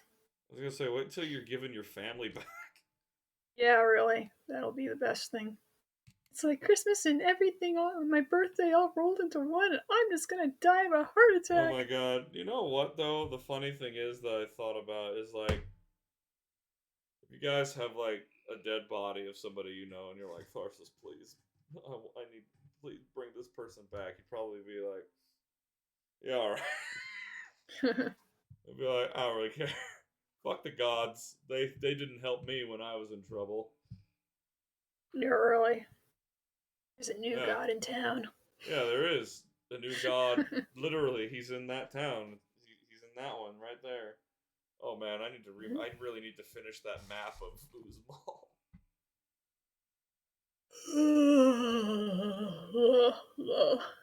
Alright, well, I know... Huh? That sounded very weary. Oh. Yep, I am tired. Wow. Almost went to midnight. Yep, almost. It's a lot easier to go to Done! midnight when it's we beat him. It's finally over. Oh my gosh, we made it. I had a good feeling about tonight. Yeah, I mean, yeah. It's over. I mean, listen, it became so much easier when he was no longer a barbarian. I was like, oh my god, he's losing all this health. Holy shit. But then, then I also snapped and I was like, fuck it, he's done. I'm like, fuck it, die! Let's just end this. Yeah, really though. And I was just like, how can I make this organic? And then I thought Creo was gonna finish him off, and I was like, oh fuck no. Tarsus needs his moment. Because then I'd do the thing where I'm like, he teleports to the throne. I mean, to the place the throne was, and then Tharsis is like, fuck you! And I was just like, oh, that wouldn't have been very organic, but it worked out really nicely this time. It did. It worked out great. I really need to, now I need to make a Tharsian shield. I mean, crest. Yeah.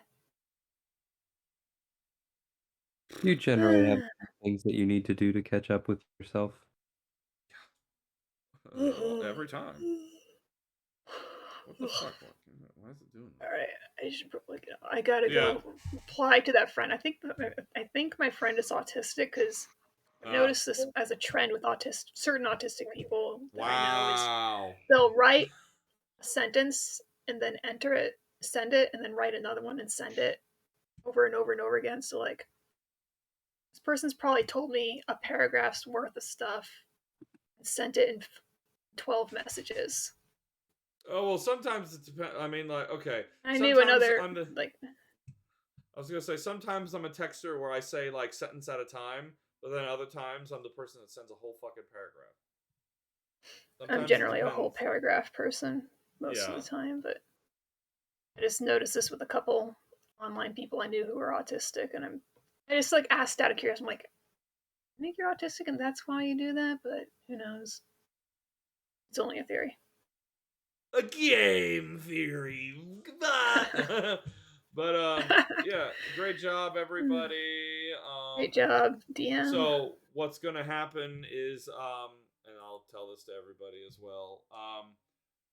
You all of the characters are going to have, I'd say, at least 1 month of downtime. All right. And it is up to you all to do whatever it is that you feel like doing in this time. But to remind you, if you look in the frickin', where are the rules? Hold on, down time. Okay, so I guess the Xanathar's Guide has a downtime revisited thing. Huh. Well. Yeah, Brent and I had been discussing Jack was going to learn how to be a ranger from spending time with whatever his name is. My brain is broken. Yeah. So I'm not sure where to go from here, but I think... Why do you want to be a ranger? I just want to ask. It was a while ago we talked about it. I think it was for the animal companion aspect. I just kind of wanted Jack to have an animal companion. Huh. I think it was as pure and simple as that. I mean, you can have an animal companion without being a ranger. It's just only with animal companions through the ranger are you guaranteed, set specific rules in combat and shit like that. But I think there's shit online for doing it. Like you can have an animal companion blink dog. Blink dogs are great animal companions. Ironically, Jack does now have that guard dog spell. I forget what it's called, but you have an invisible guard dog that will alert you to danger if it comes and attack anything in a 5-foot space. But yeah, for downtime revisited, it's possible for the characters to start campaign at first level, dive into an epic story, and reach 10th level and beyond in a short amount of game time. Although that pace works fine for many campaigns, some DMs prefer a campaign story with pauses built into it. Times when adventurers are not going on adventures. The downtime rules given in this section can be used as alternatives to the approach in the player's handbook and the DM's guide. Or you can use the material here to inspire the creation of your own options. So, by engaging the characters in downtime activities that take weeks or even months to complete, you can give your campaign a longer timeline, one in which Events in the world play out over years, wars begins and ends, tyrants comes and go, and royal lines rise and fall over the course of the story that you and the characters tell. Downtime rules also provide ways for characters to spend or be relieved of the monetary treasure they amass on their adventures. Oh fuck, I forgot. Everybody that's died, which has to have been, I think, almost everyone.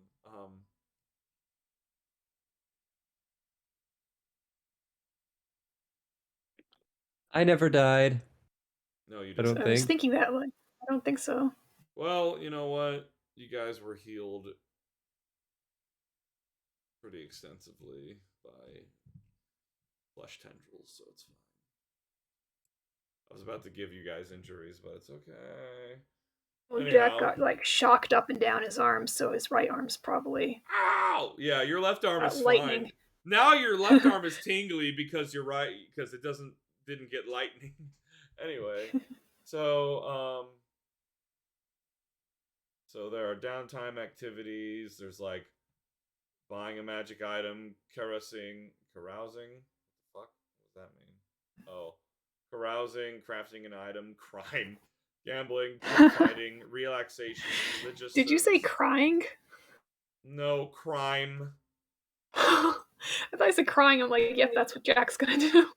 Yeah, it's right there after crime. Research, scribing a spell scroll, selling a magic item, training, and work. So training is a big one. So like given enough free time in the services of an instructor, a character can learn a language or pick up proficiency with a tool. But hold on. One of these was like, hold on. One of these was like, I don't know. I think one of them was actually like increasing an attribute, which is what I was going to suggest to you guys. Yeah. I will figure that out, write some notes for myself, and we can go over at a later date what kind of stuff Jack's gonna get up to. Okay. Alright, I will say goodnight to y'all, and All chat to right. you over the week, and see you next time. Night. Good night. Good night. The same to you guys, right? Or Yeah, I'm gonna head out too. I'm tired. okay. So Yeah, I gotta go to work in the morning. I get 5 hours of sleep. Yay! you sleep well, mate. All right, night, guys. Hey, good job. Oh, he left. All right. I finally got to hit something. Oh, okay. I only had to turn into a hentai monster to do so. Yeah, listen, it's all about the hentais, okay? You know what? Like as Samuel L. Jackson says, I like anime and hentai too. Good night, hon. Thanks All for right, good night. Yeah, no problem. And to all of you out there, good night, and thank you all so much for watching, whosoever did, and I will catch you all next time. Good night and goodbye!